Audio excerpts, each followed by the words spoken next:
Times go on as usual, and the world will never be the same again. The reason lies not in global catastrophes, but in the demons that have awakened recently. Demons began to appear more and more often. The reason for such sudden appearances was a dark tower. Among people it was nicknamed the Devil's Tower. The tower serves as a kind of portal between the demon world and the human world, and it also serves as a source of power for them. The tower's name comes from the fact that its conquest will bring its conqueror untold wealth and power. Having passed all 999 levels of the tower, you will gain power, money, strength, and everything you desire. But there is one thing. The tower is controlled by gods and demons, who are not happy with uninvited guests. The authorities of many countries tried to protect their people from attempts to conquer and subdue the tower. But these efforts only encouraged people to conquer the tower again and again. For 5 years of the tower's existence, people were unable to conquer it. The reason for this was the gods and demons who destroyed everyone who tried to conquer it. But then one day, a man appeared who decided to challenge the tower and conquer the 600th level, and apparently no one could stop him. On the way between the tower and the man, 9 chosen ones from the human race appeared, who decided to prevent the stranger from conquering the tower. Their name was the Star 9. Thanks to magic and deity, they received immeasurable power, which they decided to turn against the stranger in order to stop him. The stranger decided to use the Death Star spell, which could lead to the death of the 9. And although the stranger does not have strong magic and is not one of the Star 9, he has become the strongest magician among people. His name is Chajinhuk. Having sided with evil, he is more like one of the demons than people. Having the power of destruction, he is the messenger of death. By summoning armies of the dead, he can undoubtedly call himself a divine necromancer. With an army of undead at his command, Hayuk only needs more power to conquer the tower, and no one and nothing can stop him. The force that can stop Hayuk from conquering the tower and dealing with his undead is the Star 9. For betraying the entire human race and themselves, Chajin was given the death sentence. Hyuk only now began to understand that he could not cope with the group members alone. The 9 decided to end Chajin once and for all, namely by killing him. By attacking Jin with all their forces at once, the 9 destroyed him in the tower world. Hek was considered a traitor to humanity, although this was only a legend, and in fact he was the one betrayed. Having received wounds, Hek vowed to return at all costs and get even with the 9, and finish them off once and for all. He will return again and prove to everyone that he is the most powerful of men, destined to conquer the Devil's Tower. You will need to repass the tower's levels to fight the demons and deities that control it. Chajin woke up in bed at home, not immediately realizing where he was, and continued to threaten to take revenge on the Star 9. Waking up and throwing off the blanket, Hayuk quickly looked around and began to realize that he was no longer in the tower, and this body was not the one that was there. Jin wondered if the secret skill of moving between places of battle and rest had worked. It turns out that Hayuk has long had the skill of moving souls from one body to another, which allows him to remain alive even if the body is physically killed. As Hyuk thought, he was still in South Korea, and the skill allowed him to master a new body with similar characteristics. A strange feeling came over him. He began to think that if he were alone, he would have passed the 600th level alone. The Star 9 offered to help, but he did not foresee the option of betrayal, and received a strong blow in the back for this. The cause of death was the paladins Kane and Carmen Pellin, who controlled all the members of the group. Carmen was flattering and wished only death on the Death Star, even though it helped them reach their level. Whatever the case, all they needed was a resounding victory, and to find someone to blame for all the team's failures. What played into their hands was the fact that among the group members was Hayuk's friend. His name was Choi Kyung-hoon. If they had called him to clear out the 600th level, the chances of finishing off Hayuk would have been too small. But everything was going according to their plan. Together they could have stood up to the impudent bunch of people who thought they were something above human solidarity. Having calculated once, Hyuk gave his word to return, and take revenge on them all at any cost. Having lost too much blood and received many wounds from enemy attacks, Jin only repeated that this was not the end of his meeting. After losing consciousness, the skill worked, and Hayuk was transferred to a new body, since the old one was already lifeless. Feeling the acute pain, Hayuk found the strength to complete the transfer of souls. I'll have to turn them into my monsters, so they know how to betray the strongest of them. Chajin's thoughts were interrupted by the sound of his phone, and he was distracted from his thoughts to see what was there. A strange feeling came over him when he took the phone in his hand. Apparently, it had been a long time since he had held anything like this, but when he looked at the phone screen, Hayuk was quite surprised by what he saw. The date on the phone was May 13th, 2023, which meant that 10 years had passed since the meeting with the 9. A moment passed since that moment, but it turned out that 10 years had already passed. Strange. Apparently the new ability is to blame. But what kind of ability is this, and can I use it outside the tower? Looking back, Hyuk saw a fly that was disturbing his rest, and decided to try his ability on it. In an instant the fly fell dead onto Jin's palm, but what to do with it next was unclear. Hyuk decided to test the skill by summoning a necromancer, but the fly remained motionless. Multiple attempts yielded no results, which made Hyuk very angry. Despite his cries, only the phone responded to its owner's voice requests, but the fly was dead and showed no signs of life. Having come to terms with the fact that his body didn't have a single gram of mana, Jin began to think about the fact that he would have to conquer the tower without abilities. 10 years have passed, and it would be worth checking how things are going with the Star Nine, because a lot of time has passed. Looking at the news feed, Jin discovered that the vaunted Nine had only managed to master 200 levels since their last meeting.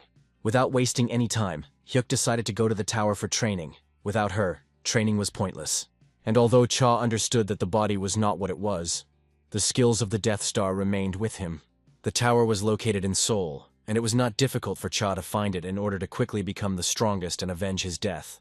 There were many newcomers at the foot of the mountain, so no one paid attention to Hyuk, who didn't particularly stand out from the crowd. The newcomers simply dreamed of becoming stronger and richer. But Chajin was only worried about the place of so many mysteries and stories, which was nicknamed the Tower. After completing all the levels of the tower, Hyuk might get everything he wanted, but he still had to train on the first level. As expected, there was a tomb of the envoy for class change at the entrance, but it was only available after level 10, so no one paid attention to it. There was a lot of work to be done, so there was no point in delaying. Hyuk looked forward to the reward for his efforts, when he would conquer all the levels of the tower, and how everyone would envy him. It would also be worth thinking about his reputation, which would play into Chajin's hands. This thought did not leave his head. And then a sound was heard that informed the newcomers that the entrance to the tower was open, and they could begin training. There was no point in retreating, and it was necessary to move forward towards his goal, which is what Chajin did. Well, there was hard work ahead on the path of revenge for the Star Nine. The gate welcomed Chajin as the new conqueror of the tower. 5 years passed. No, apparently 15 years passed. To come here again, and begin his path of revenge for this pathetic group of arrogant people.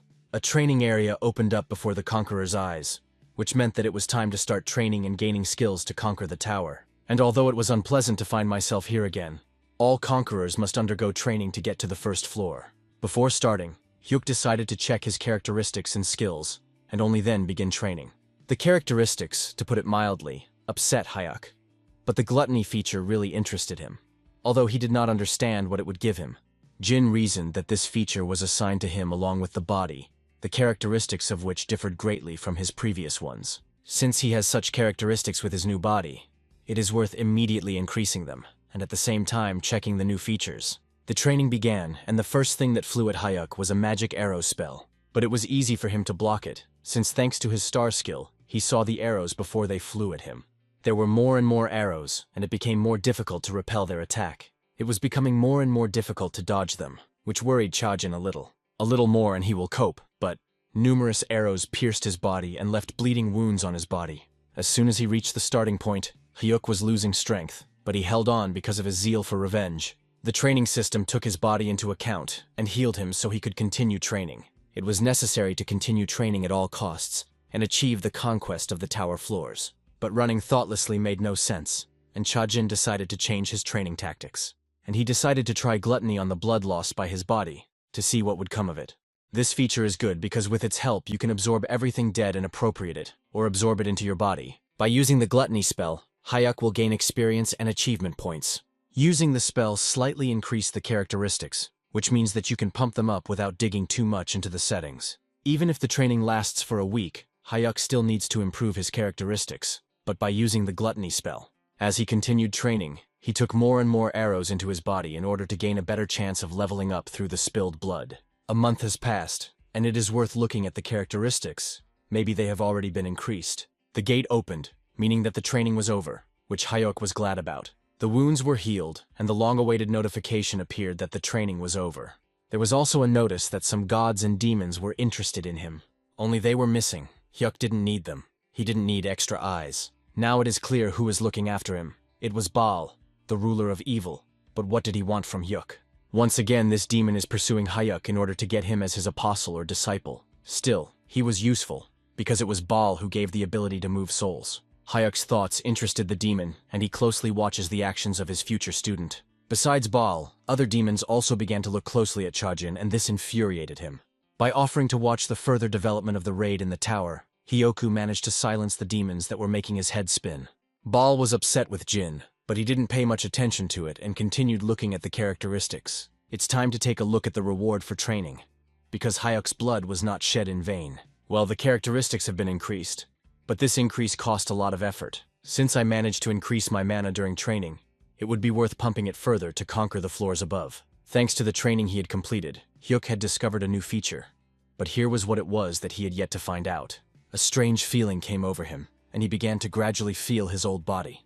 The peculiarity turned out to be multifaceted, but Chajin did not yet understand what to do with it. Versatility provided an increase in characteristics and adjusted attacks and defenses during combat. This feature could later give a good title on par with demons and gods. The evil lord became curious about Hyuk's statistics, but why would he need them? Hyuk offered the evil lord to go with him, which interested the demon. Baal responded happily to the invitation to go with Cha, but asked if he could go with him or if it was a joke. There was a room ahead that could be the site of the next training session. As expected, the room really turned out to be a place for training, but much more difficult than the previous one. In this room, the conqueror was already offered to use weapons to repel attacks. Be that as it may, Hyuk preferred magic over weapons. It was also worth remembering about repelling multiple attacks with the help of magic arrows, and a bow will help with this. It was time to get started, and Hyuk ordered to generate targets to begin the training. Thanks to his multifaceted nature, he was no longer afraid of these targets and multiple attacks. It was time to test this feature in action.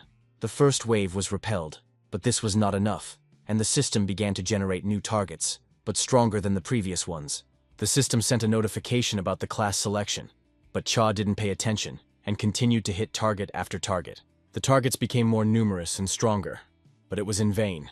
The targets attacked Jin, but he calmly fought them off with his skill. Hitting targets with his bow and steel sword, Hyuk demanded more and stronger opponents from the system.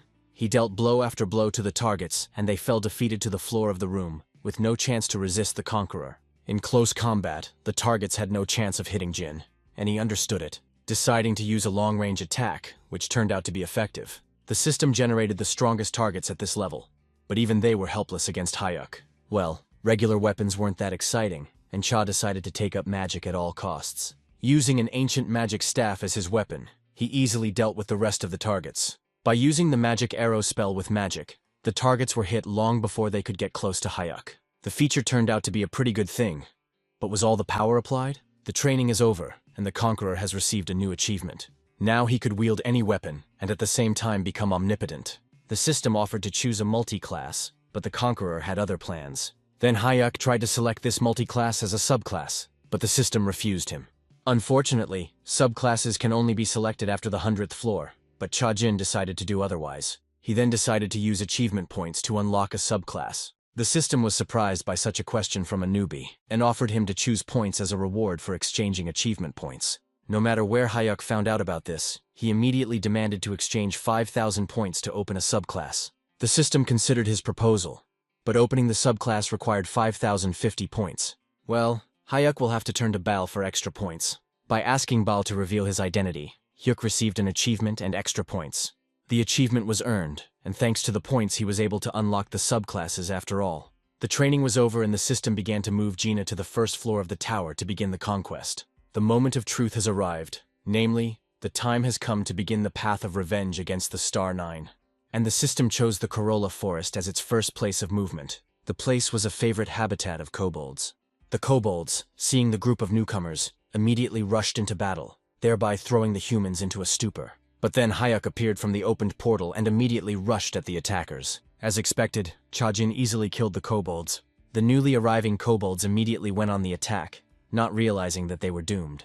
Hyuk was interested to know what their souls would give him, and what he would get for them. With one blow the kobold was defeated, which delighted the newcomers nearby. They couldn't believe that a newbie could attack like that, and on such a small floor of the tower. Most likely the power lay in his staff. But no one could believe that it was possible to strike attackers so quickly, and with lightning speed. One of the newbies suggested that they continue together, admiring Hyuk's powerful attack. But it was all in vain. Hyuk had already trusted the group once and paid dearly for it, so he asked not to interfere with him. He ordered none of the newcomers to touch the kobolds, otherwise they would become his target. The newcomers did not bother to show up, and decided to quickly move away from the strange conqueror of the tower. You never know what else he might come up with. Left alone with the kobolds, Chajin immediately began to attack them again and again. The kobolds were eager to avenge their comrade and prepared to attack Hook, thinking they could defeat him. In an instant, these two kobolds flew away from him like a ball from a wall. They were unequal opponents to him. With a lightning-fast attack, Hyuk put an end to another of the kobolds, surprising the remaining one. The kobolds' zeal and desire to attack the stranger vanished somewhere. No one moved from their place. They quickly decided to get away from the enemy, but Hyuk had other plans. Taking the staff, he shot a magic arrow at the fleeing kobold, and he fell unconscious. Another arrow pierced the fleeing man and he gave up his spirit, and he could do nothing more. To complete the quest, it was necessary to kill 10 kobolds, but Chajin was ready to exterminate them all, even 10, even their entire family. And then the thought struck him. What if he killed a lot of kobolds and got the achievement Monster Slayer? The idea was not bad, but something had to be done with the bodies of the dead, and the conquest continued. Well, it's time to test gluttony on what were once living beings. While absorbing the kobold's soul, Hyuk suddenly had a vision of the murdered man's past life in his head. In addition, by luring the power into his body, he began to understand the language of the kobolds, which would be useful to him in the future to obtain the title of fighter. It was time to look at the specifications, and Hyuk immediately started checking them. He was quite surprised. The characteristics have increased significantly, and have become so significant that you can easily conquer the 10th floor. Also, in particular, his class began to be adjusted along with the past test. Memories they did not give the tower conqueror any peace, and sometimes even bothered him. He saw people who were caught by kobolds, and tried to turn them into their prey. And what did that mean? And here appeared an old man with a staff. Apparently it was the Lord of the Kobolds. That's who Chajin needed. The Kobold Lord can attack with a monstrous wave, and this can be used to level up quite well, which couldn't help but please Hyuk. He couldn't confront the monsters alone, and decided to summon his monsters. He had no choice but to summon the kobolds he had just defeated to fight the new monsters. The slain kobolds rose before him as if they had served him for 1,000 years. Now, with the summoning magic, Hyoku was assigned the necromancer class, which was to his advantage. But something told him that on the first floor he would be able to change classes to a more suitable one. Hyuk's attention was distracted by a kobold looking away, which could not interest its owner. There was a reason, and it was hidden among the trees of the forest. There were Chajin's next victims, the kobolds. Well, it's time to try out your soldiers on these poor guys. Not a moment passed and all the kobolds from the attackers turned into soldiers of the conqueror. And then, among the trees, he noticed a place where he had once been. It was a small house where Hyuk had already been more than once in his past life. Fortunately, no one came here and everything was as it was 15 years ago. The curious soldiers were there too, but they bothered him, and he ordered them to wait outside. Having struck the center of the floor, he broke through it, opening a descent downwards, which led into another room. The descent led to the shortest route to the first floor, where one could change classes. And now before his eyes appeared the grave of the first spiritual master. It is the spirit of the spiritual master that will allow Hyuk to change classes on the first floor. Pulling back the lid of the coffin, Hyuk released the spirit of the spiritual master from it. The spirit immediately asked the conqueror if this was his descendant. As it turned out, the meeting was not unexpected, because Hyuk knew this master, and his name was Vulcan. Vulcan's attempt to scare him failed, since Hyuk knew everything about his spiritual interlocutor from the diary. The item was obtained in Chajin's past life, but the memories were transferred to the new body, and therefore the knowledge too. The loss of all magical power led him to the first floor, where this strange object was found. But studying this diary, although it made him a spiritual master, did not succeed in conquering Vulcan. It was strange for Vulcan to hear this from a newcomer. It even intrigued him a little. He liked this newcomer, comparing him to the previous ill-mannered conqueror. But he didn't even suspect that the conqueror and Hyuk were one and the same person. Well, it was time to change class.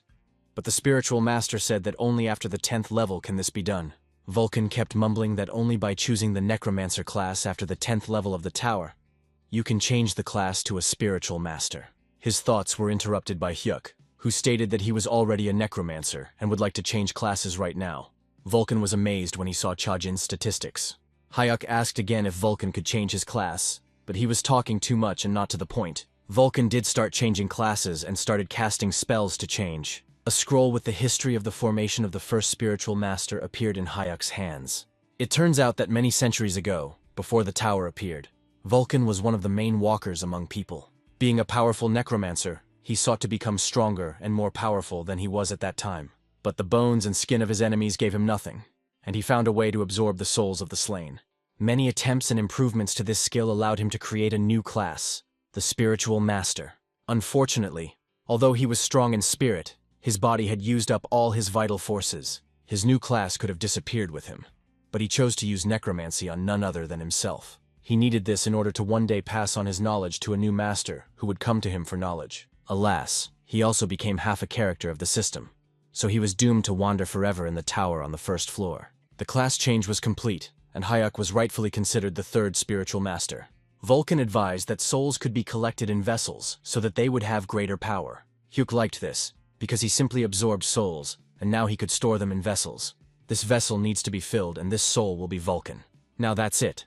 Vulcan wished for Hyuk to conquer the tower and glorify the name of his mentor. But the conqueror of the tower did not even hear him. He only needed the vessel with Vulcan's soul. It will be Vulcan's own responsibility to glorify the name of the mentor. Vulcan was stunned by the student's behavior, especially since glorifying the mentor was written in the diary. Hyuk walked towards Vulcan with determination, and made him feel a little afraid of his student's intentions. Using a soul absorption spell, he took out a vessel to fill it with a soul. Despite Vulcan's resistance, Hyuk still extracted his mentor's soul from his body. It worked, and now the soul was in Chajin's hands. Vulcan sent Hyuk and promised to meet him in hell. The spirit of the mentor placed in the vessel could do nothing.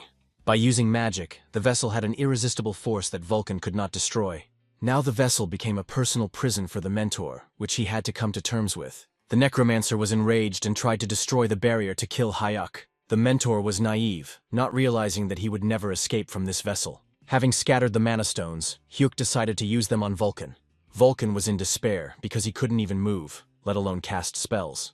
Vulcan wondered how a level 1 rookie could become so strong. The answer was close by and terrified the mentor, because before him was a reincarnated spiritual master. It was that same scoundrel who had received the title of second spiritual master. Vulcan remembered his name immediately. Yes, it was Chajinhuk. It's time for Hyoku to finish off Vulcan's soul, extract it from its vessel, and put it to work for himself. The time has come for the student to conquer his mentor. Returning from the class change room, Hyuk found that the evil demon was interested in his class. How the reasoning of these deities and demons prevented him from concentrating on the matter, and he shouted at them that everything has its time. With the ability to gluttony and the ability to move souls into a vessel, an army of skeletons was not needed. Commanding his monsters to fall and rise again, Hyuk took their souls. Now he had magical warriors who were no match for any opponent. It is true that these souls in the warriors' faces were now also silent, but they were submissive warriors, ready to serve their master. But then the silence was broken by a cry from behind. It turned out to be Vulcan in human form. Vulcan was furious that he was being used as a soldier instead of a mentor. Chajin was surprised by Vulcan's image, and thought for a moment that such a strong guy was not bad in life. Well, no, the mentor couldn't stand it and wasn't going to just leave his fate as a spiritual soldier. Chajin only moved his fingers, and Vulcan became speechless, which left him in shock.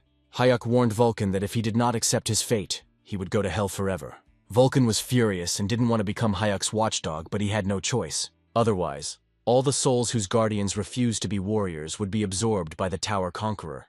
So there was no point in repeating it twice, because Vulcan remembered the peculiarity of gluttony. The student had to submit to his mentor, otherwise he would have been swallowed up too. Hyuk didn't even have to repeat what needed to be done next, and he pointed to the Kobold Lord's castle. At all costs it was necessary to finish off this ruler, so that he would not bother us anymore. As expected, kobolds were waiting for the traveler at the castle gates, apparently not expecting to meet a stranger here.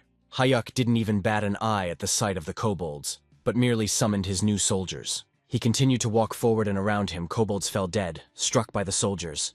More kobolds appeared on the castle walls, but this did not change the essence of the matter. In an instant, 30 kobold soldiers fell to the ground. Hyuk didn't even have to fight them. It was time to move forward and overthrow the kobold lord and take over his power. There was an old man standing in the middle of the hall, muttering something, apparently another spell. His attention was drawn to a guest from the human world who entered the hall. Having given the order to his kobold servant, he turned his gaze to the one who entered. The attacking kobolds fell to the floor of the hall, never achieving their goal of killing the uninvited guest. Hyuk also did not stand aside, and from his hands the kobolds fell like puppets without a puppeteer. All attempts to hit the guest were unsuccessful. Chajin's soldiers were faster and stronger. The hall gradually filled with the corpses of kobolds, but they couldn't even give Jin a scratch. Still, the multi-class is bearing fruit, and the joy from this on the conqueror's face knew no bounds. But then Hyuk felt the aura of the one he came here for. It was the Kobold Lord. All that remained was to find this old man and defeat him once and for all. The evil lord taunts Hayuk by mimicking him with lightsabers, which prevented him from advancing further with his soldiers. In the room where the old man lived, there was something like a place for sacrifices. The victims were sacrificed to the demon who watched over death. The next victim screamed and begged to be released, but the old man craved more victims to satisfy the demon. But instead of people, the victim turned out to be a young goblin girl, and the old man thought about her. Just a moment and doubts quickly disappeared, because the goblin was better than the man. But then the blow hit the old man's hand and he cried out in dissatisfaction from the pain. It was a blow from the sword flying from the hands of Hayuk, who had come to kill the old man and finish him off. Chajin was curious about what was happening here while he was fighting in the next room. It didn't matter anymore, because the time had come to finish what had been started and gain the power of the Kobold Lord.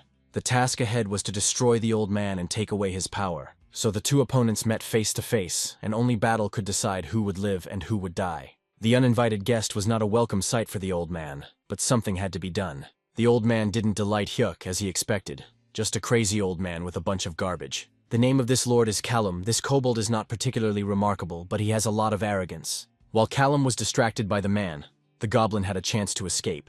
But as soon as she got up and tried to escape, the old man cast a spell at her. To help him, he called upon a demon to give him strength and help him win. The demon watching the death made Hayuk wonder what it could mean. The corpse bomb spell was fired at the girl, who was doomed to die. She tripped and fell to the floor, already thinking about her death. Pulling herself together, she vowed not to let herself die. Another moment and everything would have been over, but then a blow was heard, repelling the attack. It was Hayuk who saved the girl and fought off the evil old man's attack.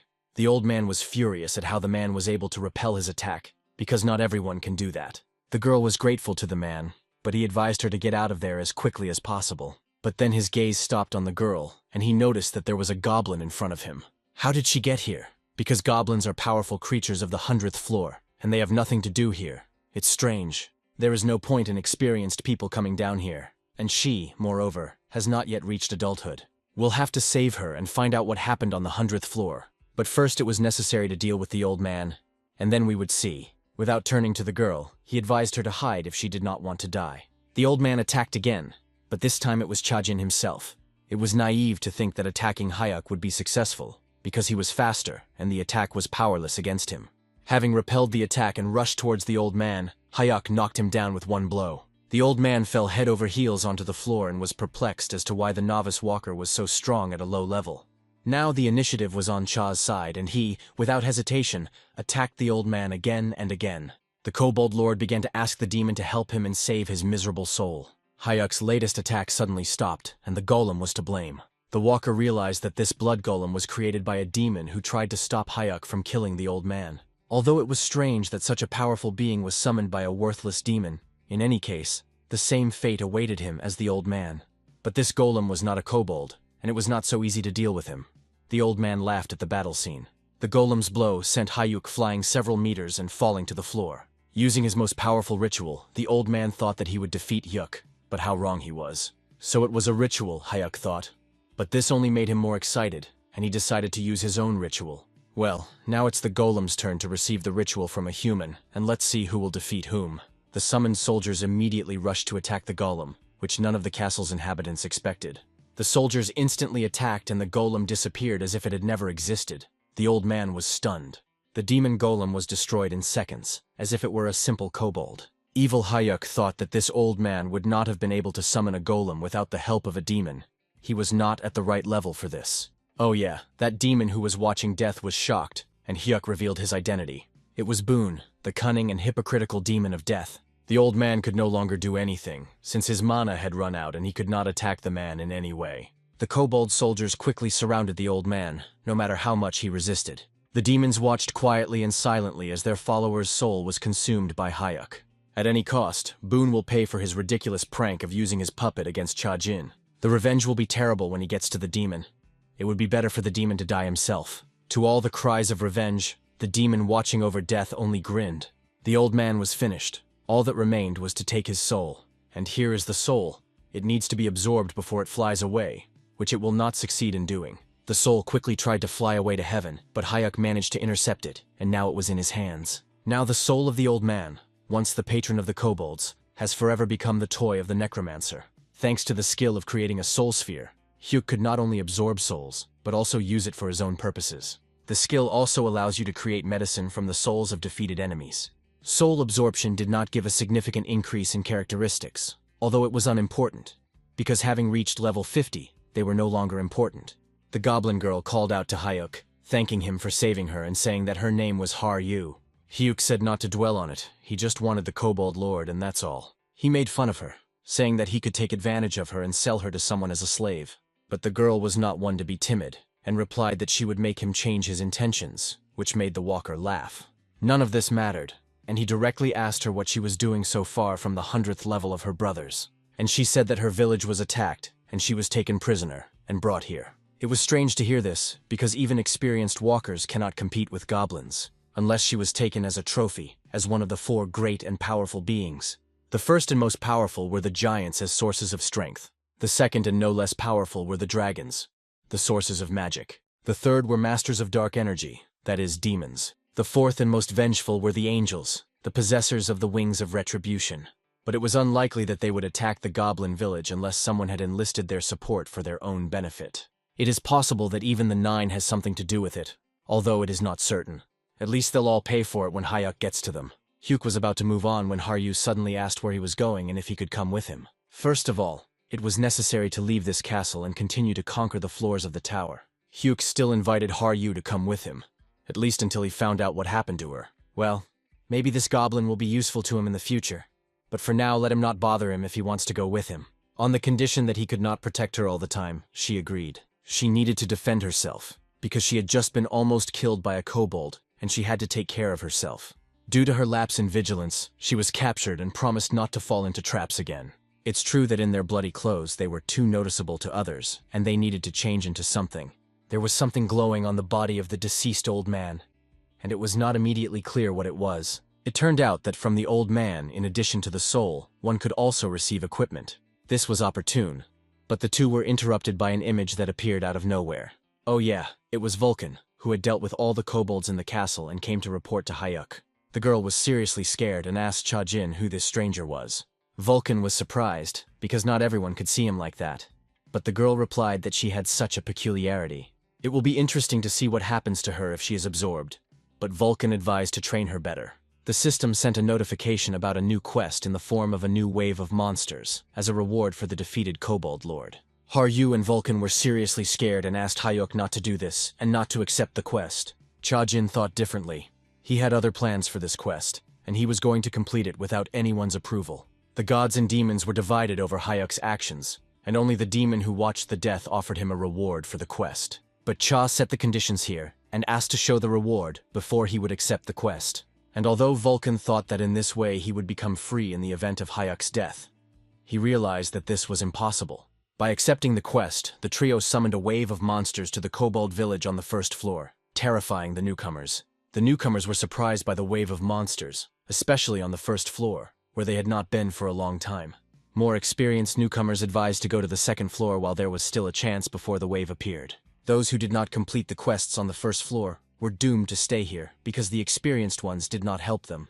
But it was already too late. A portal with a new wave opened above the forest near the entrance to the village. Before they could move away from the portal they had seen, crowds of kobolds poured out of it and rushed towards the newcomers at a rapid pace. The doomed newcomers prepared to accept death from the kobolds, seeing no chance of salvation. Suddenly there was a flash of light, and the trio appeared, led by Hyuk, at the moment when the newcomers had already mentally said goodbye to life. He immediately ordered the newcomers not to interfere in the fight, otherwise they would regret it.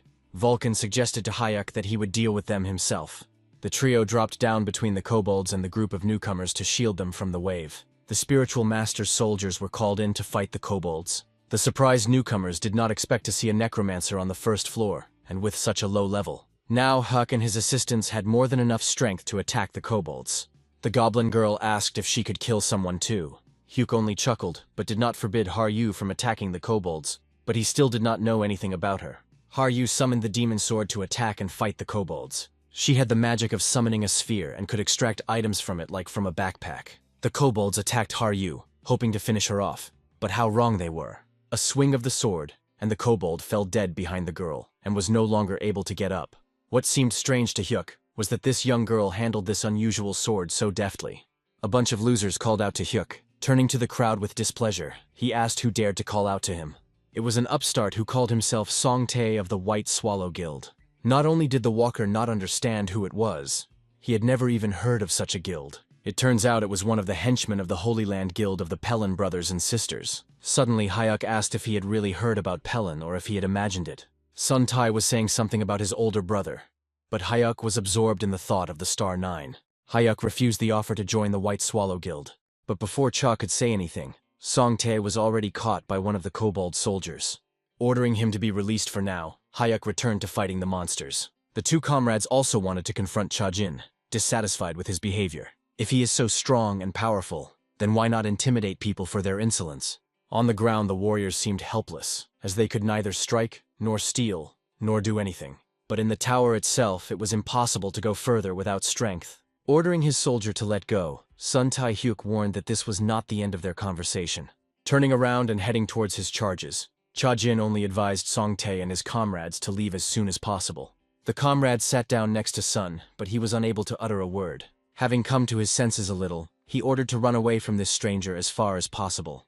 There were kobold corpses scattered across the battlefield, so everything was going according to plan. And again the kobolds arrived and the soldiers, then Haru and Vulcan fought with them alternately. Chajin burst into battle with a sharp and powerful blow of his staff into the middle of the crowd of kobolds, and they fell dead around the trio.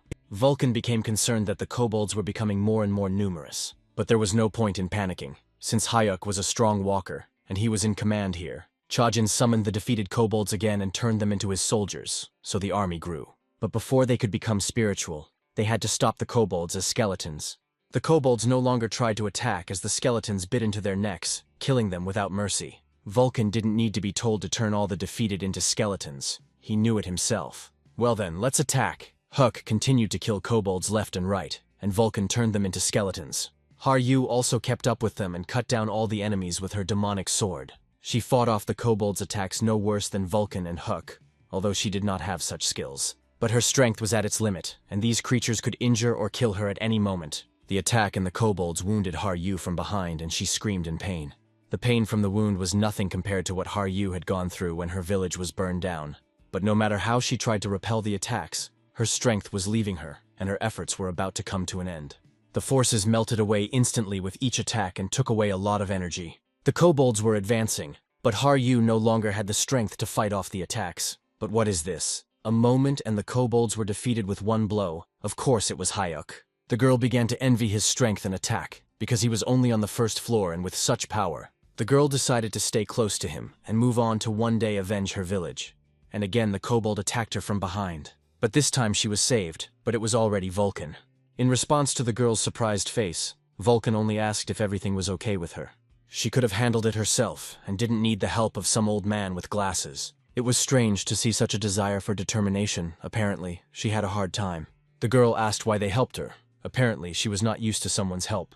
The only thing Vulcan could answer was that he served his spiritual master and carried out his orders. And then the girl realized that Hyuk was protecting her from death. It is his orders that Vulcan must carry out as a soldier. Hyuk insisted that the girl achieve her mastery, but not die in the process, and assigned Vulcan to her. Vulcan left because by not following his master's orders, he could say goodbye to his soul. The girl was grateful for the help of the only person who helped her in the tower. Taking out the goblin mask, the girl was about to use her special skill. Having tried on the mask, she took on the appearance of a demoness, which did not quite resemble the seemingly harmless girl. Vulcan was surprised by this transformation, and he did not immediately realize that it was Haru. Hyuk also couldn't believe that in front of him was the same girl he saved from the clutches of the old man. Haru's bloody appearance made everyone around her pay attention to her. Having completed the transformation into the form of a demoness, she prepared for a new attack. But now the victims were the kobolds themselves. Rushing forward, she easily destroyed the next kobolds and fatigue no longer bothered her. Apparently, the mask gave her strength and power to attack monsters. Well, now the kobolds will be in trouble. Now the reason for the attack on her village was clear. They were looking for her and the sword. But there was no point in telling Haru why her village was burned. Let it be a secret to everyone for now. The system suddenly issued a notification that there was a minute left until the end of the wave and the portal would be closed. Another wave of kobolds was defeated and the gates began to close. Well, the last kobold of the wave has been destroyed. Hyuk's sword struck the poor fellow and he instantly flew back but already dead. The monster attack was successfully repelled, and the system congratulated the trio on completing the quest. Haru felt exhausted and was glad that the wave was over. Hyuk came up and asked if she was okay, since the skill had almost exhausted her strength. She thanked him for his concern, but did not attach any more importance to it. Each of the three was counted by the system, and it distributed the rewards among them. It was time to take a look at the quest reward. The wave is over, and the trio has dealt with 2,500 kobolds. The Kobold Slayer achievement was obtained, and the stats were increased by only 5 units each.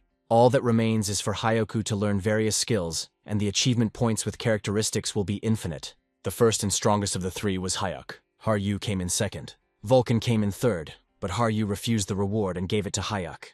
Chajin took the reward from Vulcan without hesitation, but he couldn't take Haru's reward so easily. He did not want to accept the award for the reason that he had already been betrayed once. Until she proves that she can be trusted, let her keep the reward.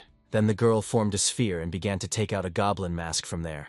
She added a goblin mask to her reward as a token of gratitude for saving her. Vulcan couldn't believe that the girl would so easily part with the goblin mask and give it to a stranger. After all, the mask contains all the power of the goblin, and it is given only to one partner once and for all. Hyuk suddenly became curious as to why she was giving the mask to him. The mask as a gift signified gratitude for saving Haru's life twice, and her loyalty to Hyuk as a reliable comrade. But the truth lay in the revenge that she wanted to convey to those who attacked her village. In fact, she is the only goblin who survived, and perhaps even the last of her kind. Therefore, she must avenge herself and her king. She asked to stay with them and continue their journey up the tower. Well, revenge is a dish best served cold. Hyuk accepted the reward with the mask, but on the condition that he would kill her for betrayal. The mask didn't bother Hyuk much. He took it only as a token of gratitude. Haru thanked him and called him brother. Hyuk was taken aback by the girl's behavior, but he didn't care what she called him, because his goal hadn't changed. And here is the reward for Hyuk, which came from 3 awards. The ring, earring, and necklace gave an increase in mana and its absorption, which could not but please the walker. Such artifacts would allow him to increase the quality of soldiers by 45%. Hyuk almost forgot and called Boon so that this demon would give him a reward, and he invited him to a secluded place. The demon asked him not to rush with the choice of the reward, and so he decided. In an instant, a ring of demonic power lay on the table, giving even more opportunities to the walker. The ring is perfect for achieving the goal of conquering the tower and allowing you to finish off the Star 9. Vulcan and Haru also decided to inquire about the ring. The ring had demonic powers. Vulcan asked in a frightened voice if this was really a demonic ring. The ring possessed demonic power and could improve its performance when it was worn and gave unlimited attack power. The ring was only given to the demon's slaves or puppets, but Hyuk was different. A new tab appeared in the characteristics, and its name is Demonic Power. The Lord of Evil also decided to shake hands with Cha. But without a gift, Hyuk did not shake hands. The demon, confused, checks his bins and cannot find anything for a gift. Then the demon decided to create a mission, and the reward for it would be better than the ring. Receiving a mission from a demon meant a good chance to prove yourself and become stronger. So Hyuk needed this mission and he decided to accept it. The mission was to become famous before Chajin reached level 100. The reward for successfully completing the quest was anything. Failure meant complete submission to Baal. Haru knocked on the door and asked what he was going to do next. First, it was necessary to find Suntae and extract information from him about everything that was happening. Hyuk ordered Vulcan to find this little man, who in response only asked how he should find him. Vulcan calmed Cha down, and said that he had assigned his soldier to watch him, and that finding him would not be a problem. Left alone with Haru, Hyuk suggested that they take a walk and talk. The purpose of the conversation was about the goblin mask, and what it represents. In a nutshell, this mask allows you to obtain and use goblin skills. In other words, it was possible to summon supernatural powers and control them. Haru could use powers in foresight, combat foresight to control the battle. Providence sounded like a sad skill, because if it didn't help in battle, then there was no point in it. Many times people tried to find someone who had such features, but Hyuk didn't need it. It's strange. People turned to the elders and asked them to pass on their knowledge and help change their destiny. Destiny cannot change by providence alone, but you can get rid of the excess, and then fate will follow a different course. What can I say? Haru's special feature in her mask could be very useful to Chajin. Her gift was in combat foresight, and she, together with the mask, no longer seemed such a useless traveler. Hyuk hugged the girl and thanked her for such warm words on her part. Haru was shocked by this. Hyuk told her that she was good. No, she was the best. The sword star, the bow star, the great thief, the divine spear were no longer such insurmountable forces on the walker's path. The demon took a photo, and the nine-tailed fox bit her lips, watching the couple. Yes, this ball got on my nerves and Hyuk sent him away, telling him to get out. He apologized to Haru, but she only thanked Hyuk for being of help. Thanks to this mask, he will be able to help the girl carry out her plan of revenge. There was no limit to her joy, and she believed that everything would work out for them. Vulcan found Suntae and gagged him so that he would not scream and attract attention. He was angry that Hyuk was gone for so long, because he had a thirst to kill that man, and he could barely restrain himself. And here appeared two people, a guy and a girl, whom Vulcan was waiting for. If it is possible to destroy the guilds under the patronage of the Pelin family, then Baal's mission will be accomplished. It was time to move on to the next floor and conquer the tower. Meanwhile, in the safe zone of the second floor, rumors had already begun to circulate about 2 or 3 strangers who had managed to stop the wave. Just as the crowd was loudly discussing, a trio began to approach them. Hyuk walked ahead wearing a goblin mask, Haru and Vulcan a little behind. The crowd immediately rushed to the trio with questions, not giving them a break. He did not reveal his name, and only replied that his name was Phantom Mask. The crowd stood in amazement at the person standing in front of them. One of the crowd suggested that the mask was a criminal before he got into the tower. Well, the idea to attract the attention of the little people worked, and now everyone was talking only about him. It was time to move on, and Vulcan agreed not to be distracted by this crowd of onlookers, but to continue his journey to the top of the tower. The Trinity disappeared as suddenly as they had appeared, leaving the crowd in thought. The Trinity safely moved to the next floor, and a new quest was issued by the system. It was necessary to destroy 10 kobolds and 10 kobold warriors to proceed to the next floor. Let Vulcan take on this quest as the best of the spiritual soldiers. Vulcan, anticipating the battle, happily agreed to begin the quest. Hyuk only asked to take the girl with him to gain experience and train herself. Haru was surprised but agreed to go with Vulcan. While those two are busy with the quest, Hyuk will be busy using demonic power. It's time to test this power, which belonged to one of the mighty races. It was possible to create the face of demonic energy, and it was time to unite it with the soul. Haru distracted him by telling him that there was someone in the bushes. Indeed, one of the kobolds was hiding there, which was to his advantage. The victim himself came to Hyuk, and it was high time to test the demonic power on him. Let's get into action. The kobold appeared to dodge the attack, but it was just an illusion. The kobold began to slowly die under the influence of the demonic attack, and Haru did not immediately understand why.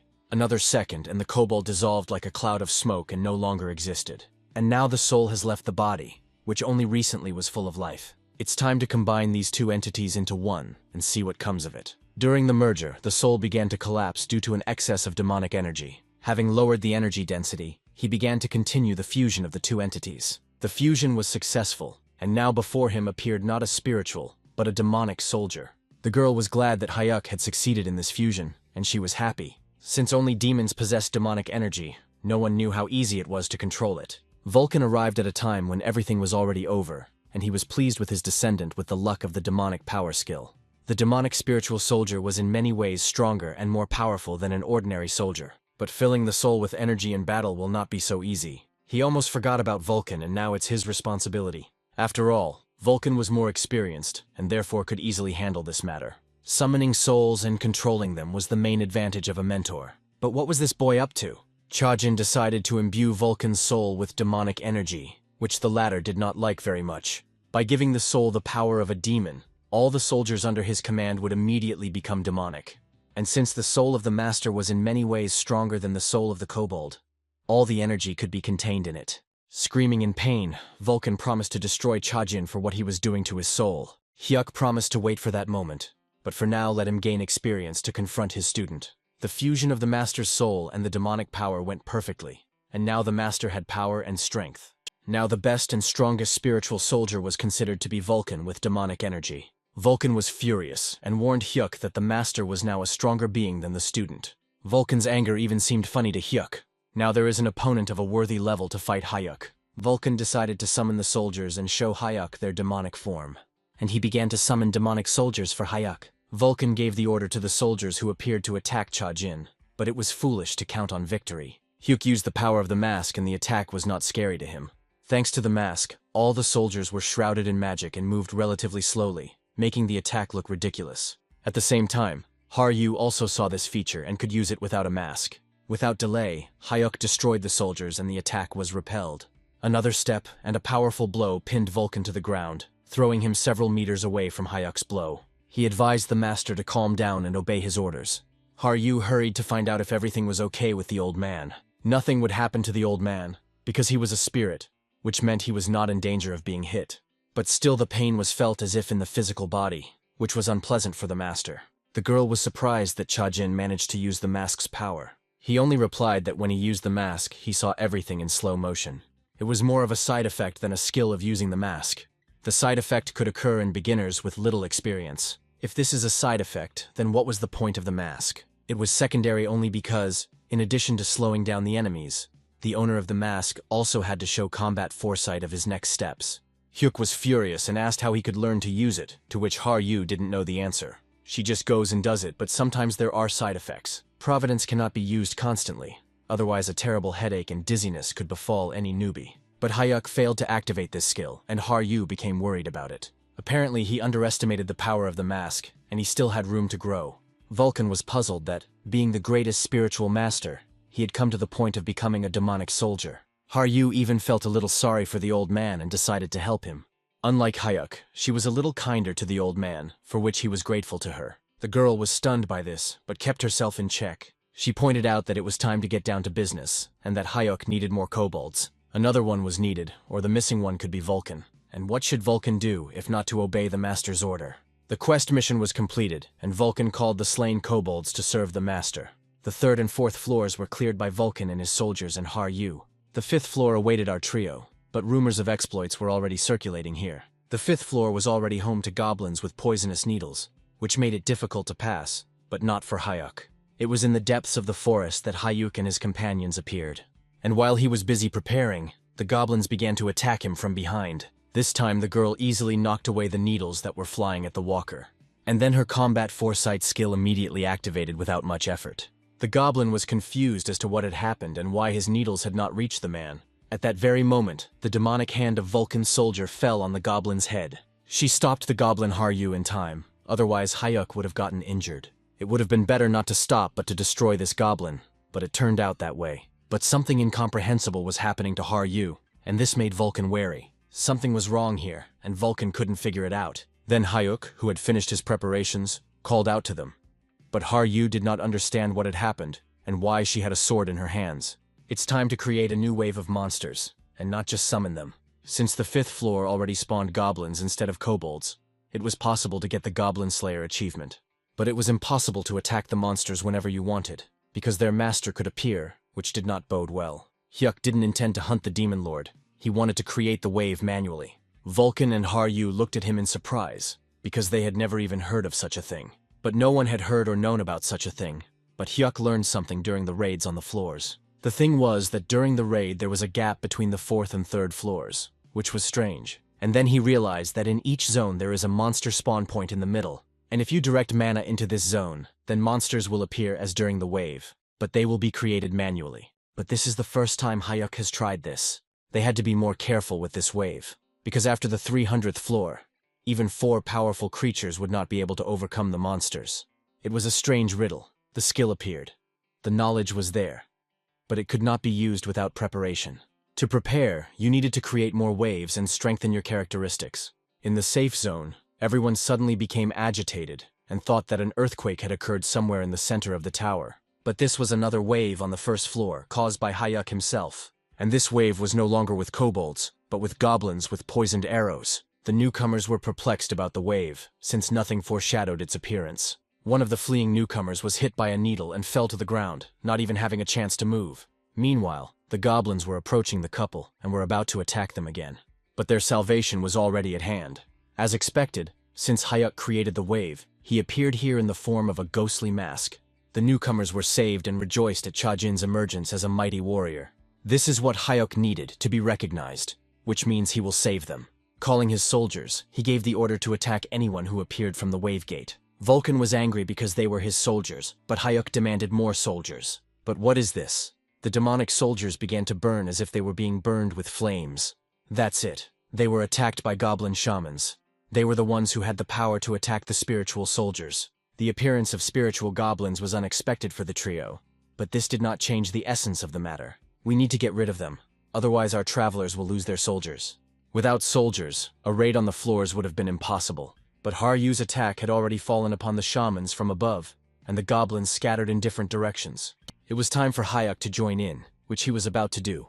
Now these shamans were absorbed by Chajin and their souls now belonged only to him. It turns out that fire gave strength to these shamans, but it was useless on goblins and Hayuk had an idea. Thanking Haru for his help, he cast a magical fire spell against the enemies. But Haru didn't hear him, and he didn't immediately understand why. Once again, this whirlwind of fire in a bloody form did not bode well. This sword appeared again in the girl's hands, and she began to turn into a monster.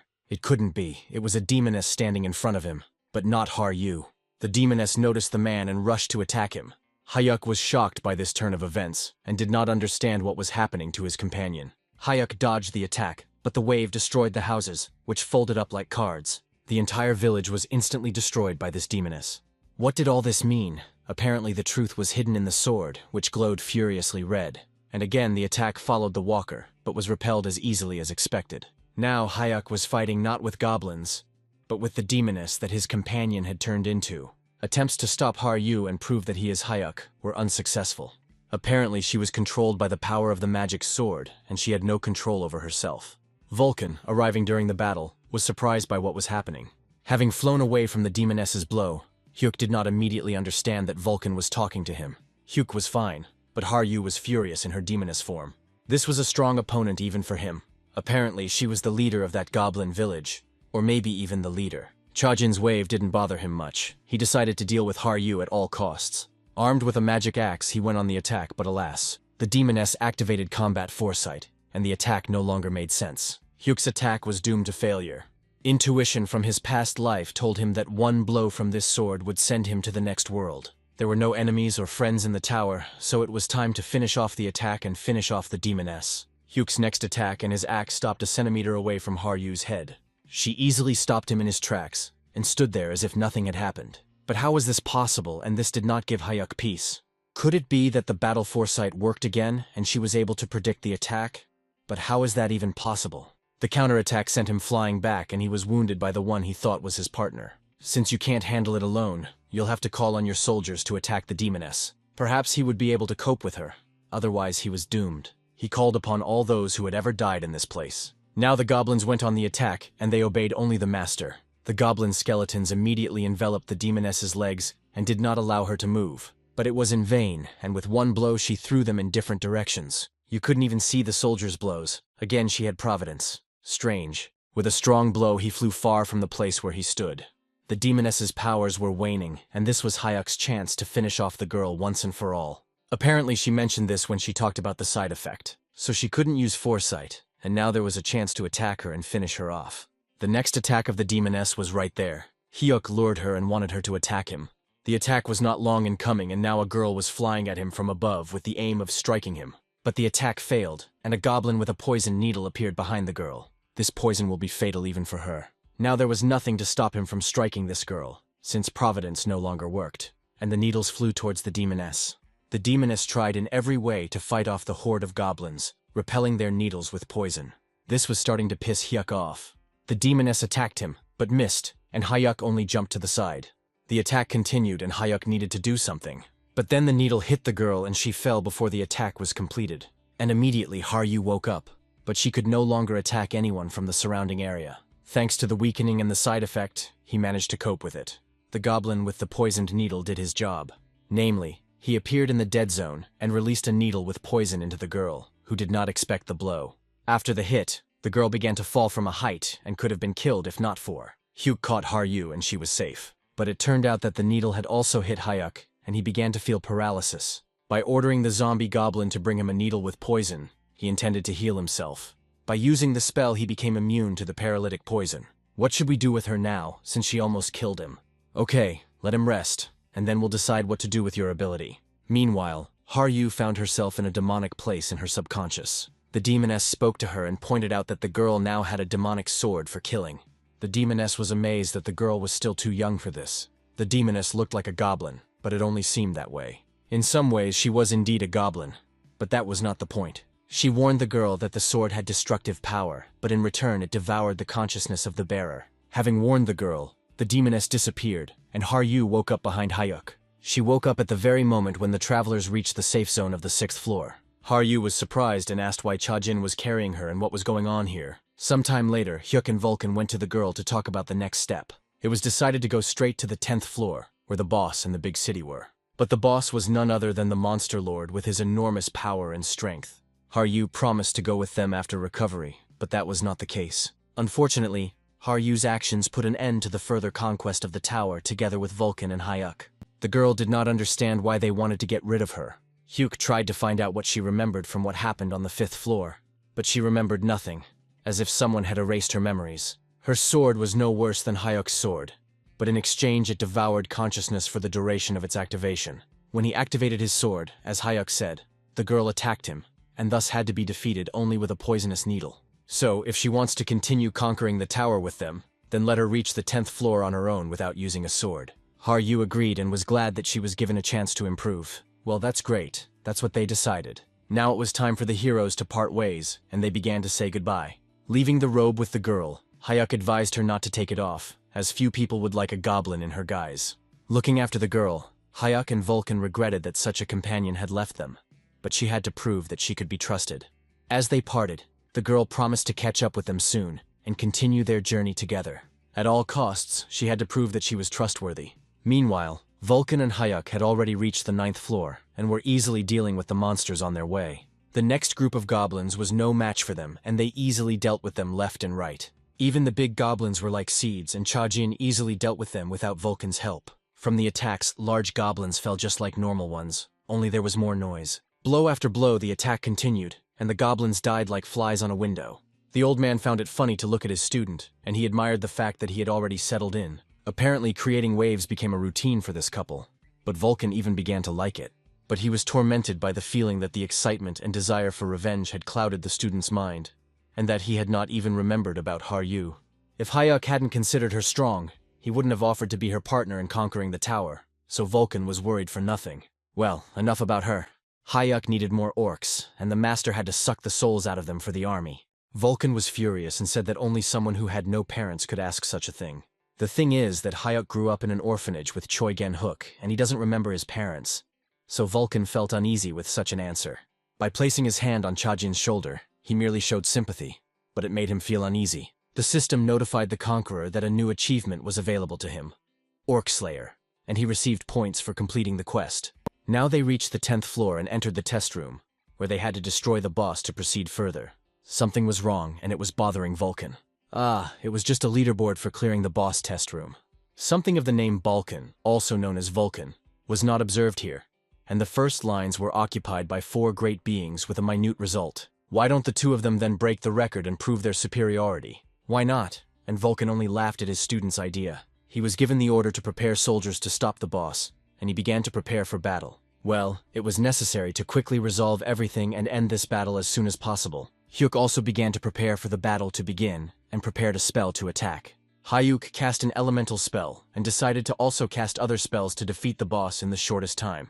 The spell of Pierce, critical damage, flexibility and agility poured from the mouth of the walker, and he was determined. And yes, the most important spell of demonic power, to make sure to quickly put an end to the battle. For the first time, he used the spell of Odin's Spear, the most powerful weapon on the 10th floor. 3, 2, 1, and the mission began. A great orc was summoned, and our pair had to attack him immediately.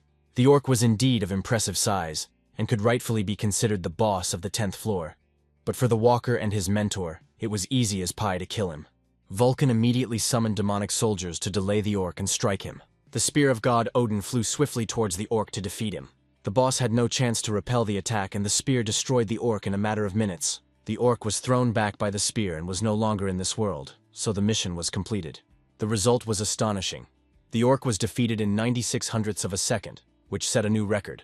Meanwhile, on the 8th floor in the tavern where Haru was relaxing, the local tavern patrons were discussing the new record for clearing the boss of the 10th floor. She needed to work harder to catch up with Hyuk before he left the 10th floor. Meanwhile, the couple on the 10th floor rejoiced at having managed to set a record and wipe the noses of even great beings. Even Vulcan acknowledged his student's superiority, noting that even spiritual masters like Vulcan could not have pulled off such a feat on their own. Well, the boss was taken care of, and they still had some business to finish on the 10th floor, so they headed towards the portal to the safe zone. Upon reaching the 10th floor, an auction became available, organized by one of the richest men in the tower. This is exactly what the Golden Lich was, whose fortune no one could count because it was constantly growing. A large city opened up before the travelers, which they encountered on their way to conquer the tower. People founded this city and began to engage in trade, and at the same time they no longer thought about conquering the tower. Hyuk needed to sell something and buy a potion of different abilities. The lifting of the ban on auctions did not in the least hinder the flourishing of trade in this beautiful city. Although Vulcan thought about the auction, he did not pay much attention to it. Hyuk didn't miss the opportunity to participate in the auction, and registered under the name of the Ghost Mask. Everywhere there were food stalls, weaponsmiths, craftsmen, and inns that belonged to the Golden Lich. Who this rich man was haunted Vulcan, who tried to understand why everything here belonged to him. Chajin explained in a nutshell that he was one of the richest people in the tower, and no one knew his real name. This was exactly what Hyuk was doing. He wanted to find himself a sponsor, and apparently he found one. Vulcan's surprised look asked mentally which sponsor and for what purpose, to which Chajin merely pointed to the Golden Lich's sign, and it was clear what kind of sponsor he meant. Vulcan cried out in surprise and was amazed that their sponsor was none other than the Lich himself. At the entrance to the company building, our travelers were met by a female manager who greeted the guests. Here you could buy all the best that was sold for money on this floor. Due to the large number of visitors, everyone was given waiting tickets to ensure that the line was maintained, and Hyoku was given number 18.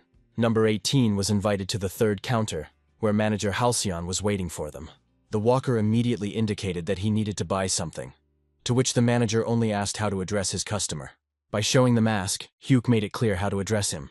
The ghostly mask shocked the manager, and he was unable to utter a word. Asking him to speak more quietly, Hyuk asked him to count the number of coins in the bag he had placed on the counter. There were exactly 3,000 coins in the bag, and Halcyon asked what his dear customer wanted to buy. The answer was not long in coming. The plan was to use this money to buy a meeting with the Lich. The surprised look alerted the traveler, and he asked what was wrong or if everything here couldn't be bought for money. Unfortunately, the manager replied that the deal could not be completed at the moment. Not wanting to appear rude, the manager replied that there was not enough money to meet with Mr. Leech. Apparently, Hyuk miscalculated a little in terms of money and wondered what he could do.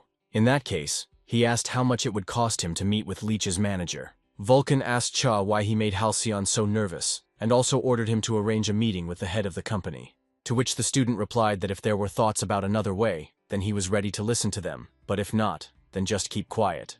Well, here they are, approaching the door of the head of the company where they had an appointment. Knocking on the door and introducing himself as a ghost mask, Hyuk entered the manager's office. In a beautifully furnished office, the manager sat in a chair, greeting the newcomer and introducing himself as the puppeteer. After asking Chajin if he wanted to meet the Golden Lich, he apparently couldn't find him here. If a meeting is impossible for that kind of money, then we will have to act differently. In a commanding tone, he demanded that the puppeteer personally bring the Lich here to his office. The puppeteer just sighed and advised not to order him to do it differently.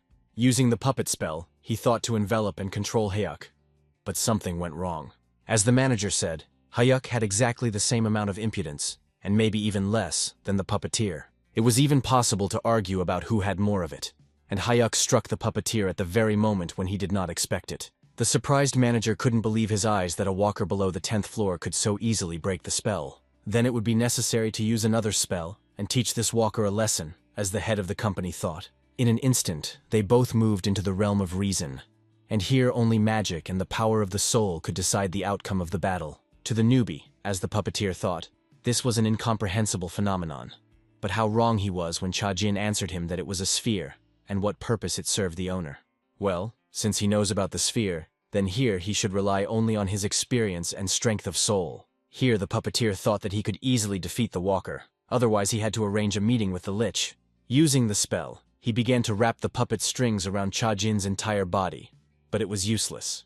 Experience and strength of soul, then he was no match for Hyuk, a naive, conceited man. So this puppeteer hasn't yet realized that his spell doesn't work on the walker. The manager was puzzled as to how the 10th floor walker knew so much. This could only mean that the fighter in front of him was at least 100th, or even 200th floor. The puppeteer admitted that he was facing an opponent of equal strength, and now he needed to act differently. The room was filled with an incomprehensible substance, and began to be filled with strange entities. Creatures that looked more like puppets than living beings began to emerge from the liquid.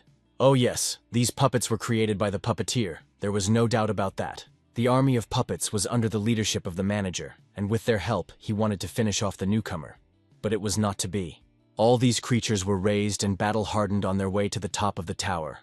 and they also had experience. By adding experience and mana to them, the puppeteer made them stronger and better. So they were puppets with the experience of the 50th floor. As soon as they both entered the sphere, the naive puppeteer thought that he was the winner. How wrong he was. And he gave the order to the puppets to attack the newcomer and finish him off. The manager thought that this was the end of the walker, since there was no chance of survival. But then a noise was heard behind him and all his puppets flew in different directions from the newcomer's blow. Having summoned the demons, Hayuk now decided to show and teach this impudent fellow a lesson with his army. The army of shadows and demons was a formidable weapon even in the hands of a newbie, as the puppeteer thought. But Chajin was far from a newbie. Among all the demons there was a level 100 boss, and only then did the manager begin to understand what was threatening him. Boss cast a spell and all the puppets quickly disappeared as quickly as they appeared. It turns out that demons can be summoned in the realm of the mind, but it took a little longer than usual. A pathetic army of puppets is nothing. It was time to show the true army of the leader. Now the winner was not the manager, but Hyuk, and he was far from a newcomer with such an army. What can I say? But an army of puppets is nothing compared to a mighty army of demons. It's time to call upon all the demons and show this upstart what a true warrior's army is. The Lich, Dullahan, and many of the upper floor bosses formed the backbone of this army, which seriously scared the head of the company. Screaming in horror, the puppeteer asked himself who this newcomer named Ghostmask was. There was an ominous silence before him, and before his eyes stood an army of demons led by Hyuk. Screaming from the approaching troops, he suddenly opened his eyes and found himself in his office, not understanding how he had moved there. After all, he didn't close the sphere. This newcomer couldn't have seized control of the sphere and closed it. Well, the battle was over, and it was time to talk about the deal that the leader was now forced to accept. Now it was only a matter of time before Lich met Hayuk. Having handed over only the letter to the manager, he asked that it be delivered personally into the hands of the Golden Lich. Be that as it may, the answer to the letter might not come, which even the puppeteer could not help with. There was nothing to worry about. The walker reassured the head, and assured him that a response to the letter would be received. Having escorted the traveler outside, the manager promised that as soon as there was an answer, he would notify him. Vulcan was puzzled as to why the manager looked so broken and dejected, as if he had been through a disaster. It was approaching sunset, and the master suggested that his student take a good rest. But there was no time to rest, because there was still a lot of unfinished business ahead. The time for Lich's response could not be wasted, and something had to be done. It was decided to join the guild since they had decided to stay here for a while. But the real reason was different. In the lobby on the first floor, two girls were calmly discussing each other's achievements and were not thinking about anything. Both were sisters, and argued with each other, giving directions every now and then in response to each other's comments. It was unclear why, instead of conquering the tower, they were hanging around in the lobby of the 10th floor of the guild building.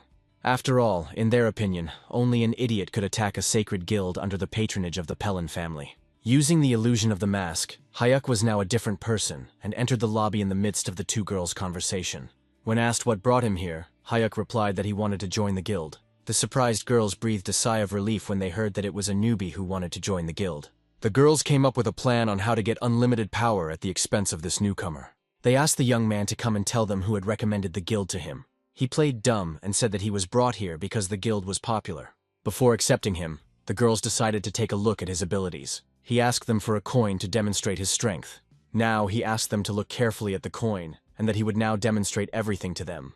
In a moment the coin was broken between two fingers and surprised the girls. He also said that he knew a little bit of the basics of magic, and this surprised them even more. For example, he can create fire as one of the manifestations of magic. The girls were already anticipating how, under their patronage, he would be able to achieve power. And one of the girls liked him and she told her sister about it. But Hayuk wasn't interested in this, and he only thought about his plan, which he stuck to. But their conversation was interrupted by a knock on the door, and the three of them turned to the doors of the guild. A worried guild member came in and reported that some monster was destroying their village. Everyone who reached above the 50th floor was called to fight the monster, and the girls were also affected. Having ordered Hayuk not to go anywhere, they resolutely went to fight the monster. Left alone in the guild, he went straight to action. And on the street there was chaos, which was created by a spiritual monster. But as it became clear, it was Vulcan, carrying out the order of his master to distract attention. Vulcan didn't like this idea, but he couldn't do anything about it. Orders were orders. But he felt awkward pretending to be a monster, since he hadn't done it for a long time and hadn't practiced it. Meanwhile, Hayuk wasted no time in reaching his goal in the guild. He entered the hall and again passed by. What he was looking for was not here. The guard, who came running to the noise, immediately noticed a man who should not have been there. Grabbing the guard by the neck, the walker entered the room where there was a pile of books, and here, most likely, was what he was looking for. He needed something from the guild and its connection to the Sacred Kingdom. He needed the entire list of guilds that were affiliated with the Holy Kingdom in order to destroy them all. The guard asked whether the newcomer would have too many enemies, since he already had two. But the guard had to think about how not to die himself if he didn't give the information to Hayuk. He pointed to the table where there were sheets of paper with various notes. Well, that saved the poor guy from death and shortened the walker's time for information. Looking at one of the sheets of paper, he saw a list of members of one of the guilds. The list also included the names of Pelon's brother and sister, which couldn't help but please Huck. His main goal was to destroy Kane and Carmen Pelon at any cost. Having burned the list and memorized the names, he moved towards the exit and was about to leave the guild. He swore to be the first of the Star Nine to finish them off. Meanwhile, Leech was going through the reports of his company's branch managers in his office. While looking through the report of the head of the 10th floor branch, he noticed a letter that was missing from the report, which was strange. It was strange to receive a letter separately from the report, which made Lich wary. He was furious because the letter clearly stated that the Ghost Mask knew who was running the auction. The streets of the city were engulfed in a fire caused by Vulcan and Hayuk. Even the head of the White Swallow Guild, Beck Hollio, was interested in who came to the guild to register. When asked by the guild leader, both girls had different readings. One of them talked about a skinny guy with a cute face. Another one insisted that there was some awkward guy with an ugly face. Because of different testimonies, they almost fought with each other. Most likely, as the head suggested, it was hallucinatory magic. In the morning, Balkan returned to the room where Huck was resting. He teased the master by saying that rumors had already spread around the city about him as a terrible ghost. As for Vulcan, it was clear that he was a little tired. But what about Hayuk? Did anyone recognize him? The mentor was interested in the question. The student reassured them by saying that no one recognized him, and that they were talking about different people, but did not agree on their opinions. It was all clear. But where is the information about the guilds? And Hayuk pointed to his head, and that the information is inside, and it is more valuable than paper. Vulcan calmed down and didn't ask any more unnecessary questions. Their conversation was interrupted by a knock on the door, which neither of them expected. Hyuk put on the mask and ordered the master to be ready to seize the intruder. As soon as the door swung open, they immediately rushed into the attack. But it turned out that she was not needed, because Halcyon was at the door. Hayuk was at a loss as to why this pathetic manager from the Golden Lich Guild had come. He was sent by the puppeteer to inform him that his audience with the Golden Lich had been approved, and that he was expected. In the hall below, the Lich's guards were waiting for the two travelers, with him at the head. What was the matter that there were soldiers around remained a mystery to Chajin. It was commendable to see that despite the contents of the letter, Hyuk still appeared before Lich. But it was stupid as he thought. Well, many years have passed since their last meeting, which Lich apparently forgot. Lich ordered his soldiers to attack Chajin and bring him alive to the office. The guards were about to attack the walker on their master's orders, but it no longer mattered. Hayuk was wearing his mask, and was preparing to fight not only the guards, but also the Lich himself, since that was what he wanted. The commander of the guard gave orders to his subordinates, shouting them in a loud voice. One blow and the commander fell silent, unable to give orders. The guards also flew back from the second blow, thus opening the way to the Lich himself, who was leaving the hall. Now Hayuk turned to the Lich himself, asking if he wanted to fight. The Lich was calm and did not pay much attention to the newcomer. The Lich had the power of the Golden Lich. Thanks to the gold, his power was enormous, and spears of gold flew at Hayuk, trying to hit the walker in flight. There was no chance of winning, because there was a huge amount of gold in this branch, and this is how Lich thought to finish off the stranger. But alas, he miscalculated the strength of the newcomer, and a spear was already placed near his throat. The Lich was adamant and wasn't even frightened by it. He didn't even listen to Hyuk because the guards were supposed to bring him back alive. Chajin offered to listen to him, and they proceeded to the next room. But in the office, immediately after the doors were closed, spears were placed at the newcomer's throat. This room was isolated from the outside world, and even gods and demons were not allowed to enter here. Lich demanded that Hyuk tell him everything. And first of all, he demanded to know how the newcomer knew that the owner of the auction was Lich. The auction was a huge system that allowed for the trading and exchange of things. But inside the tower it appeared for a reason, and its creation is entirely due to the Lich.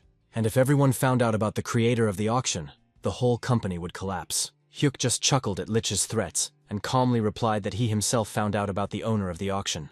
But Lich decided to get information about the person who told the newcomer about him anyway. And he was about to attack the newcomer again, but he miscalculated. Now Chajin used his power and summoned a Vulcan with demonic power. The Lich couldn't believe that it was a soul vessel spell. But this spell could only be used by a spiritual master, but not by a beginner. Now Lich, aka William, began to remember who was in front of him and that he had met him somewhere. Yes, he recognized him. It was the same Chajinhuk from 10 years ago. I immediately remembered the betrayal of the Nine and the gift of Baal, and finally, the resurrection. But how is this possible? Even Vulcan was amazed by what he learned from William's memories. William didn't believe that this was the same person he met many years ago, but Hayuk convinced him of it. The first thing William had to do as a debt was to sign a sponsorship contract and spend the company's money. William was surprised that Hayuk spoke of his company as his own.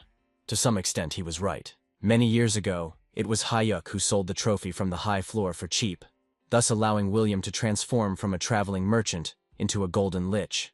So it was right to consider that Huk was the founder and largest shareholder of the company, and therefore the company was his. William looked at the newcomer in surprise, still not believing that that guy and this man were one and the same. If it was a contract, then in return William would receive a conclusion from Hayuk, but only after collecting information. William agreed to this condition, and said that he would pay for the information from Hyuk. So, when he was on the 600th floor about 10 years ago, the Nine either set him up herself or someone pushed her to do it. There are 4 places in the tower where they could prompt the Nine to deal with him. William even screamed, because they were talking about 4 creatures that controlled the tower. Their interest was in destroying anyone who dared to become stronger than themselves. They have 2 options: either reach the top of the tower themselves, or destroy anyone who disturbs them. And those who would join them, they would reward with ownership of the middle floors. But these were only speculations, and there was no evidence.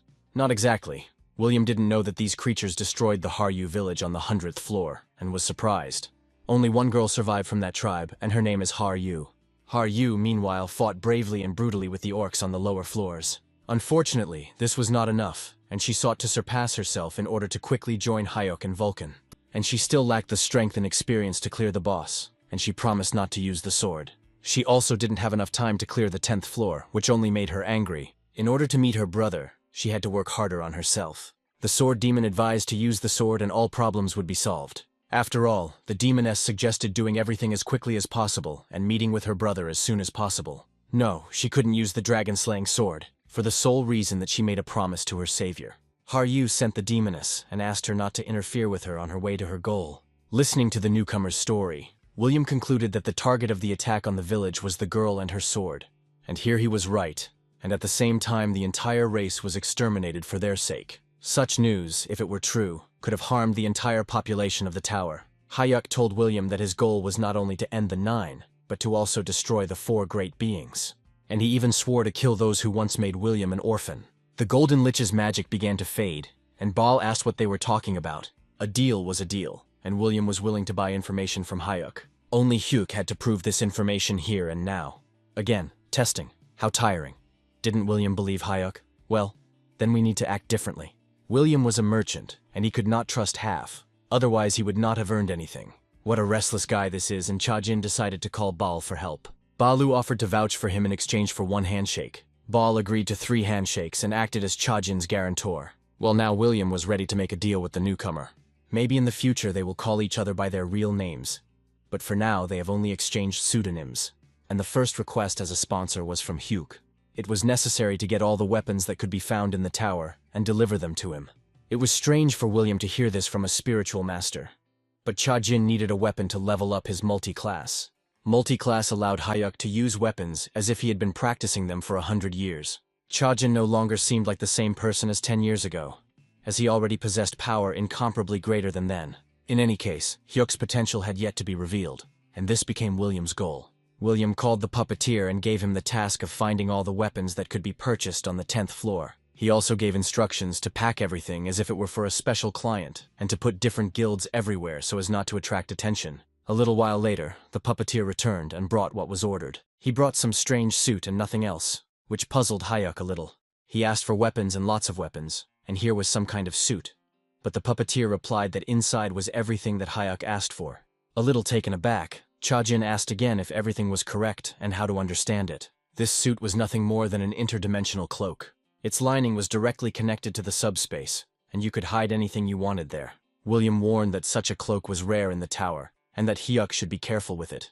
A portal appeared on the street in the city, and the fool Sun Tae and his 2 comrades finally reached the 10th floor in the city. They were without money and were worried about how they would continue to live without money. Sun Tae assured them that there was a branch of his guild here and his brother would help him.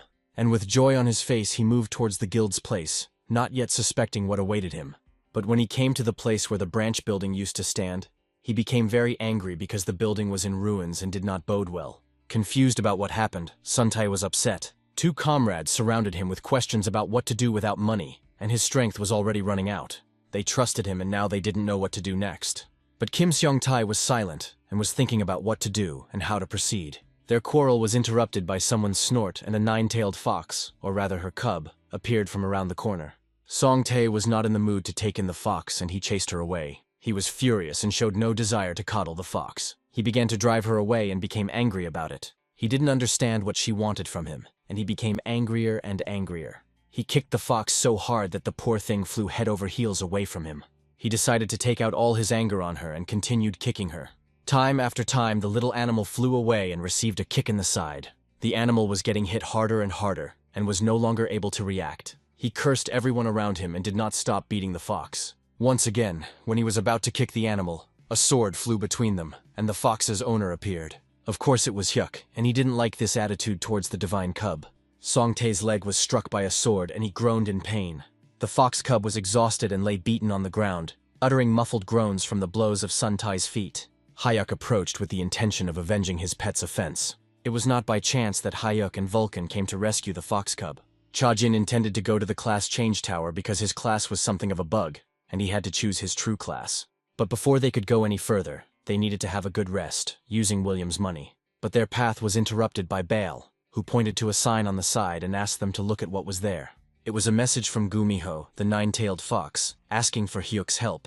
She was worried about her baby and asked to protect him from danger. And he, together with Vulcan, went to help this cub. Hyuk didn't expect to meet a baby Gumiho in such a place, and didn't expect this at all. In addition, a quest dropped out and it consisted of 2 parts, the completion of which gave a reward for successful completion.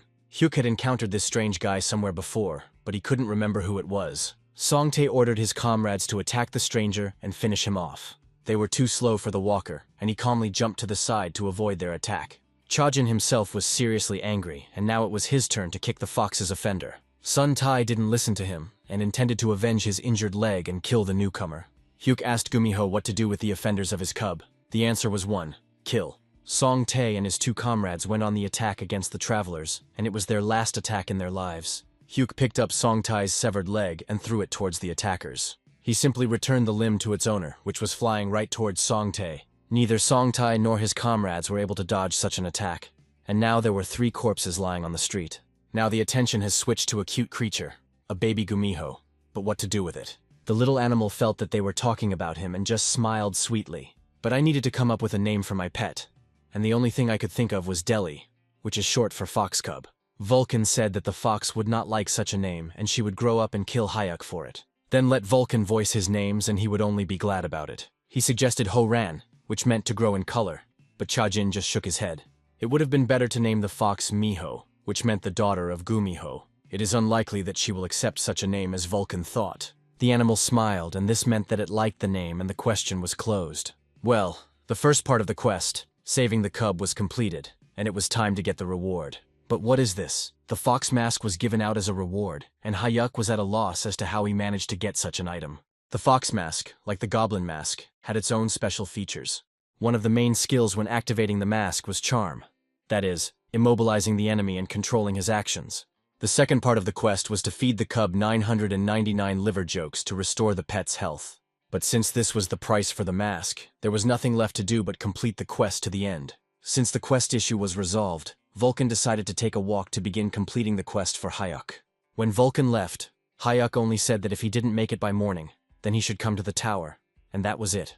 There was a strange difference between killing monsters and bringing them all alive at once. But Vulcan sensed something and began to peer closely at the city streets. And so it was. A strange eccentric with horns like a dragon appeared on the streets of the city, and he was clearly in the mood to kill. Dragons are cold-blooded, and if they swear to kill everyone in their path, then no one can stop them. It was impossible to allow the dragons to come to the 10th floor. Otherwise everyone would be doomed to death. Vulcan knew and understood this. The townspeople were worried about the stranger who came at the same time for several days. All attention turned to Vulcan, and he realized that he had been discovered by this stranger. Oh yeah, the stranger mistook him for the demon who tried to destroy the village. Vulcan was surprised that he was mistaken for a demon, which he had never been in either his past or this life. Since this stranger mistook Vulcan for a demon, he had a low level to understand the master's power. The stranger didn't like the fact that he was considered a snotty dragon. The stranger became enraged and began to shout that how dare they call him a dragon, and that he would kill Vulcan for this. Meanwhile, Chajinhuk arrived at the Tower of Magicians in the morning, where he planned to come. But Vulcan was not there yet. Chajinhuk was a little worried about Vulcan, and for some reason he didn't answer him. He entered the tower, but to his surprise, he found no one there. He was called out by the tower's inhabitant, and his name was Ken. Apparently Chajinhuk won't be staying here for long. He asked to use the necromancer's room and planned to become spiritually stronger there. But before being given access to the room, Chajinhuk was asked to fill a crystal ball with magic to test his abilities. It was a strange assignment, but there was nothing to do and it had to be done. Chajin turned only a small part of the mana into the crystal ball and it began to fill with magic. Ken struggled to hold the ball as it was filled with magic. But suddenly the ball crumbled into pieces and was destroyed by the magic that was put into it. Ken couldn't believe that this newbie managed to destroy the crystal ball so easily and quickly. Once the test was passed, Chajin asked where he could find the necromancer's room. Meanwhile, in the city, a battle was taking place between Vulcan and strangers from the dragon race. Exchanging blows, the two opponents tried to inflict wounds on the enemy and destroy him as quickly as possible.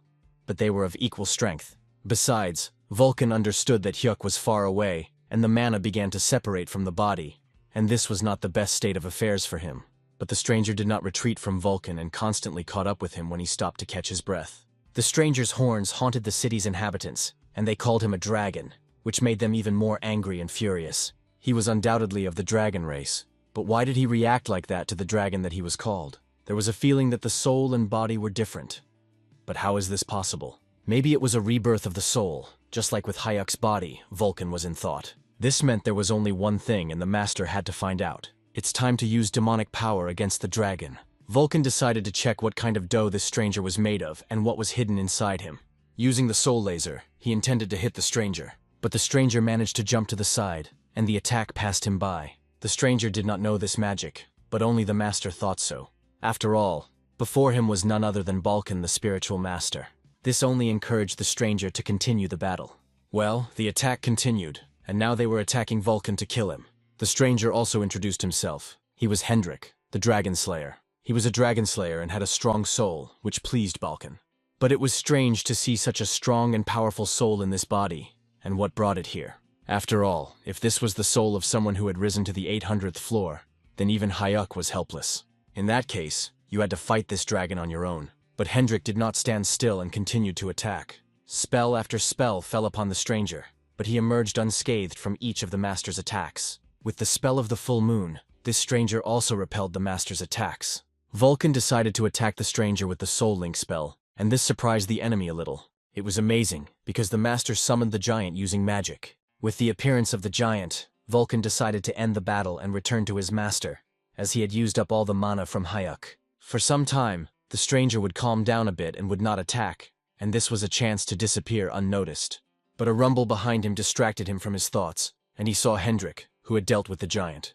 Vulcan and this enemy were now being sought by a stranger for revenge. Then in the next battle he swore to personally cut him down. He gave his word to do this as soon as possible. In the Tower of Magicians, Ken led Chajinhuk to the necromancer's room, and thought that this newcomer was not an equal opponent to him. Chajinhuk also assessed his guide, but this magician was too weak and could only serve as a guide and nothing more. Ken opened the door slightly and showed the necromancer's room to the newbie. The room was filled with corpses, chemicals, and a lot of books, which was the best dream for a necromancer. Ken left the room and said at the end that the newbie could call him if he needed help.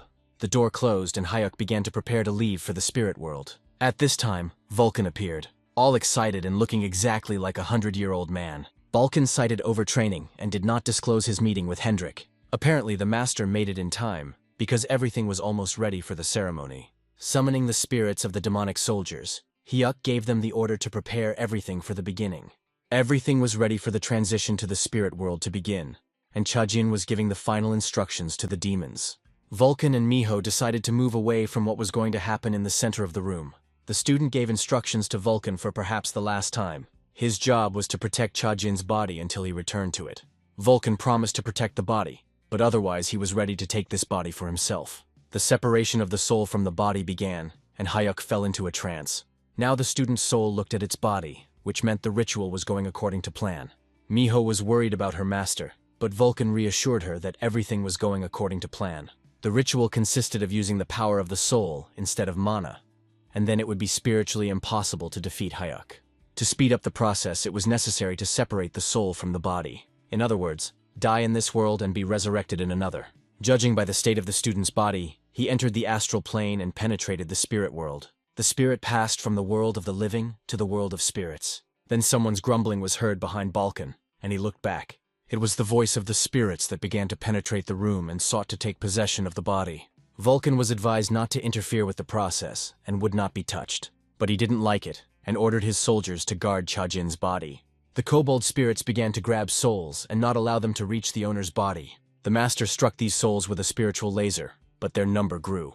Ken appeared at the door to see what was going on. He was horrified by what was happening in the necromancer's room and grabbed his head, not knowing what to do. Vulcan took notice of him and ordered him to help drive the souls away from his master's body. One of the spirits headed towards Chajin's body, and the fox Miho noticed it. From behind, no one was covering the body of their master, and this was a chance to occupy the body. Ken screamed and pointed to the body and the spirit that was heading to enter the body. Vulcan had to pull himself together, or else he could lose his body. But then Miho intervened and struck the spirit, preventing it from taking over the body. Miho used her power and the spirit was defeated. The two stood and did not understand what had happened. All the spirits in the room suddenly stopped trying to take over Chajinhuk's body, all because they were charmed by Miho. Miho stood behind Chajinhuk and charmed the souls from the world where her master was. The volcano was struck, and now they all together could protect the owner's body from souls. Ken was also fascinated and stood rooted to the spot, admiring the little animal. Miho not only charmed the living, but she could also control souls. And suddenly a boss from the spirit world appeared in front of the body, and everyone in the room was shocked. This spirit was none other than Named. He was a strong and powerful warrior in life. If he wants to inhabit Chajin's body, then everyone will be in danger. He wanted to prevent this from happening, but Named attacked him, and he was already lying on the floor of the room. And the charm also affected Vulcan, and he could not move. Vulcan told Miho to stop him. There was no interest in the little animal, and Named asked not to disturb him. But Miho was determined to fight this monster. The skeleton was shocked by the aura of the divine beast and could do nothing. But Miho ran out of charms and she couldn't charm anyone else. Named prepared to attack Miho, but his attack was repelled. Chajinhuk returned to his body and repelled the attack on Miho. And now the ghost was finished, and Chajinhuk attacked this impudent fellow with the aim of destroying him. Now the ghost no longer owned his immortal body, and it was broken. Having received spiritual powers, Chajin could now easily deal with even evil spirits. With his remaining hand, Named tried to hit the student, but nothing worked. Using the magic of 10 fingers, the walker attacked the ghost. The ghost was attacked by many bullets in the form of evil spirits, and was doomed to die again and forever. He was finished, and his body was pinned firmly to the floor of the room. Vulcan admired the strength of his student, who surpassed him many times over. Instead of the ghost's body, there was now a hole shining outward in the wall, and it was all over. The puppeteer came and was shocked by what happened to the Tower of the Magicians. What happened in the class change tower that could have caused this? Chajinhuk distracted him and asked him why he came. He brought a suitcase with the items he didn't find inside the cloak and handed them to Chajinhuk. Inside were various flasks with poisons, and 2 magic crystals with the power of fire and ice. It was clear about the suitcase, but why was there a puppet there, and a strange one at that? The puppeteer decided to use this puppet to clear the 100th floor, since he had completed the last task of the manager of the 10th floor. He needed to become stronger and catch up with Chajinhuk for a rematch in battle. He was also grateful for Lich's advice, and he informed him that serious changes were coming due to Chajinhuk's conquest of the tower. By reaching the 100th floor, he could also become the best merchant on these floors. Good attitude and desire was a good sign for the puppeteer. He was similar to William in the way he had once reasoned. Chajinhuk promised to let him in on his plans with Lich if he proved his abilities. The puppeteer thanked him and left the tower. The two of them just watched the carriage in which the puppeteer was riding towards conquest. Well, the tower was finished, and it was time for the travelers to leave it. But before leaving, it was worth absorbing everything that the puppeteer brought. Vulcan was shocked by his student. Of course he was going to eat it all, just as he did with the rest. The body's peculiarity allowed it to absorb objects and add their properties to itself. At the very moment when Chajinhuk was absorbing the objects, Ken came to his senses. The volcano greeted Ken, who had finally woken up. The tower manager asked where the fox was, and that participant and Vulcan reassured him. But he already doubted whether they were intact.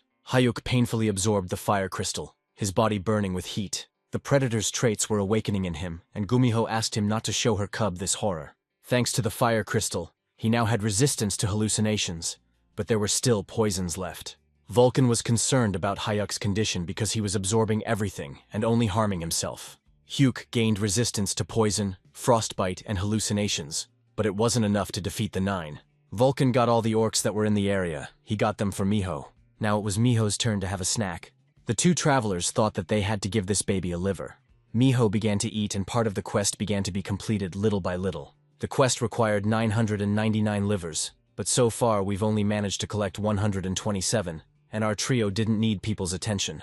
Hyuk asked Vulcan who he had fought last night. It was strange not to notice the fluctuations in Vulcan's mana, because he was fighting one of the great creatures in terms of magical power.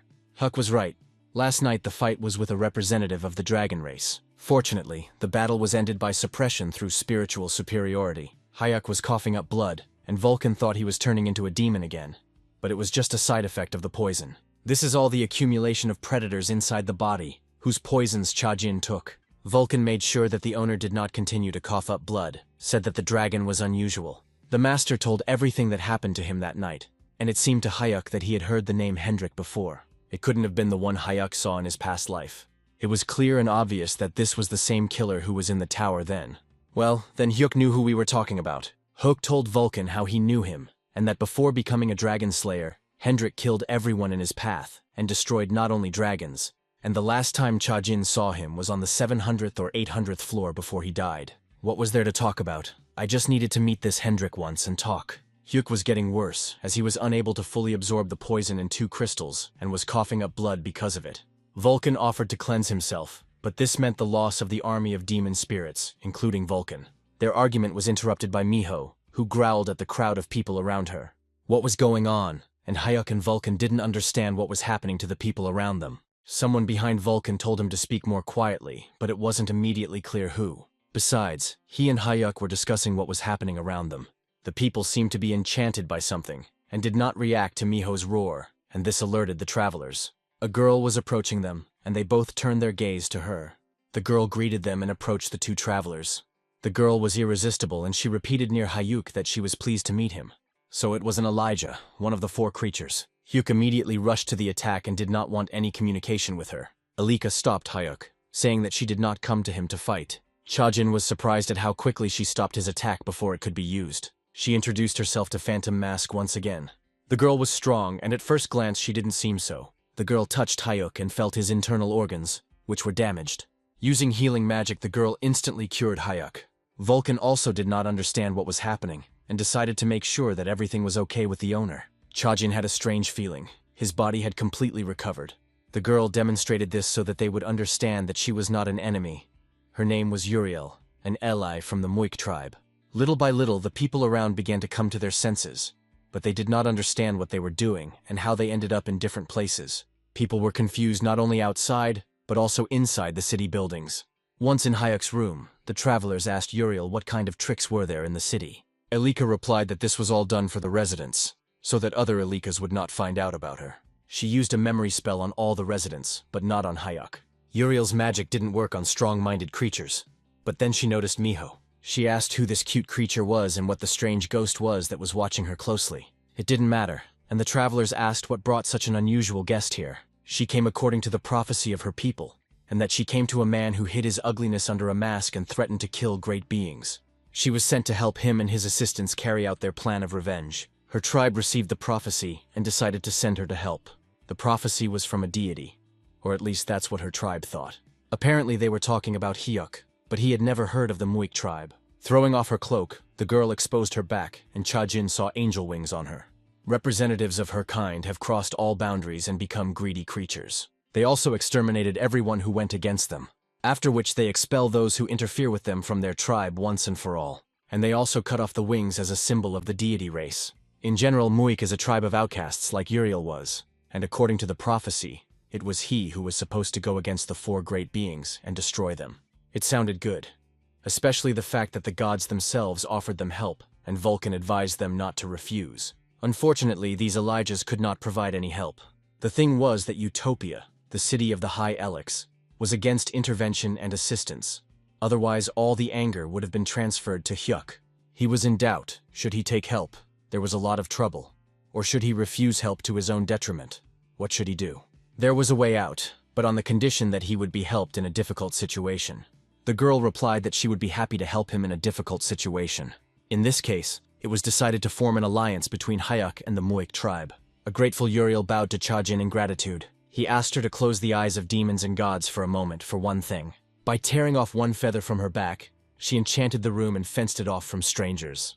Hyuk wanted to make sure he couldn't be heard. He cursed Baal, saying that he was a lustful and deceitful being, and why he needed this space was unclear to the Alika. So Hyuk introduced himself. His name is Chajinhuk. In his past life, he was the Death Star. It can't be, because it was the same Chajin who was in the tower when Uriel was there. Unexpectedly for everyone, she fell on her knees and apologized for her rudeness. Wait, it turns out this girl knew that Chajin 10 years ago. She was there 10 years ago when Chajin died. Next time she would do well to keep quiet before saying such things. She only said if he knew what would happen when he passed all the floors of the tower. Something in between awaited him between all these creatures. The great beings will not let anyone near them, and only they want to rule the tower. And they are capable of destroying anyone else in their path. That is, to kill at the beginning of the path, in other words. And Hyuk knew all this, which surprised the girl. And he was also convinced that the person in front of him was a traitor and a conspirator. With demonic charms, he grabbed her by the throat and intended to send her to where her wings were. Finally, she said that because of that incident, she became Muik and went against what was done to Chajin. His name was then Chajinhuk, Death Star, and the girl fell silent with tears in her eyes. It was he for whom she went against her own. Hyuk let go of the girl and they began to talk again. He apologized to her and asked her to forgive him for such behavior. The girl wanted to say something else, but Hyuk stopped her and realized that she was not from the heavenly race. Uriel thanked for understanding. She offered to arrange a meeting if he needed to meet with outcasts like her, and from other races too. She was right, and if she could lure them to her side, it would be good for the battle with the great creatures. Uriel suggested meeting again on the 190th floor of the tower in Dream City. They were not allowed to go above the 200th floor. That was his territory. From the 200th to the 300th floor were the domain of Emperor Tess. The girl asked for the opportunity to get dressed since she was half naked in front of Hyuk. If Hyuk had given the thing to the girl, there would have been marks from it on her. No, there wouldn't have been, but she was being closely watched. She came without things, and that was enough for Hyoku, but the girl thought about something else. She thought that he wanted to seduce her, but she was wrong. But he meant wings, or rather, to take a feather for himself. She tore off a feather and handed it to Hyuk, who was afraid that the wings would not grow back. But no one should know about this feather. Otherwise the girl would be in big trouble. He was going to absorb this feather after the girl left. She said goodbye and walked out the door to her city. As soon as the door closed behind Uriel, he began to absorb.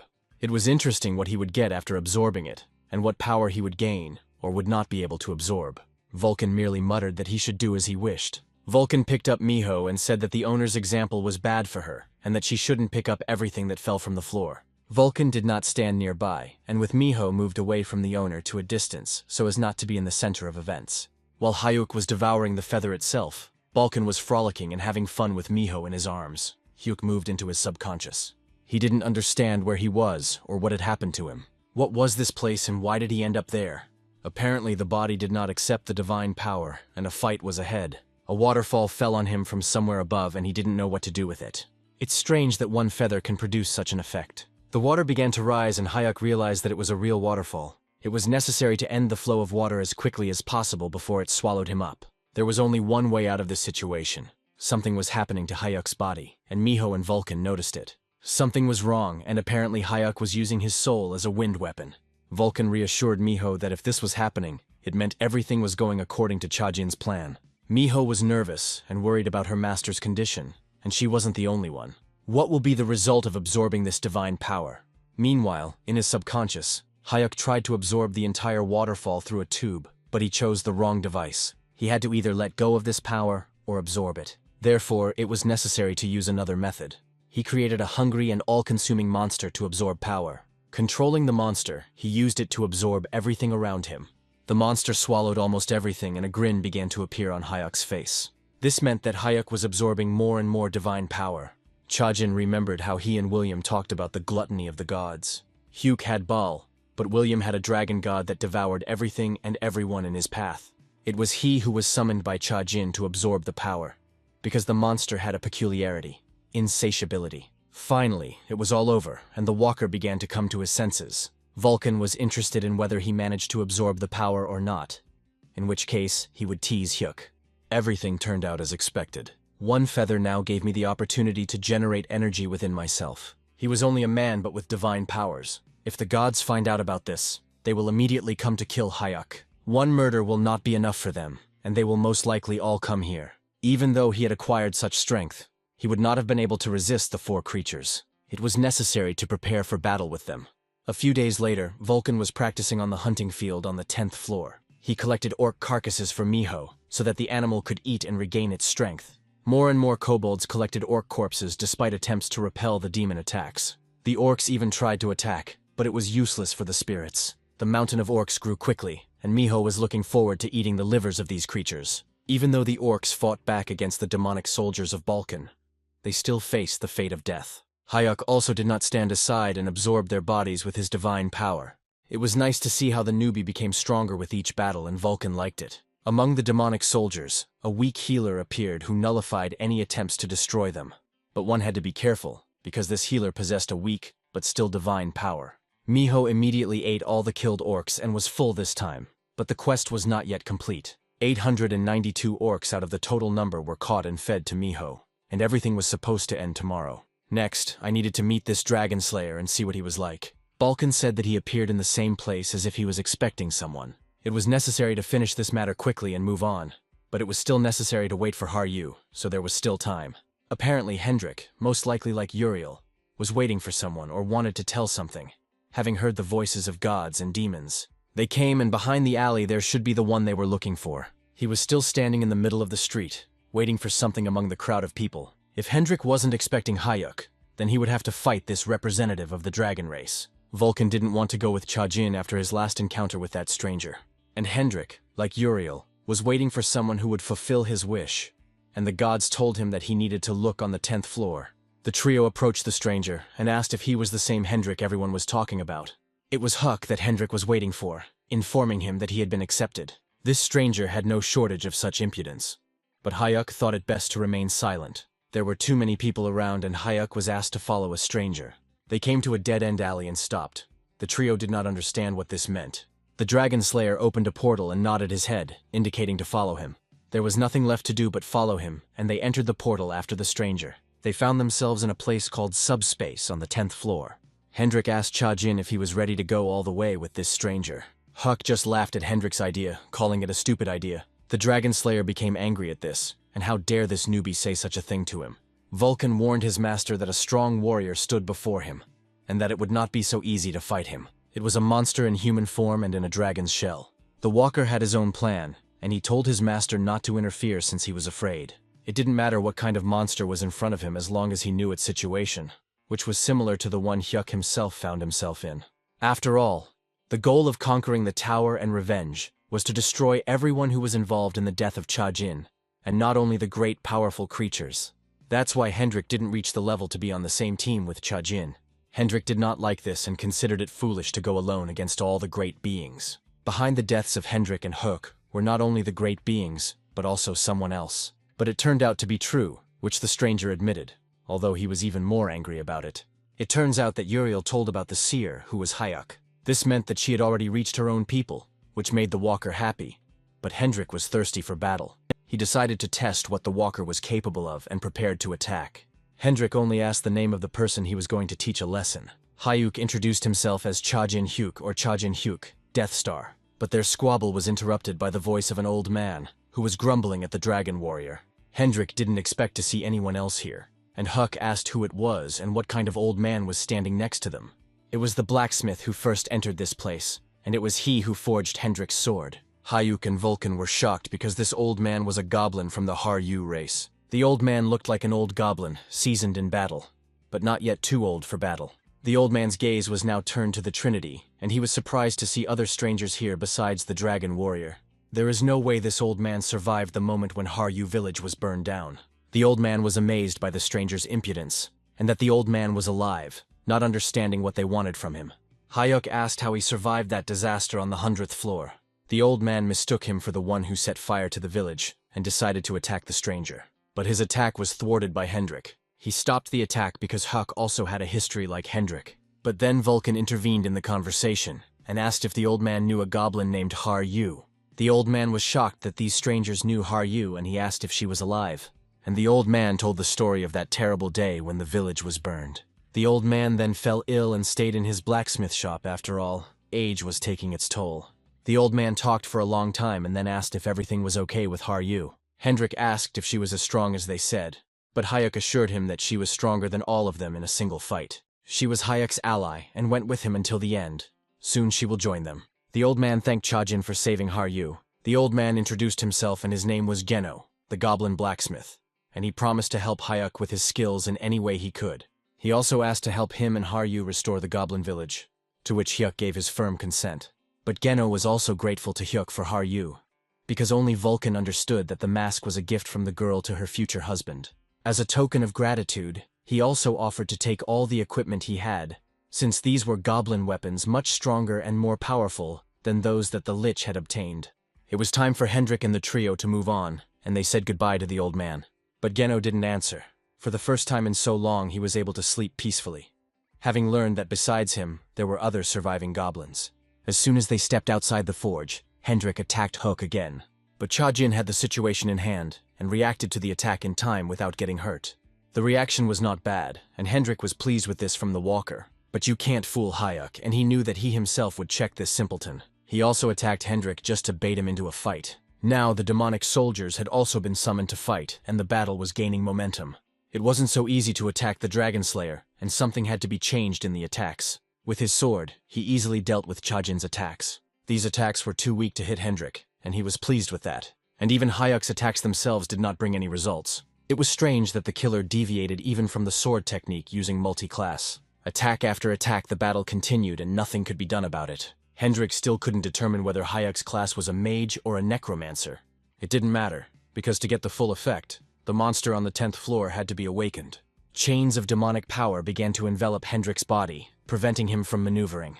You should have fought the first spiritual master before drawing such conclusions. Hyuk decided to summon the monster Gungnir, which had fallen on this floor. This mighty orc was killed in less than a second in a fight with Hook. By ordering Hendrik to attack, Hook gave the orc strength to attack. Vulcan stood next to the killer and held him with the demon chains so that he could not dodge the attacks. Hendrik's sword was unusual and easily broke Vulcan's spell. The sword was a dragon destroyer, and it could hurt Hyoku very badly. The attack was aimed at Hyoku and he was unable to block it. And Vulcan got it from this stranger. If this technique was the strongest, then nothing good was to come. There was nothing more to talk about, and he decided to finish with Chajin. He launched his most powerful attack and was determined. But Hyuk had another trump card and decided to use it. The last word was his, and he was preparing to attack this stranger. The magical attack ability was pitiful compared to the sword technique. But it was in vain to think so, and Hendrik began to understand that he could not escape the attack. Hendrik's body was hit by multiple arrows from the 10 Fingers blasts. It was necessary to finish him off, but the chance was missed. Although the use of the mask caused a side effect, there was no other way out. The fire element, thanks to the absorbed crystal, gave strength for the attack. But the moment was lost and Hendrik broke free and was able to dodge the attack. Hendrik, exhausted from blood, demanded that the battle continue, and he called upon the fire dragon to protect him, and now the initiative passed to the side of the killer. Huck did not expect this turn of events, and was surprised by Hendrik's abilities. He could still predict the attack, but his reaction speed was not enough to fight the dragon. There was nothing left to do but apply the fox mask. Perhaps the mask will help to attack and end this battle once and for all. The fox mask was on and Hayek prepared for his attack and decided to end the battle. Using the fox mask, Huck continued his attack on Hendrik. Hendrik found this funny, and also decided to go on the attack and continue the battle. Although the dragon warrior was strong, Chajin did not lag behind him and tried to fight on equal terms. The exchange of attacks continued, and the battle continued with powerful and strong force on both sides. And although the mask gave the walker strength and speed, it was not so easy to resist the dragon from the 800th floor. Hyuk would occasionally catch the opportunity to attack the stranger, but he would always slip away from the attack. Hendrik also used magic against the walker, which Chajin didn't like. He was already getting tired of it. He decided to use the enchantment to delay Hendrik's attacks for a while and land his blow, and he cast the fox mask spell before Hendrik could launch another attack. For a moment the spell worked, and the dragon warrior became petrified and could not move for a certain moment. Something incomprehensible was going on in his head, and this made him angry. He should have concentrated, and all the spells would have been useless to him. In any case, Hendrik's immobilized body served as a good springboard for Huck to strike. Chajin decided to attack with a punch instead of a weapon, since at this distance it was not needed. He decided to use Kyung-hoon's technique and strike his opponent. Putting all his strength and abilities into the strike, Chajin struck Hendrik with all his might. With this attack, he decided to finish off his opponent once and for all. But his strength was at the limit of his capabilities. All the power was concentrated in the fist, and this blow was supposed to decide everything. The impact caused everything around to collapse, and no one could stand up to such an attack. Even Vulcan fell to the ground from such a powerful surge of mana and magic from the blow. And although Chajin stood firm after his blow, he couldn't move. His whole body was exhausted, and blood started flowing from his eyes. Vulcan was worried about the condition of his owner. He did not look in the best condition. All his strength was spent, and Hyuk stood only because his body froze, but did not obey him. Hoping that Hendrik was finished by this blow, Hulk thought it was all over. Hendrik, although he had been beaten, still had the strength to attack, but he lost the battle and accepted Hulk's test as a pass to the team. But Hyuk countered by saying that he hadn't passed the test and wasn't accepted into Chajin's team. Since Hendrik failed the test, he decided to continue the fight and finish the battle. It was now time for Hendrik to deal the final blow to Huck, and he was serious about being on the Walker's team for conquest and revenge. Hyuk could only say that he shouldn't attack since he was powerless to repel the attack. Having summoned the fire dragon, Hendrik prepared for another attack on Hyuk. This attack could have put an end to the conquest of the tower, and Hyuk could have died this time forever. The moment of truth has come. Just one more moment and that's it. He only said that Hendrik had been accepted and had lost consciousness. A couple of days later, Vulcan was already making fun of Huck because he was defeated in a fight with Hendrik. Hyuk was angry and shouted at Vulcan to shut up already. He wanted to use magic, but his whole body was giving off hellish pain, and he couldn't move for the foreseeable future. Hyuk was only able to survive an attack of such power thanks to the feather he absorbed from Uriel. There was a knock on the door, and Hendrik entered the room to visit Huck. Vulcan did not expect such a guest and looked at him with disdain. Remembering his last encounter with this stranger, Vulcan asked Hendrik for forgiveness for his behavior. Hendrik didn't hold a grudge against him, and now they were sort of in the same boat, so why hold a grudge? Vulcan was relieved to hear this, and agreed that the feud could be forgotten. It was strange to hear this from this dragon, of course, but apparently he is a normal person in everyday life. Vulcan apologized for Huck's appearance. Apparently Hendrik overdid it with the fire dragon attack. Hearing such talk, Chajin became angry and asked to attack him to continue the battle. Maybe they would fight another time, but now there was no need for that. The conversation would be about something else. And it was about Hendrik's story about who killed him and who he was in his past life. And the saddest part of the story will be the last battle before his death. And he began to slowly tell that long ago his family and homeland were attacked by dragons and were exterminated by them. Without knowing why, he remained alive, while everything around him was burning and his family was dead. There were many dragons and cries for salvation were in vain, because apparently they exterminated all the inhabitants. His hatred from that moment on was towards everyone who had horns and scales. After all, his path was to conquer the tower, and he strove to conquer it just like Hyuk does now. With each floor he became stronger. On the 600th floor he killed a dragon for the first time, and from there were only more of them. But upon reaching the higher floors, the system issued punishments in the form of being demoted to floors and reducing the walker's abilities. So that's why Hyuk was able to survive the Lich's attack. And Chajin asked which floor he was able to reach despite the punishment. Hendrik replied that he was only able to reach the 900th floor of the tower. It was this floor that put an end to Hendrik's wanderings. The 900th floor was something insurmountable for Hyuk. The whole point was that when conquering floors after the 600th, many races began to hunt him in order to destroy him. And unfortunately he couldn't cope with them all, as there were too many of them. And seeing no other outcome, he decided to accept death. But this was not easy either, so in this body, he will now take revenge. The story was finished, and Huck said that it was definitely about Hendrik. Hendrik asked when they would continue climbing up the tower, but Hyuk still had to wait for Haru. Well, how could Hendrik leave such a weak Hyuk, who irritated Chajin with his ridicule? He was leading up to the fact that at the last and difficult moment he would be left alone and without help. Trying to fight alone was too presumptuous for one of them. Hendrik was right, and it was necessary to attract the allies and all those who wanted to go with them to the end. And then Hyuk suggested Hendrik to create his own guild, where all these creatures would be accepted for the battle of their lives. Hyuk was a little shocked, because he hadn't even thought about it. Meanwhile, on the 600th floor of the Songguk Guild building, someone's footsteps were heard in the main hall. Carmen walked to her brother in the hall, where he was watching what was happening on the 10th floor. Kane looked over the report of what had happened to the city on the 10th floor. This was a report from the White Swallow's 10th floor guild. All the chaos was caused by one person, which alarmed Carmen and Kane, because they understood where this was leading. If you believe the information from Yahello, it didn't look like an organization or a guild.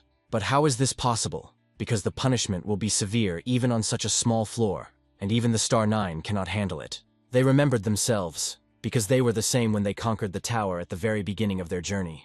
Perhaps this was just an assumption, but the appearance of such a person could not be ruled out.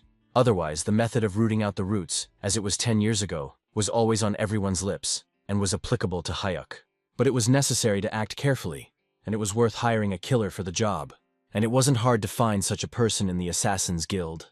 And this was one of the female assassins who went over to the side of the mercenaries. Meanwhile, Hyuk's company was discussing forming a guild, but there was a catch. Hyuk was on Baal's quest. He needed to make his own name before he reached the 100th floor. And if Hendrik were to lead the guild, he would not want to bury his name under its leadership. Nothing could be simpler, because the head of the guild would be Hyuk, and Hendrik would listen to him. It was unexpected to hear this, and to become the commander of the dragon. After all, Hendrik was not confident in his own strength, and Hyuk was a good necromancer and could lead an army. But Hyuk was weaker than Hendrik at the moment.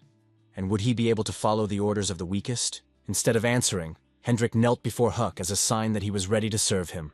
This answer was strange for Hyuk, but still acceptable. This behavior was due to the reproaches and insults that Hendrik had to endure in his past life. He was so angry that by the end of his journey he was powerless to resist. And in such a state no one helped him, so he was ready to serve Hyuk. Then everything was decided and Chajin would lead the guild.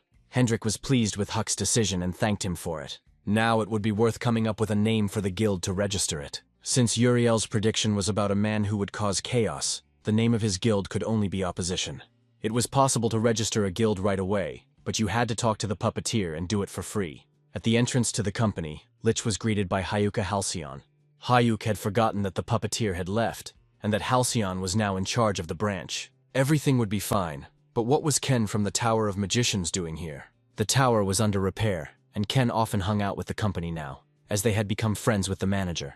It didn't matter, and Hyuk said that he wanted to form a new guild as soon as possible. Halcyon could not resist and flatteringly said that many would want to join the Ghost Mask Guild, but there was a condition. To create a guild, at least 2 were needed, and then Vulcan and Hendrik came up from behind.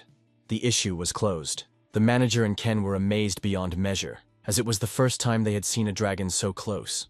The whole point was that Hyuk became a celebrity, but Hendrik didn't understand who it was. The guild members to whom invitations had been sent were also supposed to appear. Geno received the letter when he was busy forging another weapon.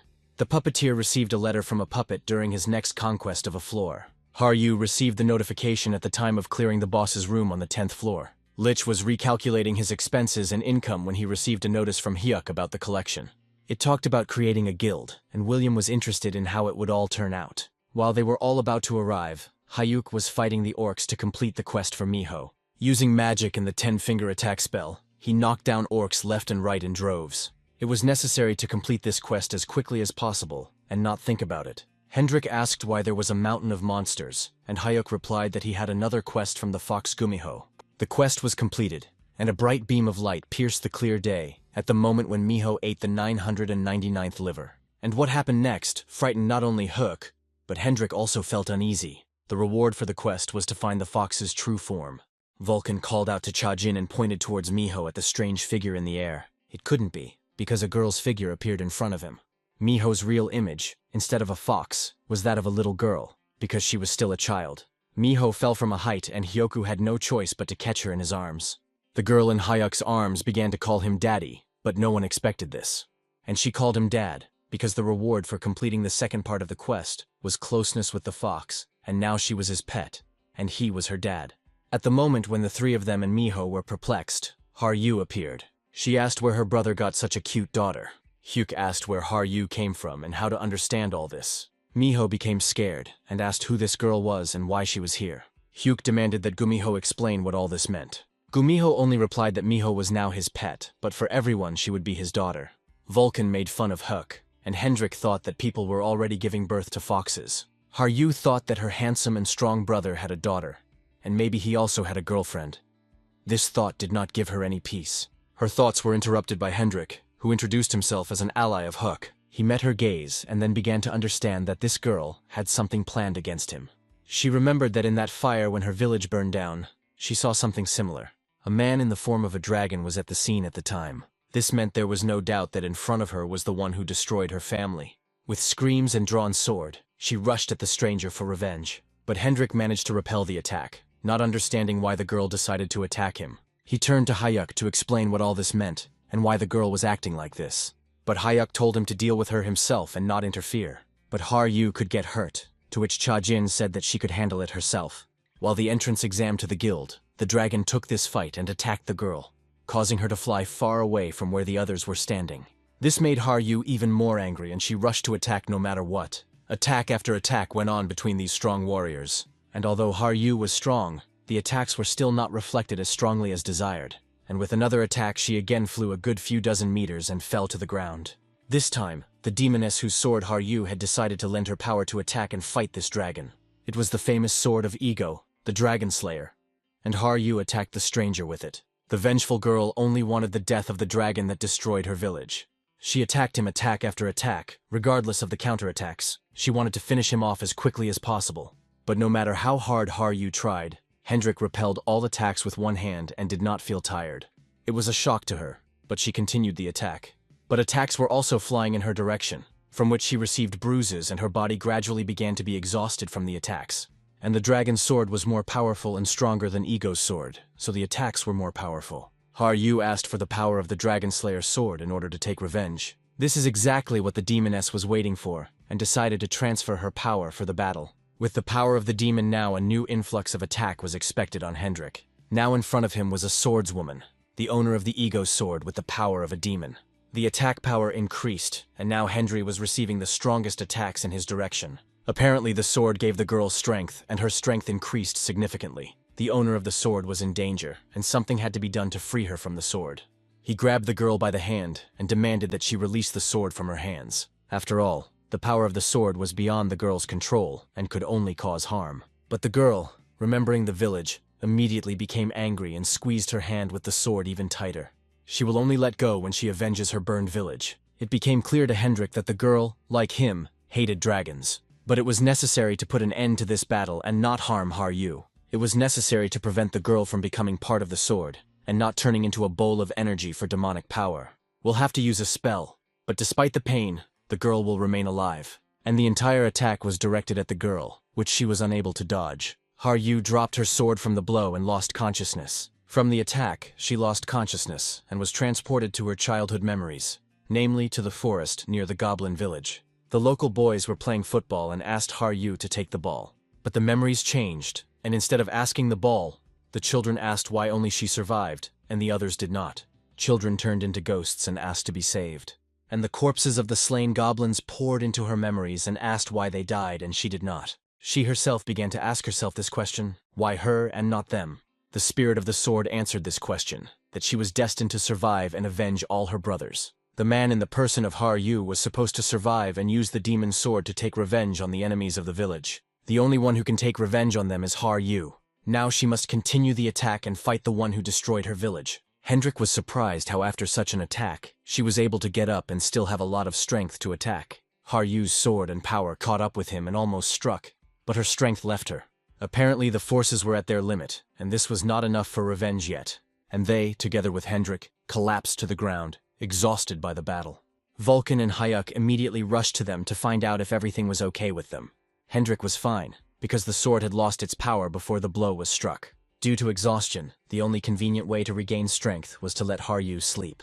The extreme use of the sword's power had greatly exhausted her body. She needed to rest properly. Miho was near the bed and was worried about Haru. A little further away stood Hyuk and was talking about something with Hendrik. Hendrik was not allowed to see her yet, until she got used to the fact that he was her ally. Hayuk invited him to go with him to the second floor, and there he said that until Haru accepted him as an ally, he should live on the second floor for now. Hendrik thanked him for his concern, but Hyuk was not concerned about him, but about the goblin girl. Haru began to come to her senses, and the first thing she saw was Miho in front of her. The girl remembered that it was her brother's daughter from Gumiho after completing the quest. Hyuk came up and asked if she was awake and how she felt. Haru said she was feeling better, and Miho greeted him as her dad. But having said these words, she switched off again. Apparently she only had enough strength for that. Hyuk warned Miho not to call Haru Uni's girlfriend, or she might die. Haru was resting and didn't hear Miho and Chajin's conversation. After some time, Haru felt better and was collected before the road. All her belongings, such as a broken sword and the clothes on her, were collected. Miho also said that she was going, but she called Hyuk Appa instead of Dad. It's clear that Haru taught her this. Who else would have come up with this idea? She explained everything to Miho kindly, that it was not Dad, but his older brother. Hyuk handed everyone strange scrolls and told them not to tear them apart until the right moment. These were teleportation scrolls, but Vulcan did not receive such a scroll, and began to wonder why he did not have a scroll. Without answering, Hyuk packed Vulcan into the soul vessel and took him with him. Before being placed in the vessel, Vulcan was furious that he was being used as an item and put into inventory. In an instant, the entire group, using scrolls, moved to the hall that the Golden Lich had prepared. Everyone was shocked by what they saw, because the hall was rightfully luxuriously made. But all this was only thanks to magic and money. Haru froze when she saw a goblin standing next to her, not pretending to notice her. It was Geno, Haru's grandfather. Hyuk and Vulcan were relieved that Haru had finally met a member of her kind. Their joy was interrupted by the noise of the doors opening and the appearance of the Lich, displeased with the other's lateness. He entered with the puppeteer, and was angry that someone did not arrive on time or early, but the whole reason was to bring the goblins together. The puppeteer realized that before him was Chajin, the Death Star who had died 10 years ago. The whole group sat at the table and discussed the information that they had managed to collect during the battles. It turns out from the information that 4 creatures destroyed Huck and Hendrik, and also destroyed the village on the 100th floor. It all sounded strange. And now there were 3 witnesses to the crimes, and all of them were now in this room. This means that no one had any doubts about the guild's goal of revenge. It was time to turn this whole rotten world inside the tower upside down. Now it was decided to continue conquering the tower, but now as a guild. Everyone left the hall, and Haru called out to her grandfather, who had come out before everyone else and was about to leave. She hoped that Geno would go to conquer the tower with everyone else, but the answer was different. But the old man had no place next to the rest of the raid participants. The whole point was that the anger of both softened when they saw each other, and this could have become an obstacle to revenge. After all, it was impossible to allow the goblin's last blade to become dull because of an old man like him. And so that no one would look for him, he changed his name from Geno to Mu Young, that is, the one who has no name, and now he was an ordinary blacksmith. But Haru wanted to remember his revenge and never forget it. Since Geno, that is Mu Young, was no longer a goblin, Hyuk had a task for him. He approached Lich and informed him that he would establish a guild base on the 100th floor. But Mu Young needed to survey the goblin village first. Lich was not against it, but he asked who would head its branch, and the answer was obvious: Geno. Indeed, this old man knew the surroundings of the village well, and lived on the 100th floor for many years. The puppeteer was sent along with the old man to help him settle there. The puppeteer agreed, and they set off on their journey together with Mu Young. Once the goals of each guild member have been determined, it is time to move forward. Since they are called a confrontation, it is worth justifying this name. They moved to the safe zone of the 11th level, and found themselves in a village. The last one to emerge from the portal was Hyuk, deep in thought.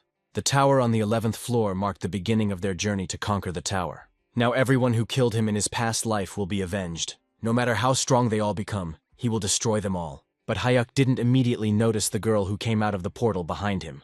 This girl was a bounty hunter, and decided to watch these people for now. This continued until the 50th floor, which the guild members reached without any problems. Rumors of reaching this floor spread faster than the heroes conquered the floors. On the 50th floor, guards prevented further conquest of the tower, but it was no longer important. Against the living guards, Hyuk summoned the guards of the dead, and they began to fight just as they once did when they were alive. They had only one order: to destroy everyone who stood in the way of the master. And all the guards rushed at Hyuk. But how naive they were to attack the necromancer with his army. After all, in addition to the army, comrades also covered each other, so the guards had zero chance of defeating the guild members. A representative of the royal guild came out to the noise of the battle and could not believe his eyes. An army of the dead stood before him. It was strange to him that it was under his rule that these demons appeared, and that he would have to fight them.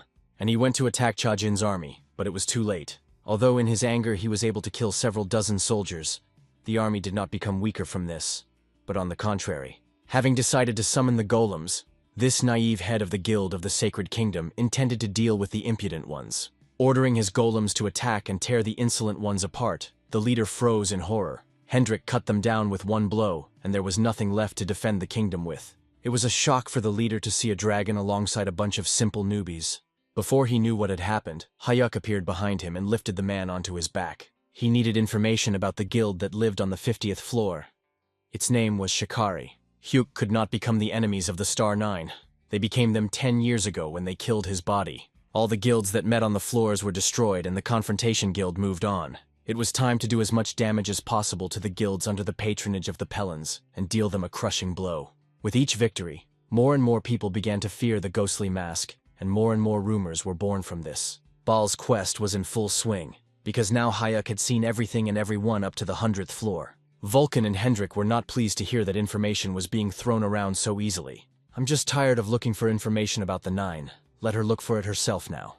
Although the magical power was not very pumped up, but in combination with the other characteristics, it gave a chance to deal with everyone already at this level. But there was no normal weapon for attacks. Hendrik suggested that Hyuk still had a weapon from Mu Young, and it was much better than what Lich got.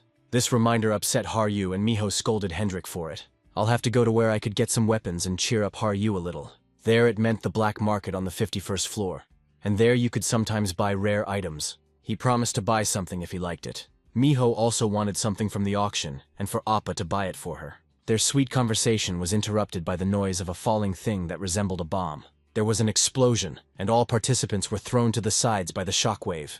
They aimed at Hyuk point blank and tried to finish him off, but he managed to dodge. It was a shot from a plasma pistol, but not from this world. The attacks continued and the buildings were destroyed each time. The bounty hunter targeted the guild members with the intention of destroying them. Hendrik was the first to try to destroy this uninvited guest and put an end to the attacks. Hendrik's blow was, to his surprise, deflected by some transparent thing, and the attack failed. He couldn't believe his eyes, and when the huntress put on her helmet, he mistook her for a machine. Having repelled another attack of the dragon, the girl continued to fight as if nothing had happened. Now Haru and Miho joined the battle and attacked the girl in the suit. The simultaneous attack did not lead to anything good, and only made the air shake. The stranger's suit worked, and she floated in the air from the jet wings on her back. Numerous bombs rained down on the girls from above, and the explosions caused considerable injuries to them. Everyone was lying on the ground and the huntress was hovering above them, preparing for new attacks. She expected more from this guild and was upset that she had weak opponents in front of her. But how wrong she was. Hook and Hendrik both charged at her, but she dodged. Both missed, but the attack continued with renewed vigor. The huntress pointed her weapon at Hendrik just as Hook swung his weapon, but both reacted in time and were safe. Before the attack continued, the huntress decided to tell the two something important. The girl's name was Shane, a bounty hunter, and she came here for trophies. Hook and Hendrik were shocked by the news that such a strange guest had come to visit them. This means that someone ordered them, and it was necessary to find out from her who it could be. She only added that they are her trophies. Hendrik just grinned and began to attack the girl, but she stopped him and said that she was not going to kill them now, but there was a condition. She suggested making a bet that would be beneficial to all of them. The conditions were that if they won the battle with her, she would tell who paid for their heads. Because of such impudence, Hendrik wanted to cut off the impudent girl's head, but Hook stopped him. If 9 or 4 creatures paid for their heads, then without information they would be in very bad shape. This meant that it was necessary to hear the terms of the bet and make it. She enjoyed fighting the strongest creatures, and the bet was about that. The bet was to fight her.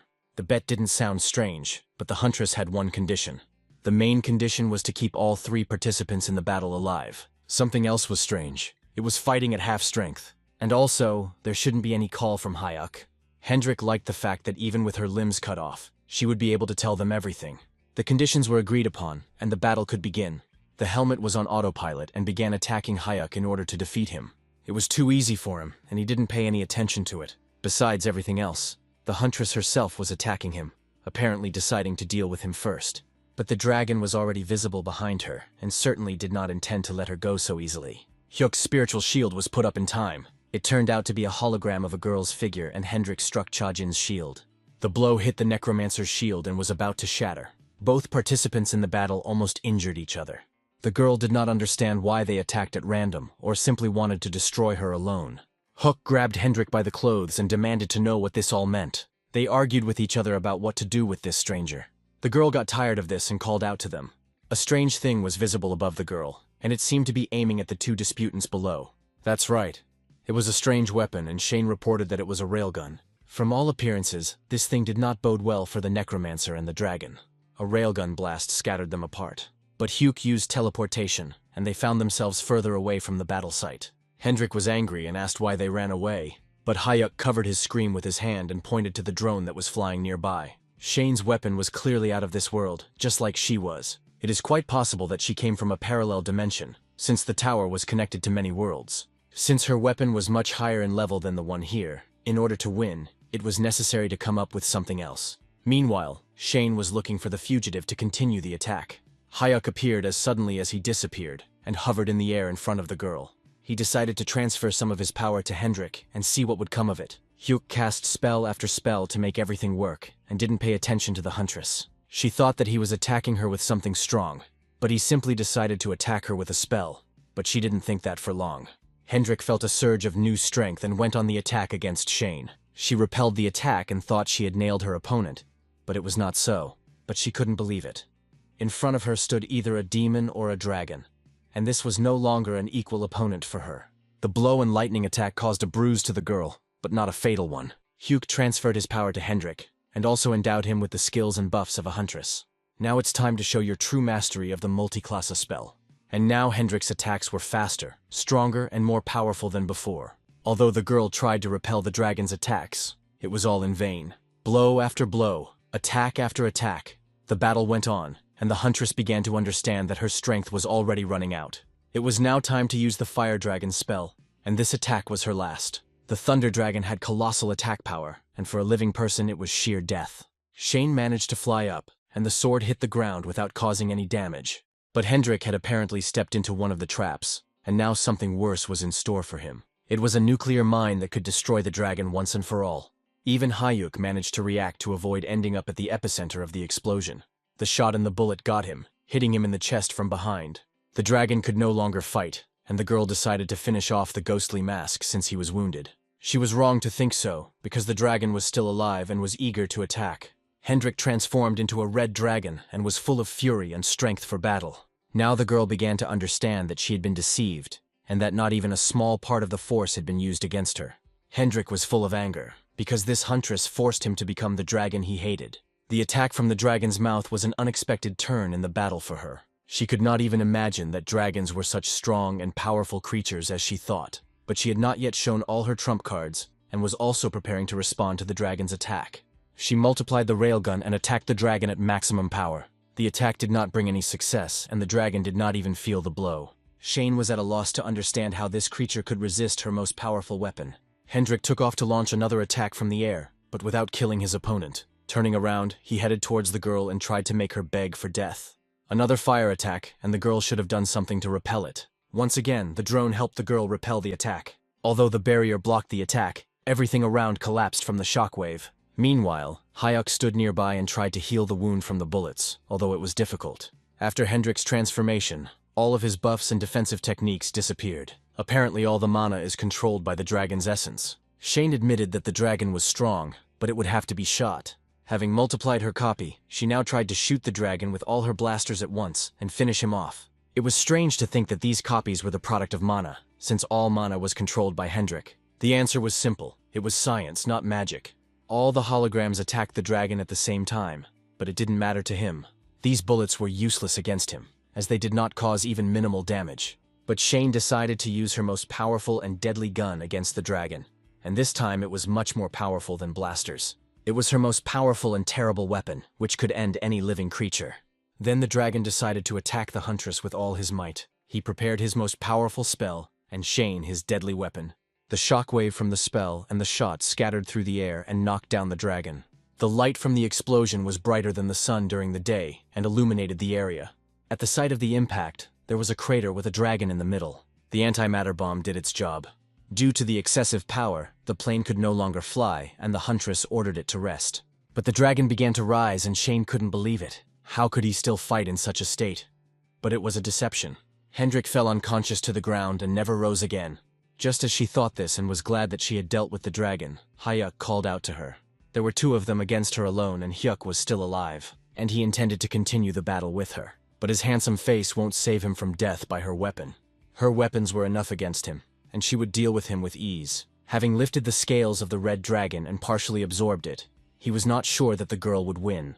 It was a shock to her, and it was the first time she saw a person absorb an object and take over its power. Hyuk repeated that they needed information from the girl and nothing more. In any case, they will receive it voluntarily or by force from the girl. The girl couldn't believe that there was still a person in front of her. Hyuk gained the power of a dragon from absorbing the scales and could now decide the fate of this huntress in his favor.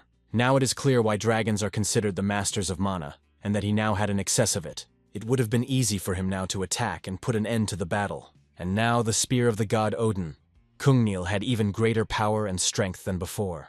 And although the girl was ready to repel the attack, she still did not understand that this was the end for her. Odin's spear and the power of 10 fingers, now with the magic of the dragon, attacked the girl with lightning speed, faster and faster. The girl didn't understand whether Hyuk was from the dragon race, or whether his scales made him so omnipotent. Her reasoning was interrupted by Chajin, who attacked her while she was gathering her thoughts on what was going on. Reflecting the attack was useless, because a force many times more powerful than hers was falling upon her. And now the huntress's boasting came to naught. She got angry, and now she was going to finish off this newbie from the 50th floor since there was no other way. The Chimera railgun weapon should have destroyed this dragon as well as the previous one. But she miscalculated, and whoever is stronger will show the end of the battle. Hyuk, like Hendrik, could use the power of breath, and flames fell towards the huntress. This attack destroyed the hunter's vaunted weapon, and the attack reached her herself. Now she lay unconscious on the ground, and the attack was fatal for her. But Chajin suddenly felt that the dragon's magic powers were slowly fading away. He spat out the dragon scales, and it became clear that he was not yet able to absorb such energy from the dragon. Now it was necessary to examine the girl and what had happened to her, because the attack had been fatal for her. After a while, she woke up, but could not move because of the terrible pain throughout her body. Hendrik sat next to her as if nothing had happened, and Huck showed no signs of a recent battle. The dragon came to his senses earlier, and he and Chajin did not wake the girl until she woke up herself. There was some kind of invisible border around the trio, and the huntress asked what was going on. Hyuk replied that since everything around was destroyed, he set up a barrier and protected their peace for some time. She felt like she was being made fun of, but she was wrong. The girl admitted her defeat against these two powerful warriors. She underestimated Hendrik and Huck, and it was strange why she agreed to the bet at all. She thought it would be fun to fight the dragon himself, and didn't want to miss out on such a chance. The Tower Conquerors didn't like this. Fighting for fun didn't suit them. Both were Floor Zero dragons, and Shane decided to test which of them was stronger, but lost the battle. Hendrik was flattered and could not object. The conversation dragged on, and the huntress was asked to explain who had set the bounty on the guild's heads, and why. She began to say that the reward for their heads was high, and she was chosen to carry out the order. But the whole problem was that the bounty on their heads was not set by one person, but by several. The guild union has put a bounty on their heads. Hendrik could not understand what kind of union this was, and what it represented. The girl said that because of the punishments, they could not be attacked by the higher floors. The whole point was that the higher floors could not attack the lower ones, but due to the guilds of these floors, the entire chain stretched from the bottom up. Hendrik realized that if he pulled the strings of the lower floors, it would not be difficult to determine who was behind all this. But there was no need to find out all this now, because Hyuk already understood who was behind all this. Of all the Tower Conquerors he knew, only one could do such a thing, and that was Kane. Kane owned the Songguk Guild Alliance. The girl didn't say anything, but after Chajin's reasoning, she said that he had guessed correctly, and that it was this alliance that was behind all of this. Meanwhile, the entire Star Nine, led by Kane and Carmen Pellin, gathered at the Songguk Guild Union. Donas Taylog, a swordsman, immediately noticed and said why he had gathered them all together. One of the guilds was going through hard times and needed to intervene. But Carmen intervened in the discussion. She and her brother were arguing about where the Ghost Mask would attack next. Donasa asked Kane if he was sure that the next attack would not be on the Sanha Guild. He considered the Ghost Mask as a single sprout that he was going to attack and destroy. It turns out that this ghostly mask is the reject of the sprouts, and they all had to be destroyed. Everyone was interested in who, and most importantly, how should have done it. And they decided to hire a person for this. And that person turned out to be Shane. And he decided that he would send her to carry out the task. They caught her on the 300th floor and offered her a deal in exchange for her life. Two of the Star Nine quickly dealt with her, and were ready to destroy her if she refused. And after the mission failed, they came back for her to kill her. Also, due to the leak of information, the traces of the Ghost Mask became weak and difficult to track. And the monster Camille in the form of a snake was given the order to destroy and eat the huntress. Meanwhile, Haru was unconscious and heard a voice calling her for help. She woke up from a voice calling her. Miho and Hyuk stood next to her and asked if she was okay. The girl asked where the huntress girl and that strange dragon were. They were being followed, and Hendrik knew it, because Shane had warned him about it. Well, since Haru was okay, it was time to go where they had been planning to go for a long time. She forgot that they were going to the black market and just smirked at it. Seeing the goodies, Miho asked Hyuk to buy them for her. Well, before the auction opens, we could go for a walk. In Haru's head, all thoughts were about the dream where the voice asked to save him. Hyuk noticed her thoughtfulness, and asked what was wrong with her, and if she wanted something to eat. A minute later, Miho was already carrying a whole bunch of goodies with her, and offering everyone a snack together. But Chajin was worried about the goblin's condition. It was somehow strange. But for the auction, it was necessary to disguise Chajin's companions a little, and the talk was primarily about Haru. He turned her clothes into a beautiful outfit, and she was over the moon to see such clothes. Miho will remain in the form of a fox, and that will be enough. At the entrance to the auction, they were greeted by auction representatives asking them to proceed. The Lich's card meant that Hyuk and his companions had VIP seats. Only a nobleman with a powerful sponsor could receive such a black card. The representative's behavior caused dissatisfaction on the part of the trio. But everything was in order, and they were escorted to their place. The representative asked to follow him to their seats in the VIP box. Everyone at the auction immediately switched their conversations to him upon seeing the ghostly mask. They arrived on site, and now, when the auction began, all they had to do to raise the price was press a button in front. Hyuk asked the servant not to come in until he was called. It was time for the auction, and silence reigned in the hall as everyone waited for the bidding to begin. Miho was bought Noriga, which allowed her to summon animals. So far, there have only been some not very good items at the auction, but people haven't gone anywhere. Something was wrong here, on a small floor and so many people. But when the next lot was announced, Haru suddenly became not herself. She jumped off her balcony and rushed to the place that was covered with a blanket. She was in a hurry to save the one whose voice was bothering her, and was coming from under the blanket. Trying to save the one who called her, Haru did not pay attention to anyone. The guards stood in her way, ready to repel the goblin's attack. She demanded that they not interfere with her and was ready to attack anyone who got in her way. One of the auction participants prevented her from striking and blocked it. The second fat man stood nearby and was also against this girl touching his thing. Hyuk came down to help Haru, and now it was his battle too. The two stood to the side and did not understand what was happening. Hyuk hurried to Haru and asked what happened, but she only pointed to the lot and that she heard a voice from there. The auction continued, and the lot was represented by a goblin hairpin. It was this hairpin that the goblin remembered from her childhood, and it was from it that the voice came. Haru was furious that her race's belongings had been stolen and then put up for auction. Hyuk stopped her and told her to trust him. The bidding began with 100,000 gold coins for the hairpin. Prices were rising rapidly, and the last word had not yet been said. The fat man offered a sum of 1 million for the hairpin, which he wanted to add to his collection. But Hyuk and Haru had different opinions on this matter. Apparently, he wanted to get a souvenir from the hairpin, since he couldn't make a stuffed animal out of Haru. She wanted to attack, but Hyuk stopped her and announced the price for the lot at 3 million gold. No one could beat 3 million, and the lot was awarded to 3. Nobody expected this, because everyone thought that the ghost mask didn't have that kind of money. With such a price for the lot, they attracted too much attention, and it was worth leaving this place as quickly as possible. He turned to the auctioneer and asked him to quickly pack the item and end the auction. On the street, Haru thanked Hyuk for the purchase, but she should have thanked Lich, because it was his money. The voice of the hairpin thanked the goblin for saving him. The soul of the hairpin was free, and Haru was calm about her actions. But from behind, a swordsman attacked Hyuk, but the attack failed. The attack was repelled, and Chajin saw that it was the auction participant and the fat man who wanted the hairpin. Now it's clear he saw them at the auction, this swordsman and that fat guy behind. The fat man did not like these words, and he prepared to attack the girl. Hyuk warned that the two would suffer if they did not leave immediately. The fat man needed the girl herself to make a stuffed animal out of her for his collection, but Haru had her own opinion and sword on this matter. Haru's attack failed because her opponent had a hammer, and it was more powerful than her sword. Hyuk wanted to say something to Haru, but the swordsman interrupted him with an attack. Haru decided to use combat foresight and finish off the fat man, and having dodged his attack, she herself went into battle with him. But a cloud of poison was released from the hammer, and the goblin was not allowed to inhale it.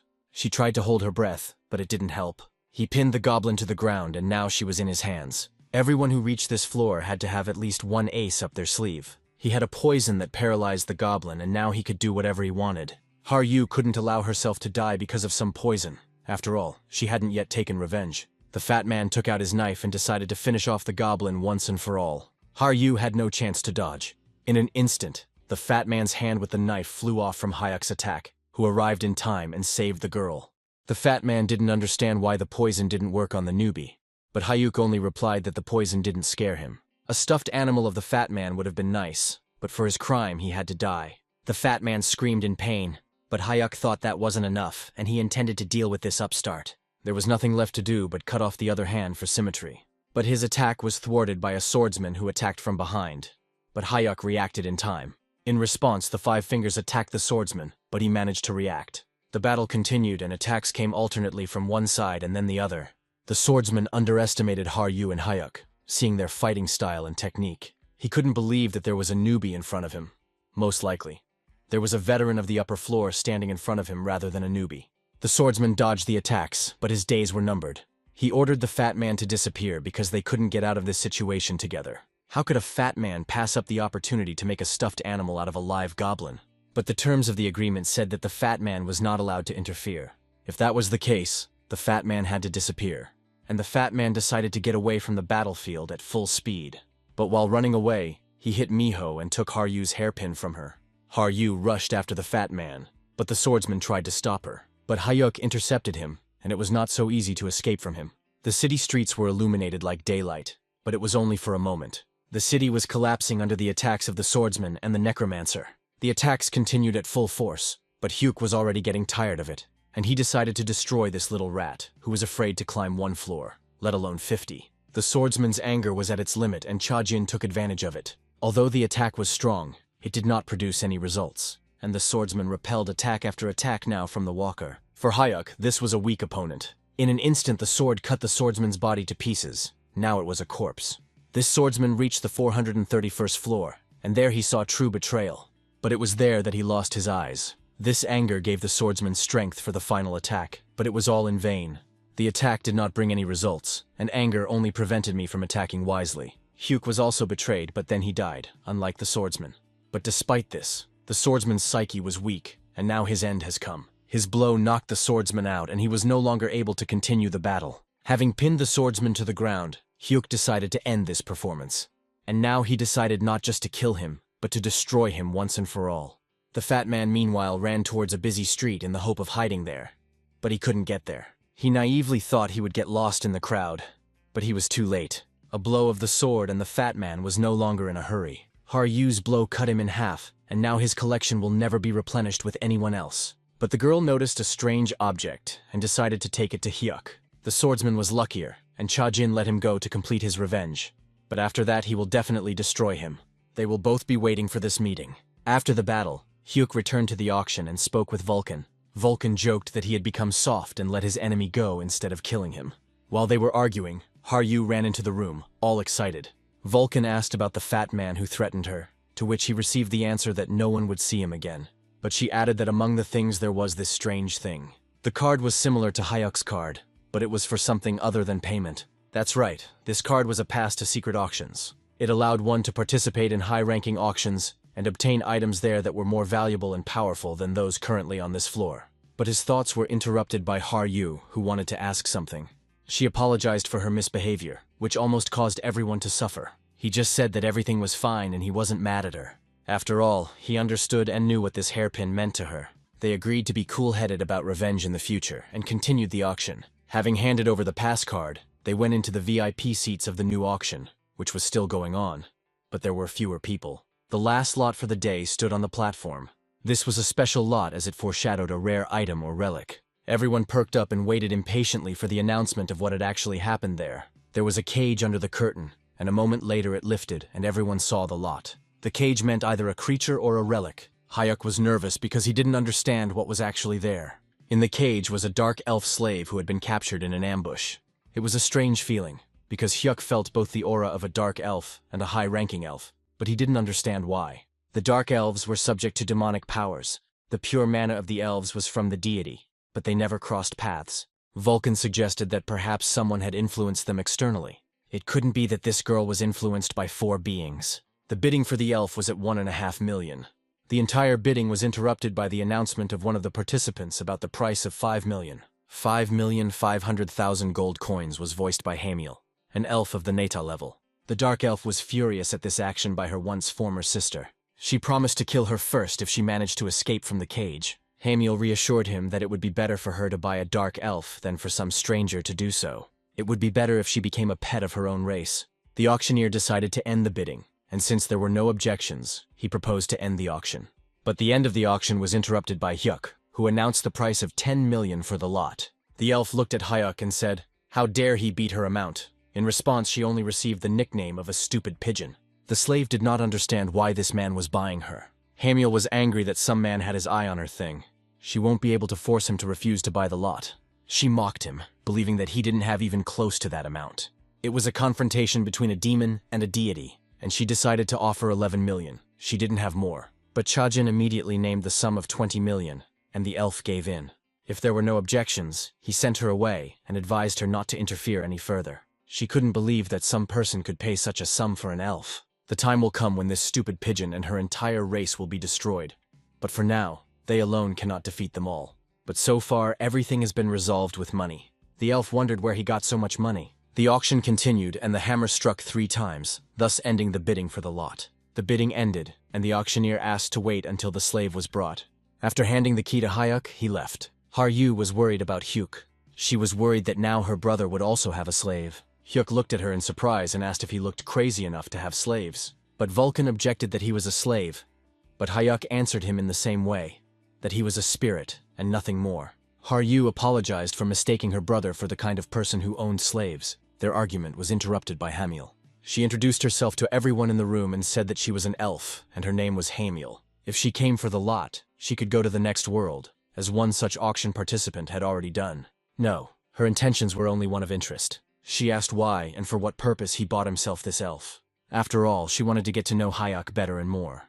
But she had already reported the company to those above her. He could have killed her, and it wouldn't have been a problem. But he wouldn't have had the strength to fight the other creatures. Passing by Haru, she angered the girl by reminding her about the hairpin. And she also said that it was she who burned it, and that it would never be seen again. This pigeon was not hunting for the lot. She was sent to annoy Haru. But she remained cool and did not show her anger. Apparently they will soon meet this impudent elf again. She only said that she would wait for them on the 100th floor. He wanted to ask what else she knew, but she had disappeared without a trace. Haru and Hyuk went outside the city, but Vulcan was ordered to guard them. No one was supposed to hear the owner's conversation, and the demonic soldiers were supposed to protect the owner and Haru from this. The elf in the cage asked what this man wanted from her. They reassured her that if they had wanted to kill her, they would not have brought Miho and Haru here. But the elf didn't care, because everyone was on the same team except her. It was her right to believe them or not. Her name was Elione von Yggdrasil. Her surname signified her belonging to the royal line of the sacred tree of the elves, and this meant that in front of them was a representative of the royal family. Meanwhile, everyone who wanted to take revenge on the auction violator was approaching the forest. This elf was still young, and when she grew up, she could well become a powerful demon. This elf and that impudent pigeon had similar features, but this one was perfect for the role of a rebel. The shackles prevented her from releasing her power and attacking. She decided to wait for the right moment, but before he let her go, he asked her something. First, he opened the cage and asked her to get up and come out to them. She immediately tried to snatch the key from the man, but missed. He advised not to take unnecessary risks and stop this stupid idea with the key. She asked what he wanted to do with her, because they wouldn't even look for her in this place. Maybe he wanted to be alone with her like the other auction participants. But Haru said that there was a child here and her brother was not such a pervert.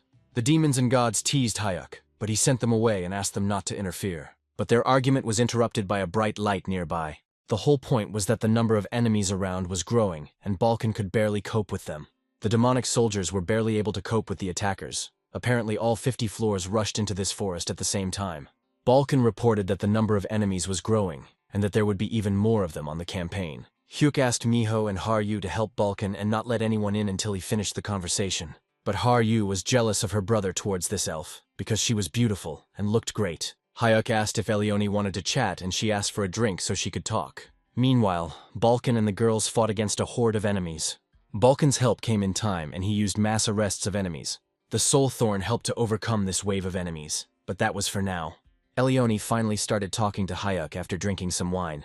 If he was much stronger than his companions, then why did he let that winged one go if he could have killed her? But he replied that so far he could not achieve anything by force, but suppressed such desires for the sake of a higher goal. And the elf continued the conversation, telling a story about herself. Many years ago she killed her father, not out of hatred, but to save the kingdom. The only way she could get the technique from her father was by killing him and cutting his heart in half. Inside the chest, instead of a heart, there was a fruit from the sacred tree Yggdrasil. But this was passed down from generation to generation. But she had to hurry and eat this fruit so that the future of the kingdom would not be gloomy. But on the heels of her father and Elion, her brother and sister followed to kill and seize the fetus. Her brother Elad sold out his own countrymen to the great beings and became a traitor to his father and to her. The father was shocked that he and his daughter were found so quickly, and asked only to eat the fruit as quickly as possible. She didn't have time to do this, and the fruit was split into pieces by a blow from Elad's sword, and Hamiel smashed the remains of the fruit into pieces, and she also betrayed everyone and everything. But that was nothing compared to the punishment she had prepared for Elion. She held a vessel with demonic power in her hands, and now she was going to turn the high elf Elioni into a demon.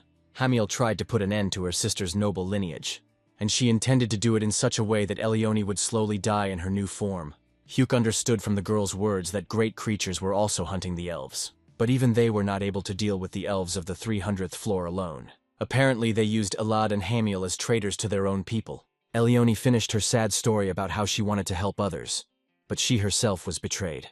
No, this elf's story was just beginning, and she still had to finish off her offenders. And as long as one of them is alive, her story will not end.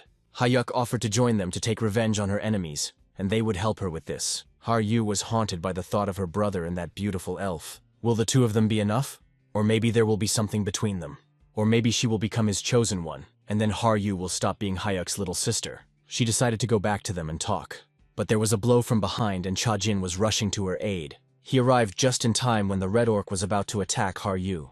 The elf left and Haru had no more questions about her. The elf refused the offer until she sorted herself out. She could not yet take revenge on her own brothers and sisters. After all, she couldn't yet take revenge with even greater force. After all, Hayuk was also going to take revenge on everyone who betrayed him. He said that he decided to take revenge on both the Nine and the Great Beings, but he could not do it alone. To her it was just a grumble and nothing more. She was about to leave and so far her answer was a refusal of the offer. She needed to gain strength comparable to Hayuk's, and then she would return to him. In the end, she only asked what his real name was, and he replied that his name was Chajinhuk, Death Star. She remembered about spiritual master Chajin, but the secret of his death circumstances was now clear to her. She only answered that, as a necromancer, he could take her body or soul for himself after death. The girl disappeared and Chajin rushed to help his friends. If all the conversations are over, then it's time to hurry and get out of here before others arrive. It was time to reach the 60th floor. It was not safe for them to stay here. The Golden Lich will be there too. But he had already fought on his way to this floor. He was being attacked by more and more enemies, and apparently there would be even more. There was a whole army against him, and it was more difficult for him to fight alone. The puppeteer also held back attacks from the outside from the guards of the Sacred Kingdom. It was impossible to allow the Nine to learn about the connection between the confrontation and the company of the Golden Lich. The Lich was not allowed to show himself, and it was up to the puppeteer and his puppets to defend this place. And then the leader of the gang that attacked the Golden Lich's company appeared. I managed to dodge the attack of this brute, but my strength was at its limit. This big guy was the head of the giant hippopotamus guild and his name was Jose Yan. So that's what these impudent people wanted. They needed to turn the city into ruins. Back Halio was talking to the fat man next to him about something about the puppeteer. Next to him stood Jose Yan, the leader of the giant behemoth guild. And both of them wanted to destroy the puppeteer, receiving a reward for him. One wanted to grab a piece of the pie, and the other wanted to take it all for himself. Jose Yan did not give up, and if it were not for the stolen information from Holio, he himself could have destroyed the loot and taken it for himself. While they were arguing, the puppeteer decided to take advantage of the moment and take charge of them. These two grumblers would be good puppets for him if he could subdue them. But a blow in the back quickly put an end to this idea. It was a blow from May, the head of the partisan guild. It was she who caught the puppeteer, and had no intention of sharing her spoils with anyone.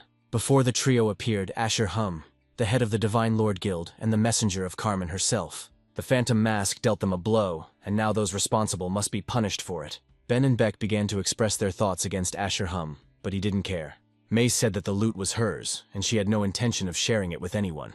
It was impossible to allow this place to perish, and the puppeteer was ready to give his life for this. And he cast a subjugation spell on himself to counter his enemies. He threatened that now no one would leave him from here. By attacking his enemies with magical weapons, he intended to deal with them. Half the village was destroyed by his attack. Everything would have continued if not for His next attack was blocked and he couldn't move. A huge white snake appeared in front of him. The attack failed, and the puppeteer himself was wounded by a counterattack from the strangers. His attack was repelled by Toon, the Demon King, and Basil, the Death King.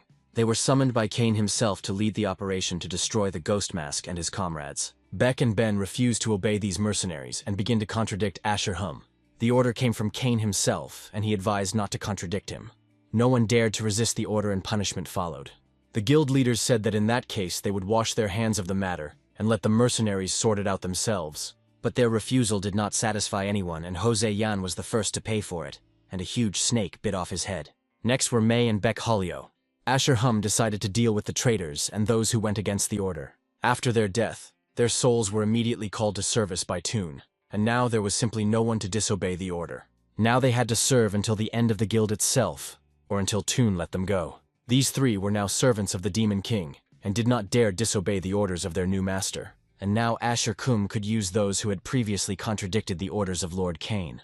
Toon asked where the Ghost Mask had gone, to which he received the answer that he had not yet reached the 60th floor.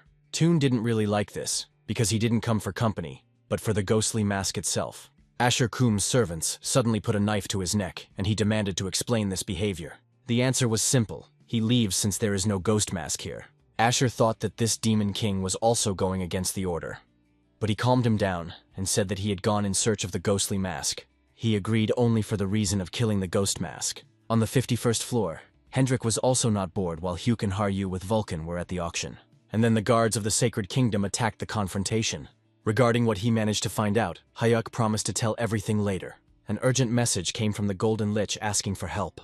It was strange to receive a special purpose letter. Apparently things were bad on the 60th floor. The situation concerned emergency assistance for him and the puppeteer, so he asked to get to the 60th floor as quickly as possible. They attacked the base facility, the building of a trading company. The 60th floor trading guild was attacked, and it was time to hurry to help the Lich. In response, Hugh asked to stall for time until they got to him. Vulcan and Haru did not understand how this could happen, because no one knew about the 60th floor and the guild that helped them. The whole thing was that the Lich was running different trading guilds under different names. Otherwise it would have been the end of him. The whole problem was also that the Lich could not use his power to keep his name out of the light. If everyone found out that he and the opposition were in cahoots, his entire company would be destroyed instantly. If the Sacred Guild found out about this, it would tear everything to pieces. The targets were set, and it was necessary to quickly reach the 60th floor and finish off these gangs of the Sacred Kingdom. Balkan warned everyone that they would now go to the next floor. But before he could say it, he was struck from behind, and two people with a huge snake appeared in front of the guild for a confrontation. These two warned that they would not rise higher and would die here. Everyone jumped to the side at the moment of the attack, and were going to deal with these impudent fellows. Since these two appeared at the moment when the Lich needed help, it became clear why they were there, which means they were sent by that impudent hypocrite Kane. Hayuk's instinct told him to dodge, and it was correct as the undead monster struck at them. Now it was clear that in front of them was a snake charmer and a necromancer, not the best of circumstances. Hendrik decided to deal with the spellcaster, and the necromancer went to Hook, and with his very first blow he repelled the attack of Camille, the legendary serpent of the tower. Basil teased and tried to lure the dragon warrior to his side. Hendrik was surprised, and did not like to become someone's pet, especially this hypocritical Basil. Basil was interested in how his scales sparkled, and he promised to take him to the highest position. Instead of words, Hendrik drew his sword and repelled another attack of the snake. As for the necromancer, Hayuk himself decided to deal with him at all costs. Apparently the necromancer of the 300th floor stood before him, but he needed to find out what he was capable of. He ordered the girls to help Hendrik and go to the 60th floor, and he would finish this one off himself. They didn't object and rushed to help. As for Toon, he will deal with him himself. Toon was only glad about this turn of events, and the two armies clashed with each other, and the time came for the leaders to fight themselves. Toon thought that Hyuk would chicken out at the sight of his skeleton warriors, but he was very wrong. The Demon King said it was unacceptable that the newbie was a Spirit Master class, and he wanted to take away his power, to which he received a refusal and an affirmative answer that no one owes him anything. The girls rushed to help Hendrik, but they were not destined to make it in time. Giant teeth emerged from the ground and rose higher and higher in the middle of the street. In an instant, the huge mouth slammed shut, swallowing the girls inside itself. It was all Toon's doing, and the only salvation for the girls was to destroy him. Hayuk didn't like this, and demanded that the girls be released, otherwise he would be finished. Meanwhile, on the 60th floor, the Lich's warriors fought with the guards of the Sacred Kingdom. In the midst of the battle, Asura arrived there to personally deal with the traitors. The guards couldn't get inside the company building, but Hum had his own plans for that. The Lich tried to stall for time by leading the army from behind and moving away from them. He attacked from a distance, otherwise he would have been quickly identified and then it would have been the end for him. Meanwhile, on the 51st floor, the battle continued, and Hayuk wanted to destroy the undead in order to save the girls. He attacked this monster to prevent the girls from passing away so quickly, but Toon blocked his attack and he had to be dealt with. Toon wanted to become the successor to the Death Star and take the power from Chajin.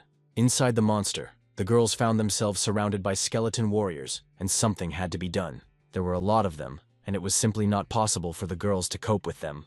The monster descended underground, trying to swallow Miho and Haru alive. Hendrik wanted to help them, but that snake Basil wouldn't let him pass.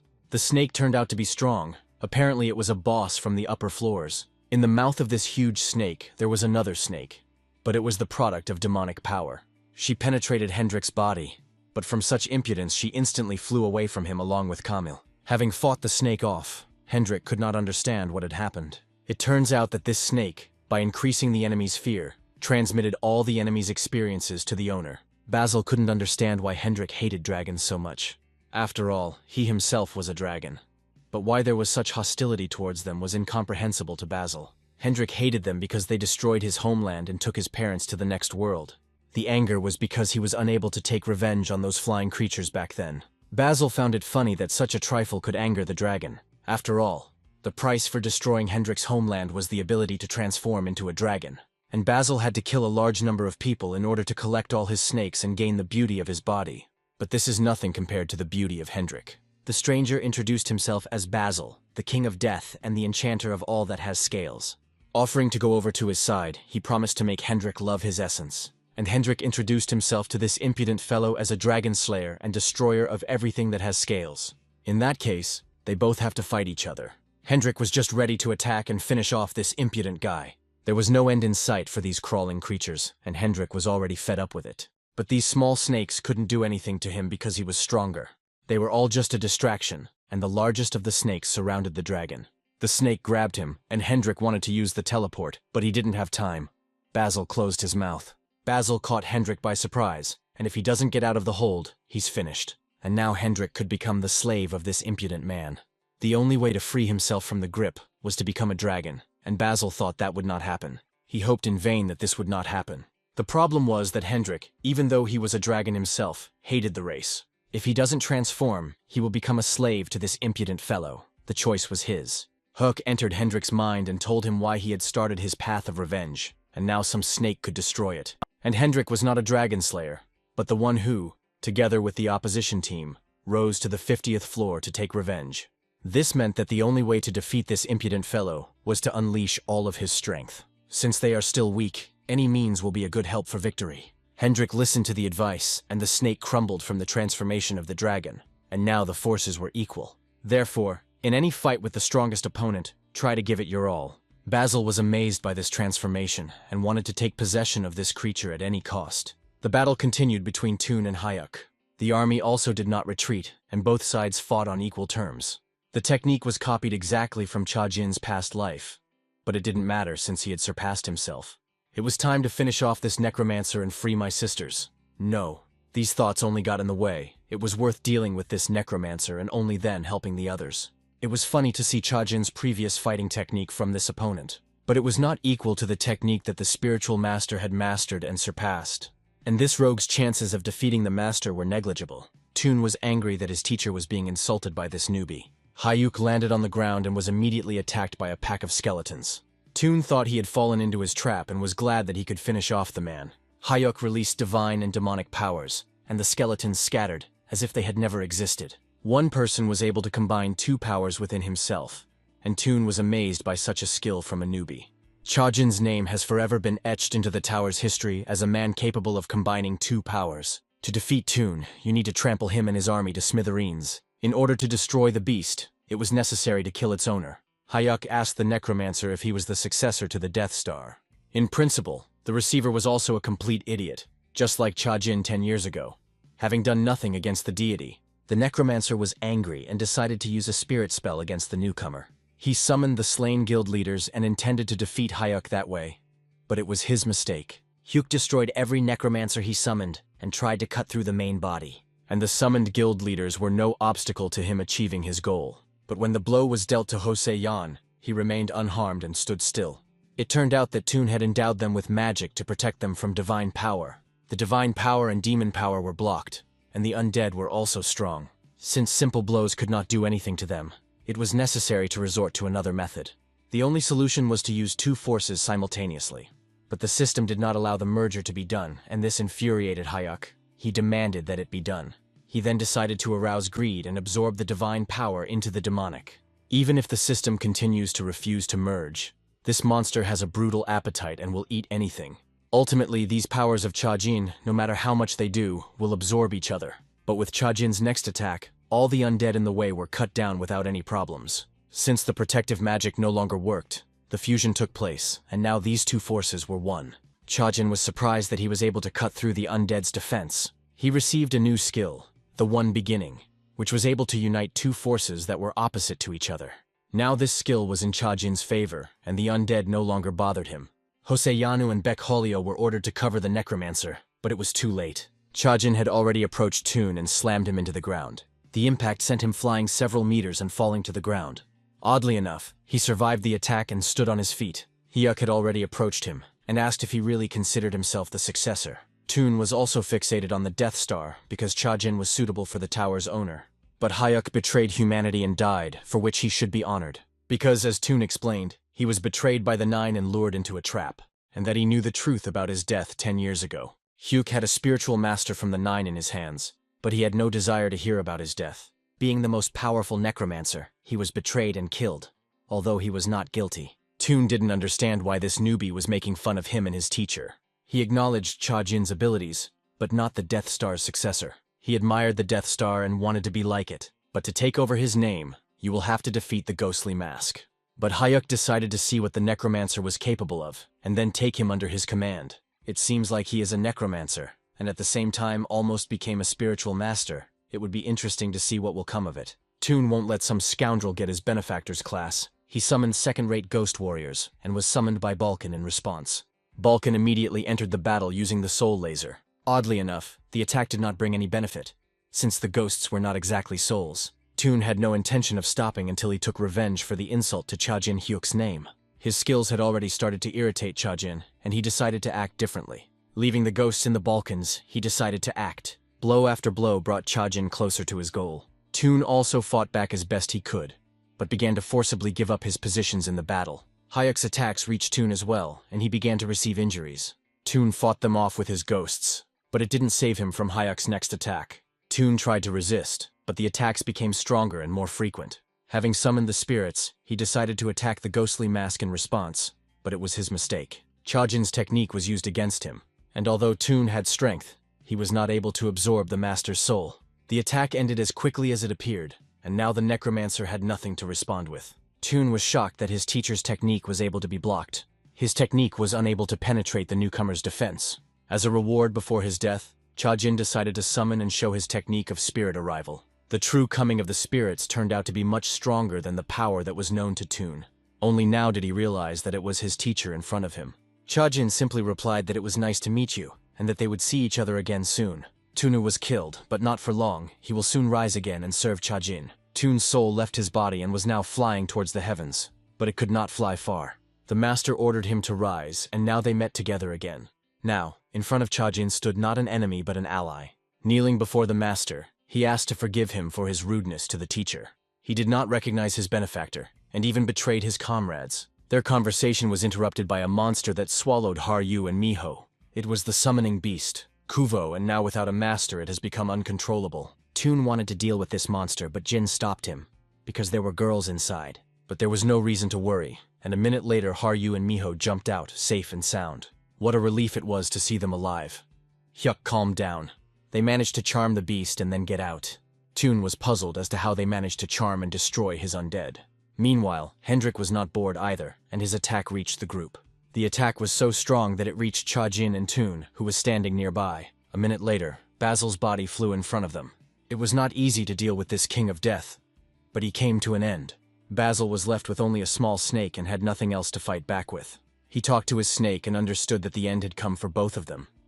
But was it really just the two of them? Turning his head towards the snake, he immediately ate it and thereby took over its power.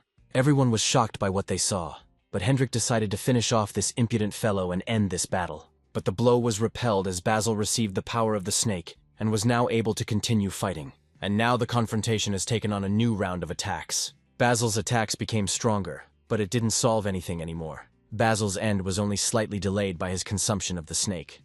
Now, instead of snakes and Basil, there is only one shell left, and this shell will be destroyed by Hendrik. And he immediately began to attack this chatterbox and the slightly off-the-wall Basil. The girls rushed to his aid, but Hendrik did not need help.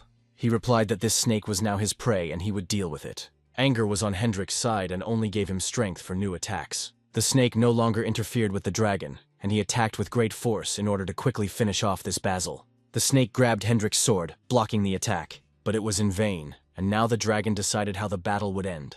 With one blow of the dragon's claws, he nailed Basil, and now the outcome of the battle was decided. Thanks to Basil, Hendrik realized his true purpose. Dragon Slayer, Hendrik won and Basil was no more. By dragging the body and throwing it in front of the group, Hendrik proved that Basil was dead. He also defeated the most powerful snake, Sheila, and the legendary snake, Camille. Toon was delighted with the star, or rather the comrades of the ghostly mask. It is thanks to them that Chajin will be able to climb to the top of the tower and take revenge. And of course Toon will go with them. Hendrik wanted to ask what happened between the necromancer and the ghost mask, but there was little time. It was necessary to reach the 60th floor and help the Golden Lich. The battle had just begun, and it was time to hurry to help the whole team. But before going there, Toon advised to take the bodies of Basil and Toon. And also the troops were led on that floor by Asher Hum, who was patronized by Carmen herself. They were as strong as Toon, but only they had the power from Carmen. But Basil and Toon fell, which means there were still chances. When Asura was saved by the Falons, he began to worship them, and they gave him their power in return. The Lich had dealt with the soldiers at the front line and could still buy time. The problem was that fallen soldiers were immediately resurrected by Asher. This was a problem for the Lich, and without help, he could not survive for long. Asher's strength was comparable to that of the heavenly race, and it was not easy for the team to defeat him. There was only one way out, and Hayuk had to absorb the bodies of Basil and Toon to fight Asher. Since the body can be considered as an object, then the absorption of the body will be like the absorption of the object. The absorption will give Hayuk the power of Basil and Toon to fight, and Hendrik supported this idea and advised Hook to do so. And no one was waiting for the bodies of these two except themselves. No one needed them after death. That's why Toon offered to absorb his body as a sign of respect for Chajin. He asked to take over his body to become stronger, and both bodies were absorbed by Chajin. Both bodies were absorbed by Hayuk, and their power was transferred to him, and now it belonged to him. The Lich continued to hold back the kingdom's troops, but the guards had already penetrated the building and their forces were running out. The Lich's army was melting away, and the losses were irreparable, while the enemy was advancing ever more. They just needed to buy time, and then the Ghost Mask Company would help them. He wanted to divide the troops, but he didn't have time, and a bright light burst out in the middle of the room where the Lich and the puppeteer were. It turned out that one of the enemies had punched a hole in the wall, and now the Lich had been discovered. It was Asher Kum, and he found the Lich. Apparently there was no point in hiding anymore. But this stranger didn't look like the Star 9, which meant that the Lich could deal with him. But Asher had only 2 orders from Cain. The first was to kill the traitors and opponents of the Order. The second was to destroy the Ghost Mask and everyone who helps him. This means removing both the Lich and the puppeteer. Asher was obsessed with the Fallon family and had no reason to discuss the orders of his idols. But Lich had his own plan for these orders, and he decided to teach this impudent fellow a lesson. For now, the Lich could only avoid direct combat. If Hum found out that it was the Golden Lich, the consequences would be irreversible. Asher decided to find out why this man did not attack and hid his identity. This meant that Lich would not last long. During Asher's attack, Hendrik suddenly appeared and repelled Hum's attack. Asher didn't expect to see a dragon here, but this only meant that the Ghost Mask had managed to reach the 60th floor in one night. Hugh also came with a dragon, having previously destroyed both of the 9's messengers. Everyone turned to him and asked if he was that very Asher Kum, and Chajin asked where to go to cut the throat of that bastard Cain. Hendrik and the girls did not interfere with Hook fighting this impudent fellow, because now he did not need help. But Hendrik and the girls were attacked by the kingdom's pesky guards, and it was necessary to deal with these losers. It was necessary to deal with the army, but this Asher Hum constantly resurrected them, and this was a problem. This meant that there was only one way to combat these guards, after which they would no longer be alive. Hendrik decided to burn them to the ground, and then no one would resurrect the ashes. Asher was distracted by the fight with the ghostly mask, and the company calmly dealt with the rest of the guards. Hyuk decided not to delay and immediately destroy Asher, finishing him off as quickly as possible. He cut off Asher's arm, but the arm immediately regenerated, which puzzled Chajin. Apparently Carmen gave him this strength, and now it was not so easy to defeat him. It was necessary to attack with a powerful attack so that he could not recover. Asher was angry that his mistress was being insulted by some masked stranger. It was time to release Balkan and deal with this upstart under Carmen's protection. Asher was surprised that the undead repelled the attack of his divine power. It was all about the defensive power that Hyuk had inherited from Toon. Asher considered Tuna a traitor, although he did not even follow the Nine and was now in his place. For these words, Hyuk ordered Balkan and Toon to deal with this loser and bring him to him. Toon became stronger thanks to the power of the ghost mask, and Balkan also helped him with this. Hyuk also did not stand aside and used the fox mask to attack Asura.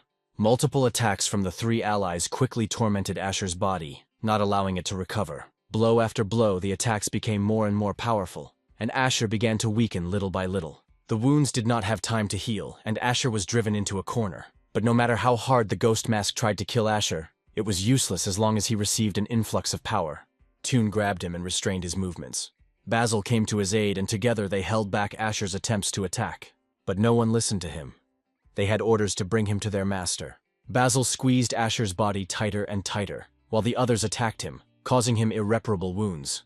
Asher could recover even if his head was cut off, and it was necessary to destroy him with one blow. After his strength weakened, Asher did not want to die. Everything came to a standstill. They couldn't kill him, and he couldn't die. He thought they wanted to defeat him with the Death King and the Demon King. But they miscalculated, and have not yet succeeded in defeating Asher. But none of the three summoned entities intended to destroy him. The task was to catch him and bring him to his owner. The order was not to kill, but to bring his body to his master. Hyuk decided to put an end to this Asher with a single blow. Asher thought he was being attacked by a divine or demonic force, but it was neither. The blow was so strong that half the city instantly evaporated, and the enemy did not have the slightest chance of survival. In the center of the funnel lay Asher's body. Everything seemed to be over, if not for the light. Hyuk, Balkan, and Toon were wondering what to do with the body of this upstart. Toon was grateful to everyone who helped him achieve his first victory together. Hendrik called out to him from below, and everything was fine with them too. Apparently the attack on the company was stopped. Previously everyone believed that the first ghost mask attacked, but today's event now spoke of something else. Not everything could go according to the scenario of the Nine. Even the heavens could be turned upside down. And naturally, Lich had to do this. Then there was no point in delaying, and the Lich and the puppeteer went off to do their business. They disappeared, and the company was left alone at the site of the battle. Everything would be fine. But the Lord of Evil sensed something and warned that it was not all over yet. The earth shook, and it became clear that something was approaching them. A strange light appeared in the sky, and it was only getting closer to the company. A strange stream of light struck the ground where Asher's body lay. It was not light, but someone from the higher floors penetrated to them. Hendrik decided to take off to be ready for the attack. Toon pointed to the place where Asher died. The body of Asher Hum rose upward in this light, and apparently this light appeared behind him. His body began to recover, but something strange was still happening to him. Now it was clear to Hyuk that Carmen was behind this. Asher Hum was reborn, and now had a different power to attack the ghost mask. On the upper floors of the Fallon family's castle hall, Carmen and Kane were drinking tea and discussing the news of the past few days. A strange object that Carmen always kept with her broke in her hands. Apparently this object was associated with Asher Kum and was broken because he was defeated. Kane was indignant at the mere mention of the ghostly mask. There was no reason to worry, because Carmen had created not just a toy, but a kind of puppet of her own in the person of Asher. Now, after death, Asher has been reborn as a representative of Carmen herself, and in order to defeat the ghostly mask, he will have to fight her personally. Hyuk was angry that this Carmen was stopping him from moving forward again. Hyuk immediately recognized this divine power, and now all he had to do was fight this Asher again. And now she had to fight not only with him, but also with Carmen herself. Asher could not understand how this newcomer knew his mistress Carmen. He wanted to find out who this ghostly man was, but he was attacked by Balkan and Toon. Hyuk was also preparing to attack this strange man. Before Balkan and Toon could attack Asher, he grabbed them and held them in front of him. They couldn't die, which means they will suffer until they themselves want to die. The dragon pressed Asher's body into the ground, thus freeing his allies. But he couldn't do anything to Asher either, because he now had the power of 9. He lifted the dragon and threw it at the ghost mask's comrades standing nearby. The dragon's power was no longer scary to him and could not harm him. but his movements were constrained by steel and he could not move. It was all about Miho, and she enchanted his body with her power. Asher therefore decided to deal with her first and then finish off the rest. Behind Asher, Hayuk's sword was visible with the intention of splitting the body into 2 parts. With this blow he intended to get rid of the puppet Carmen. Against this attack, Asher had the ability to immediately recover and the attack was useless. Now the attack was from Asher and he was hostile towards all members of the company. Hayuk ordered everyone to run as the attack was stronger than before. In place of Chajin, a crater from Asher's strike now shone. Hyuk's body did not obey, and Asher had already approached Miho and was about to strangle her. Hendrik and Haru were also wounded and could not help Miho. And now nothing was stopping Asura from finishing off Miho and the rest of the team. And he decided to start with little Miho, holding her in front of him and squeezing her neck. Miho was gasping for breath and was about to suffocate, but at that moment, Miho changed, and now the 9-tailed fox Gumiho appeared in front of Asher. Miho shouldn't have been touched by such a worthless person as Asher. Now he held the Gumiho in his hand, and he could no longer handle it. At that moment he let go of the fox and could not understand why this happened. Gumiho used force and in place of the company only a bright spot of light appeared. Gumiho was only able to use teleportation, and the entire team was saved. The movement had taken them 10 floors up, and they were now in a dark forest on the 70th floor. In the middle of the forest, all members of the Confrontation Guild appeared. Gumiho saved them from death by moving. The 9-tailed fox was the first time everyone saw Gumiho. Hayuk didn't understand where they were, and asked her where they were and how they ended up there. You can move between floors without passing, but points are not awarded for levels. Hendrik asked if this was a dark forest, then someone lived here. But since the place was undiscovered and unexplored, there was no one to be afraid of. This meant that it was safe, and it was possible to get some treatment here. Unfortunately, Gumiho couldn't do anything else, and her strength was only enough to move, and the movement only gave them a respite. Soon the others would be here too. With their current strength, they couldn't cope with their enemies and needed to become stronger. If it was necessary to become stronger, then it means that Gumiho knew how. She no longer had the time or energy, so she advised him to ask everything. Gumiho said goodbye to Hayuk and promised to see him again. Gumiho disappeared, and in her place appeared Miho in the form of a fox. There was no trace of the 9-tailed fox. The little fox caught Haru so that she wouldn't hit the ground. No one could understand who Gumiho was talking about. As soon as the fox disappeared, arrows started flying at the company from all sides. They were surrounded by dark elves and were not happy with strangers in their dark forest. They did not like those who dared to invade their sacred place. But the elf decided to stop Hayuk with the help of Balkan and Toon. The fears were in vain for both sides, because Elioni was among the elves. They greeted each other and Hyuk asked if she had managed to gather an army. It was difficult to call several dozen dark elves an army, but for now they could only guard the forest. But they too had hope for the revival of their race. Their hope lay in the divine tree, the dark Yggdrasil. Since the elves were of dark origin, their world tree was different from the elven Yggdrasil. All of the Ghost Mask's comrades were surprised by such a tree, and although this tree is still small and has a long way to go to become a real Yggdrasil, it already has power. And now the conversation touched on the ghostly mask itself in terms of why he is here and why he reached such a state. It was all about the intervention of the Star Nine and the puppet Carmen, and with the help of the Gumiho, they moved here, and here they could find the answer to their question. Apparently the answer was hidden in the very power that the tree gave to the elves. Haru asked Elioni for help in gaining this power. She also asked to join them and enter into confrontation. Meanwhile, outside, Hayuk stood on the balcony, struggling with the thoughts that were tangling in his head, hinting that his plan was doomed. But his thoughts were cut short when he felt a huge and stronger force than his own nearby. Hyuk was a little angry at how familiarly the tree greeted him for the first time, or not the first. It was the dark Yggdrasil that was the answer to the question. He will give Hayuk his power, but there was a certain condition. Meanwhile, Elioni gave an affirmative answer and consent to enter into confrontation with her elves in the guild. She was asked if it would be dangerous for them, to which she replied that she was indebted to Hayuk, and that she was only able to gather the dark elves thanks to him. Moreover, the object of their revenge was the same, and there was no point for her to stay on the sidelines. She was grateful to the ghostly mask for her release, and was ready to go with him to the end. But the whole question now concerned one thing. Where was Hyuk himself, and where had he gone? Hyuk came to the tree and couldn't afford to keep it waiting. It felt a little weird talking to a tree, but there was no choice. The tree had some interest in Chajin's essence, and decided to find out something. The evil pinnacle reassured Hayuk by telling him that the tree was on their side and wanted to help them. A tree branch appeared before him, and on it hung the fruit of the sacred tree of Yggdrasil. The fruit possessed colossal energy, and it was many times greater than the energy of even the entire Star Nine. The fruit was intended for the elves, but Yggdrasil decided to give it to the ghost mask. The fruit of the world tree could only be obtained by an elf of the royal family or a high class, but not by him. The fruit was something like a demonic crystal and could generate demonic energy. And if Hayuk manages to absorb this fruit, he will be able to deal with Asher and the entire Star Nine once and for all. But why did the god of the elves give the fruit to a stranger instead of giving it to Elion? And the tree told him the story before the tower appeared. Yggdrasil was created by the god of the elves long before the tower appeared. The god of the elves and father of the world was created by an elven deity. The deity loved and cared for the elves, and they worshipped and loved him. The elves were beautiful and loved nature, and also had a long life. But they had a weak spot, and that was pride. They were beautiful and loved their beauty, which is why they lived away from everyone. And they didn't climb the tower like the others. And that is why for several millennia, there was not a single elf who would conquer the tower. The gods needed creations that would climb the towers and become representatives of the gods. But what would be done with those who did not live up to expectations? That's right, I would have fired him and hired those who could cope. Yes, the creator of the Dark Yggdrasil had great hopes for the tree and Elion, but the elves are no longer a separate race, and now they interfere with the balance of the tower, which interferes with the deities. And in the center of this chaos stand Carmen and Cain Fallon, who are seeking revenge on Hayuk. But Elioni was unable to become a strong elf and gain the power of the tree. The World Tree offered to make a deal, the fruit in exchange for the unification of the Dark Elves. Hyuk immediately agreed without hesitation.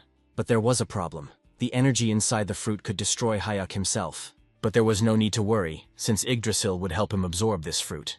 The power of the tree will help protect him from the energy of the fruit for some time when absorbed. Balkan and Toon were called to guard him until the absorption was complete, or until he died. Nobody objected.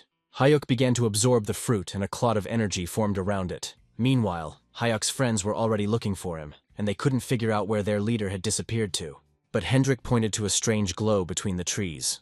This energy was connected to Hayuk, and apparently he was trying to absorb it. The silence was broken by an explosion in the forest, and it was clear that their safe place had been found. Asher Hum advanced on the ghostly mask, destroying everything in his path. Elion was shocked at how quickly this upstart got here. The eyes of this nine were everywhere, and it was decided to check those places where there were the fewest of them. Asher grabbed the elf and demanded that she call the ghost mask for help. Hendrik came to her aid and freed her from the hands of this impudent man. Asher did not understand at first what had happened, but then he saw that the dragon had interfered with him. He hoped for the appearance of a ghostly mask, or at least that divine being. Miho never came to her senses again, and apparently won't recover anytime soon. Apparently, these were the consequences of the Gumiho's power. Hendrik was troubled by the demonic energy above, but he realized that it was the work of Chajin himself. And since Hayuk was busy, the dragon needed to stall for time until Hayuk returned. Haru was ordered to take the elf and leave until he figured things out. After all, Haru's forces will not be enough to attack. Since there was no ghost mask yet, Asher decided to deal with the rest for now. Hendrik repelled the attack and ordered Haru to get away from here immediately. While Asher was distracted by Hendrik, Haru took the wounded elf and ran away from the battle. He wanted to stop her, but the elves with their arrows of demonic power prevented him. Apparently, with his actions he declared war on them, and now they have become his enemies. Asher could not recover quickly from such attacks, because he was endowed with divine power, and demonic power was the opposite of it. This meant that the elves had to be dealt with first, but Hendrik appeared in front of him and used dragon breath. He burned this Asher Kum to the ground, but the impudent fellow quickly recovered.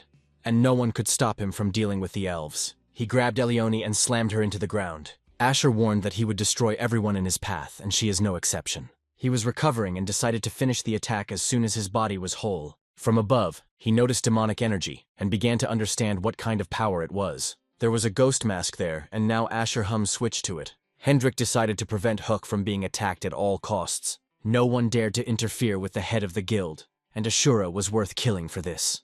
But Asher didn't care. He only wanted one thing, to kill the ghost mask. Blow after blow was dealt to Asher, but they did not harm him. Asher underestimated the dragon, but it did not yet have enough strength to fight him. Hendrik had a huge hole in his chest from Asher's attack, but he was still able to attack further. It was funny to see Asher grin at the sight of the wounded Hendrik. The dragon's strength was wasted, and Asher prepared to defeat him. While Asher was chatting, Haru appeared behind him and tried to destroy him with a blow from her demonic sword. The attack speed was higher than the recovery speed, and Asher could have problems. Apparently the goblin heritage gave this girl such strength, but it won't save her. She won't be able to defeat him, but she will be able to buy a little time.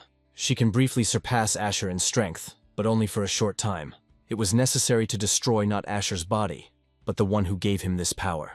Then either run or attack while you still have the opportunity. She had been saved by her brother and his friends so many times that it was time for her to help them stall for a little time. She trusted her brother and tried to stall for a little time. Yes, Haru attacked strongly and powerfully, but from the blood from her eyes it was clear that her strength was at its limit. Asher was able to reduce the speed of his attacks and caught the girl's next attack. In response, he struck her and she flew far away from him and fell to the ground. Cain and Carmen were right, and that the ghost mask, as it gained strength, could hinder the Star Nine. He decided to finish off the ghost mask's comrades and himself. Neither Haru nor Hendrik had the strength to escape the attack, and that was the end. But suddenly it became dark around and the divine light disappeared. Asher was perplexed by what had happened and where the light had gone. In an instant, a fist flew into his face and threw him far from the place of impact. Hyuk returned in time and repelled the attack on Haru. When asked what happened, Hyuk replied that he had extinguished his light with his darkness. What happened is that now Asher has come to an end. Hyuk thanked Haru and Hendrik for stalling for time and staying alive, but now he would finish the battle himself. Asher did not die from the attack, but that no longer mattered. After ordering everyone to get to a safe place, Hyuk decided to attack and finish off this insolent man. The monster greed appeared before Asher and was now ready to devour Asher forever. Now this greed will consume him until Carmen comes down to Hyuk personally. The monster was fast and attacked that Carmen puppet instantly. Time after time, biting off a piece of Asher, the monster inflicted irreparable wounds on him. Carmen felt her energy dwindling in Asura, and Hyuk's energy grew more and more with each absorption of Asura. And even if you tear it into small pieces, Carmen will still restore it. Carmen will supply him with divine power, and he will in turn supply this power to Chajin. Tom was a monster made of the soul and magic of the ghost mask, and had a brutal appetite, and he could absorb Asura forever, despite his divine power. Until then, he will continue to absorb until Carmen comes here and fights him personally. Hyuk wanted to personally destroy Carmen once and for all. Asher asked Carmen not to send him power, but it was too late. Tom completely absorbed Asher's body. Carmen felt that she could no longer send power to Asura, and apparently he was finished. The heavens burst open and divine light poured onto the dark forest land. Carmen arrived through 100 floors to the ghostly mask, but the problem was that she also received punishment for breaking the rules of the tower. Carmen stood in front of Hyuk and didn't understand how he knew her personally. It's time to get what Carmen deserves for what she did 10 years ago. 10 years ago he fought the Star Nine. He had no intention of giving up when his strength was running out. He summoned a bone golem to protect himself, but it was too late. He was betrayed and Carmen was at the head of the traitors. It was the end and Chajin's strength was leaving him. She was the one who put an end to Hyuk's journey. Farewell and more. Chajinhuk couldn't stop the Star Nine who betrayed him. Carmen only now realized that she was in a dark forest on the 70th floor, and that she would be punished for breaking the rules of the tower. When he was absorbing the fruit, he couldn't even think of how to destroy this Carmen. But then he realized that she had to be brought here to the lower floors. And then there was an idea and a way to lure this higher being to them. Among the friends of the ghost mask, there were also such creatures, and with the help of Gumiho they were able to move between floors. Hyuk used the coming and through Huma summoned Carmen here. And since she was a being inside the tower, her appearance here personally imposed punishments on her. The trick on Carmen's greed will now lead to her death. Carmen just laughed at what Hyuk just told her, and she decided to show him what the creature of the upper floors was like. Carmen wanted to attack the ghost mask, but she couldn't. Apparently, she completely stopped realizing that her arrival on this floor would entail the most severe punishment, and her punishment took away most of her strength. And trying to use his power here on the 70th floor would not have led to success. But Chajin's gaze seemed somehow familiar to Carmen, even though she was seeing the newcomer for the first time. She attacked him and wanted to destroy him like she once did the Death Star. But Hyuk had the monster Tom on his side, and the advantage in power was now on Chajin's side. Her attack was completely absorbed by the monster and did not cause any harm to the master. The attack continued, and the forces were unequal. Calling for the right to destroy, Chajin decided not to stand on ceremony with Carmen. The destruction inside Carmen was caused by Hyuk, but she couldn't understand how it could happen. Demonic and divine power intersected in one person, and it was strange for her. More and more attacks crippled Carmen and disfigured her body. Her anger was beyond measure, and despite the punishment she used her power contrary to the rules of the tower. Carmen's power was now in Hyuk's hands and he was returning it back attack after attack. An attack of heavenly punishment flew towards Carmen. From the blow she flew back many meters and was unable to reflect her own weapon. For 10 years he waited for this moment to take revenge on his offenders, while Hyuk managed to finish off the enemy and distract the others. It was time for Hendrik and Haru to take care of the rest of the wounded. With Carmen's strength weakening, there was now every chance of defeating her. Even despite the punishment, the power of the conqueror of the 600th floor was not so easy to cope with, and there was no way to damage her in order to destroy her. It would be a shame to just let her go. She didn't like the way Hayuk was looking down on her now. She was the strongest Star 9 and no one dared to contradict her. She decided to use her full power. In this way, she could destroy everything around her, and it was worth stopping her from doing so. The wave of fire reached the place where the elves and Hendrik with Haru were. Everyone was ordered to climb the branches of the dark Yggdrasil. This attack did not last long as punishments rained down on Carmen constantly. She deliberately used force in defiance of punishment, and will soon pay for it. Hayuk also did not give in to attacks, and time after time he repelled and attacked again. Demonic and divine power fought against each other. A cloud of energy appeared in the sky above the forest that could destroy everything. If he had only added strength, Hayuk would have been finished. Camille was called in to repel the strong attacks. Camille instantly pinned Carmen to the ground. After all, Hyuk also only needed to add strength and Carmen would be finished. And all because she no longer conquered floors and crawled at the feet of great beings. Carmen became even angrier, and the punishment became stronger and stronger for the use of force. Her power sent Hyuk flying backwards. Even with its power of restoration, no one can ignore the tower's punishment. The more force she uses, the more severe the punishment for it becomes. She wanted to destroy the ghost mask and then recover. She admitted that she acted against the rules, and they found a way to quickly become stronger. It was funny to reason like that if Hayuk had a power stronger than her. She threw Hayuk away with a blow, but did not inflict any wounds on him. Hyuk also took over the power of restoration. There was no point in rushing, and Carmen only made things worse for herself. It's strange, but Carmen waited for something and didn't attack. I wonder what she's planning to do this time. Her attack was unexpected, and caught the ghost mask off guard. She decided to rip off the mask and see who was hiding behind it. She couldn't believe that the person standing in front of her was Chajinhuk. In front of her stood the same Chajin as 10 years ago. How could she recognize him if his appearance and voice were different? She simply recognized an old friend she once knew. Carmen's demand was to find out from the stranger who he was. Hyuk introduced himself and gave his name as Chajinhuk, Death Star Chajinhuk. He was reborn to take revenge on all members of the Star 9. Hayuk thought that Carmen would ask for forgiveness, but she thought differently, and the battle continued even more rapidly. This newcomer couldn't be the one Carmen killed 10 years ago. The battle had lasted for quite a long time, and it was time to end this fight. The monster of greed had appeared behind Carmen, and now it was her end. Tom bit off her hand along with her mask, and it made her even angrier. And again she tried to restore her hand, but the demonic force prevented everything.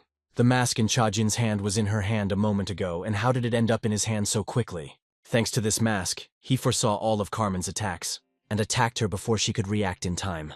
Hyuk wanted to cut off her head and finish her off quickly, but surprisingly the head was in place, and the sword was bitten through by the teeth of the maddened Carmen. But that didn't save her from the shockwave from Hyuk's sword. No one was going to give up their positions with powerful attacks. But only Hyuk understood that Carmen's strength was waning with each attack. He just wanted to deal with her and everyone who stood behind her.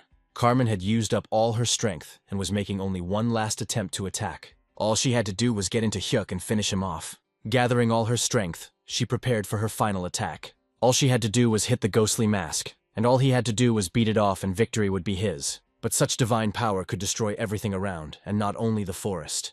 Hayuk was still fighting with this Carmen, and Haru believed in his victory. Hyuk also thought about it. He couldn't stop such a force. But there was a different way. This meant it was worth reflecting it with a more powerful weapon, and Hayuk had one in stock. Naive Carmen thought that Chajin was finished by her attack. But Chajin became stronger, and his power grew. He ordered everyone to turn into demons, and his power was now stronger than Carmen's. The power of the one principle was many times more powerful than the divine power. But the system issued a warning that excessive use would destroy the body. Now he had to turn the heavens upside down and show that not everyone in the tower could behave like Carmen. It was no longer Hayuk who stood before her, but a demon. He now swore to finish her off, and no one would stop him from doing so. Carmen's attack did nothing and didn't even cause damage to Chajin. She couldn't cope with such energy and was doomed. She miscalculated and underestimated her strength. And now Chajin's attack had crippled her, and she couldn't restore her body. With particular anger, he inflicted wounds on her and took revenge on her with all his might.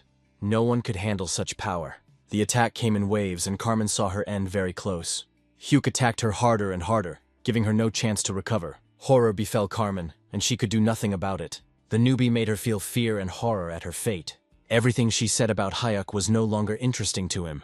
There was a demon in front of her, and no one and nothing could stop him. It was obvious that she was terrified, although she didn't pretend to be. In response to the ghostly mask's question, she only laughed. She tried to resist with all her might, but the punishments kept coming. Even if she dies, she will be reborn and kill him again with her own hands. It was foolish to resist Hyuk. Her fate was sealed. Since she decided to resist, there was no need for him to restrain his strength. Having attacked the ghostly mask with her divine power, she did not even think about what would happen. Her attack could do nothing to the demon, but the power of the ghostly mask could destroy everything around and turn the entire tower upside down. The single beginning did not mean anything good for Carmen. Everyone started shouting that this force would destroy them all, and its use would not bring anything good. Also, everyone began to worry about him. His body began to deteriorate due to the use of demonic power. The system issued a warning and recommended stopping demonization. But Hyuk had not yet taken revenge on Carmen, and it was too early to cancel the demonization. This was only the beginning of revenge, and it had to be completed. Carmen's end had come and she had no more strength. Now the time has come to put an end to Carmen and the entire Star 9.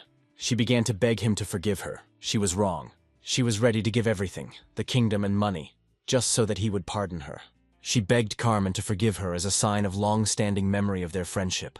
She asked and begged everyone to forgive her and have mercy. A swing of the sword and the answer was the chopping off of Carmen's hand. There was no talk of any mercy for her. For her misdeeds, she only needed to be destroyed and no mercy. The man who would have forgiven her died 10 years ago by her own hand. She tried to crawl away, but it was no use. Her minutes of life were over.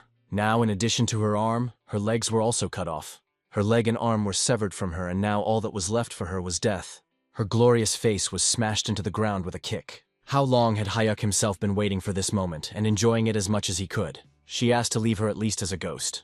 But it was in vain. Her body and spirit would be destroyed. When Hyuk was killed and he woke up in the hospital, he promised himself one thing. He promised himself that he would even crush the souls of his enemies into powder, and they would not be able to be reborn. And the same fate awaited Carmen's soul. She begged him not to kill her. She didn't want to die. She called for Cain, but it was too late. She had turned into a spirit. Carmen's spirit tried to fly away from Hyuk, but in vain. Her spirit had no chance to escape the ghostly mask. But absorbing it was not so easy, and Tom was the one to do it. Tom's summoning solved the problem with the spirit, and the monster began to overtake this evil spirit. Tom quickly regained his spirit and began to devour her. The soul was pulled into the monster's mouth, and the spirit was also practically finished. It seemed like it was over with Carmen, but there was no feeling of satisfaction. Tom absorbed Carmen's spirit, and now nothing remained to remind of her except the crater at the site of the battle. Tom returned to Chajin's body, and everything around became silent. Now it was possible to cancel the demonization and restore strength. The mask was removed and the body gradually began to recover. He finally got his revenge on that impudent Carmen, and is now a little closer to his goal. But the consequences of demonization did not pass without a trace, and now he could not walk. He was picked up by Hendrik and Haru to leave this place together. Balkan thought he couldn't handle Carmen, but he was wrong. Hendrik and Haru only encouraged Hyuk that he still had a path of revenge ahead of him, but they would be with him until the end. He was grateful to them for their support. The victory was of course a good thing, but the entire forest is now destroyed. But there was nothing to worry about. Hyuk promised to restore everything because he had a deal with the World Tree, and no one had to worry about money either. After all, they had a reliable sponsor for such matters. The tree warned everyone that it was time to leave here. Cain would be arriving here soon and they couldn't stay like this. It was decided to hide and gather strength. But before leaving, it was necessary to leave a message for this Cain. Cain soon arrived on the 70th floor and did not find Carmen there. She got here and disappeared, but there was a battle site and something else left. Cain came closer and froze in surprise. In front of him lay a message from the Death Star in the form of a star with a skull. This was Chajinhuk's message to Cain. Since Carmen sent Asura to the Ghost Mask, and this sign appeared after Carmen disappeared, then the Ghost Mask knew something. It was strange not to find Carmen here, and the symbol began to speak to him. The message was addressed to him from the ghostly mask. Carmen Fallon is no more, and it was the owner of the Ghost Mask who killed her. Cain couldn't believe that some newbie could kill his sister, and the scene of his sister's murder quickly flashed through his mind. So Chajinhuk was the Ghost Mask, and Cain swore revenge on him. It was strange to hear this from someone who had betrayed his comrades, and was now screaming because of his sister. Next after his sister would be Cain, and the message was addressed to him. They will kill him slowly and piece by piece, starting with his legs. Out of anger, Cain smashed the symbol of the ghostly mask to pieces, but the symbol finally said that he should wait for him. News of Carmen's defeat and loss to the ghostly mask spread like wildfire within the tower. Everyone was talking about nothing else, and now the Star Nine didn't seem so strong. And now the sacred state is tottering between floors. No one listened to him anymore, and attacks on the kingdom's guards became frequent. The mention of the sacred kingdom no longer frightened anyone. Neither the guards nor the attackers were going to give up their positions, and the clashes only worsened the state's situation. None of the gangs listened to the royal guards anymore. Now there was a redistribution of power in the tower. No one wanted to give up the tasty morsels of the sacred kingdom, and everyone wanted to grab more. The arguments and battles continued every day, and the guards grew weaker with each attack. Now without a leader, the Nine began to lose their positions, and other guilds began to put pressure on them. The ghost mask also disappeared and no one knew where it was. Several months later, bounties were placed on the heads of the opposing guild. Everyone was wondering who would catch the ghost mask and his comrades. It was clear to everyone how to catch them, but no one could understand how to catch the ghost of Balkana. None of the tower's inhabitants knew where the ghostly mask and his comrades were now. But everyone was also afraid of the power of this mask, and therefore no one has yet been able to catch him. Meanwhile, rumors reached Kane. Rumors were that Chajinhuk, the Death Star, was now a ghost mask. Kane now had none of the elements of power. There was no one behind him, and all of those who remained only wanted the death of Kane himself. After his sister's death, he could no longer compare anything to them and was below them in power. And since no one came here except Kane and the second member of the Nine, the words were only confirmed by the fact that there was no one behind Kane. And even a healer like Kane could no longer cope with each of the Nine. They were all much stronger than him, and trying to fight them would be the last thing Kane would do in his life. So Kane no longer had a place among the guild leaders, and his end would soon come. No one will cover for him or support him anymore. And everyone thought the same as one of the representatives of the Star Nine. Kane will soon be shown his place and his song will be sung. His days of rule were drawing to an end and there was no one to help him. The Nine will distribute his power and the power of his late Carmen among themselves. He promised to deal with the ghostly mask and prove his power to everyone. The letter from the Lich arrived on time and meant that Kane was beginning to stir. It was time for the confrontation to move to preemptive action. Unlike Carmen, Kane had a different character and prepared more thoroughly for battles. But in his position, it will not be so easy to move on to action now. Now no one will help him, and everyone will only yearn for his death. He will have to spend a lot of money to gather forces for an attack on the lower floors. And only then will the Lich strike back, and Kane's greed for money will only hinder him. And this was only the beginning of revenge. Soon the puppeteer will have a lot of work, as well as the elves for help from the Lich. Elian never thought she would owe Lich. Everything was ready for the plan. But was Hayuk ready? All that was left was to hope that he had become stronger, and could now fight Kane. Miho was being followed and hunters followed to kill her. They decided to kill her and get the reward. The hunters reached the 500th floor, and this fox was an easy target for them. Naive fools thought they could take possession of her so easily, but they miscalculated. The shot did no harm to Miho, and the bullet was stopped by a stranger who arrived. The hunters could not understand how this was possible. A blow and one of the hunters no longer moved, but the hunter began to recognize the one who stood in front of him. The black kimono and jacket meant only one thing. It was Hyuk's old friend Choi Kyung-hoon. He quickly dealt with the hunters and thus saved Miho from death. There was only a crater left where the hunters had been, and they were dead. Miho was grateful to Choi and allowed her to pick her up. Meanwhile, Hayuk and Haru were already on the 100th floor. Hiding their identity, it was not easy to climb the floors, but they still managed to do it. But for now there was no one except them, and Hayuk, having read Haru's thoughts, suggested that she go for a walk. She apologized for having such thoughts in her head. There was nothing terrible about this, and Hayuk sent Balkan and Toon to help her. All the while, the ghost mask managed to grow its powers with the team. But he couldn't defeat Kane with the summoning skill either, and something else had to be done. Carmen was only able to be destroyed because, despite the punishments, she attacked and lost her strength. This won't work with Kane. That's why he called Choi Kyung-hoon to take him to his mentor Tess. Tess's combat technique and necromancer skills will help defeat Kane. But his reasoning was interrupted by a sound from the direction where Haru had gone. It was necessary to find out what was going on there. Haru was attacked by the white elf Hemiel. After all, she promised to meet the girl on the 100th floor. How disgusting and annoying she was, Haru. Hyuk wanted to come to help Haru, but he couldn't. A stranger with a sword appeared behind him and attacked Chajin. It was one of the members of the Star Nine, swordsman Donis Taylor. But his attack was repelled, and he became convinced that it was indeed the Death Star in front of him. The blow was repelled and the battle continued. Hayuk stood and simply parried the swordsman's blows without straining himself too much. Donis also decided to finish off Hyuk and so came to him himself. Despite the punishment, he was determined to put an end to the ghostly mask. But the swordsman's attacks had no effect, because they did not contain magic like Carmen's. The attack shook the city and its inhabitants. Everyone was surprised at who dared to attack a large city on the 100th floor. 10 years ago, Hyuk laughed at the swordsman and his ways to kill Hyuk, and then the shameful Donus was unable to defeat Hyuk. But now that he is alive, he has the opportunity to take revenge. But this impudent fellow also began to receive punishment for violating the rules of the tower. He didn't care about the punishment as long as he got even with Chajin as soon as possible. En destroyed the city in his path and sought to attack the ghostly mask. He was ready to bear all the punishments just to destroy the mask. He couldn't win then and decided that he could now. What a naive, impudent fellow he was. The swordsman had no chance of winning here. Blow after blow was dealt to the swordsman and Hyuk immediately used demonization. He didn't drag it out like he did with Carmen and decided to finish off the upstart as quickly as possible. The horror in Donus's eyes was brought about by the demon inside Hyuk. Donus received blows and could not block them. One of the attacks broke off part of the mask, behind which the swordsman's true face was hidden. The city was turned into ruins and the battle continued. The forces were unequal, and the swordsman began to realize this. With each meeting with Hyuk, he became stronger. Hyuk did not stand still and was preparing for his revenge, which meant that his strength was growing. Behind the swordsman's mask lurked the same terrible man as 10 years ago. And even plastic surgery won't help him hide his true face. Hyuk's face used to be beautiful too, but the swordsman's wasn't. That's why this loser adopted the appearance of the Death Star, and with each new operation he only worsened his appearance.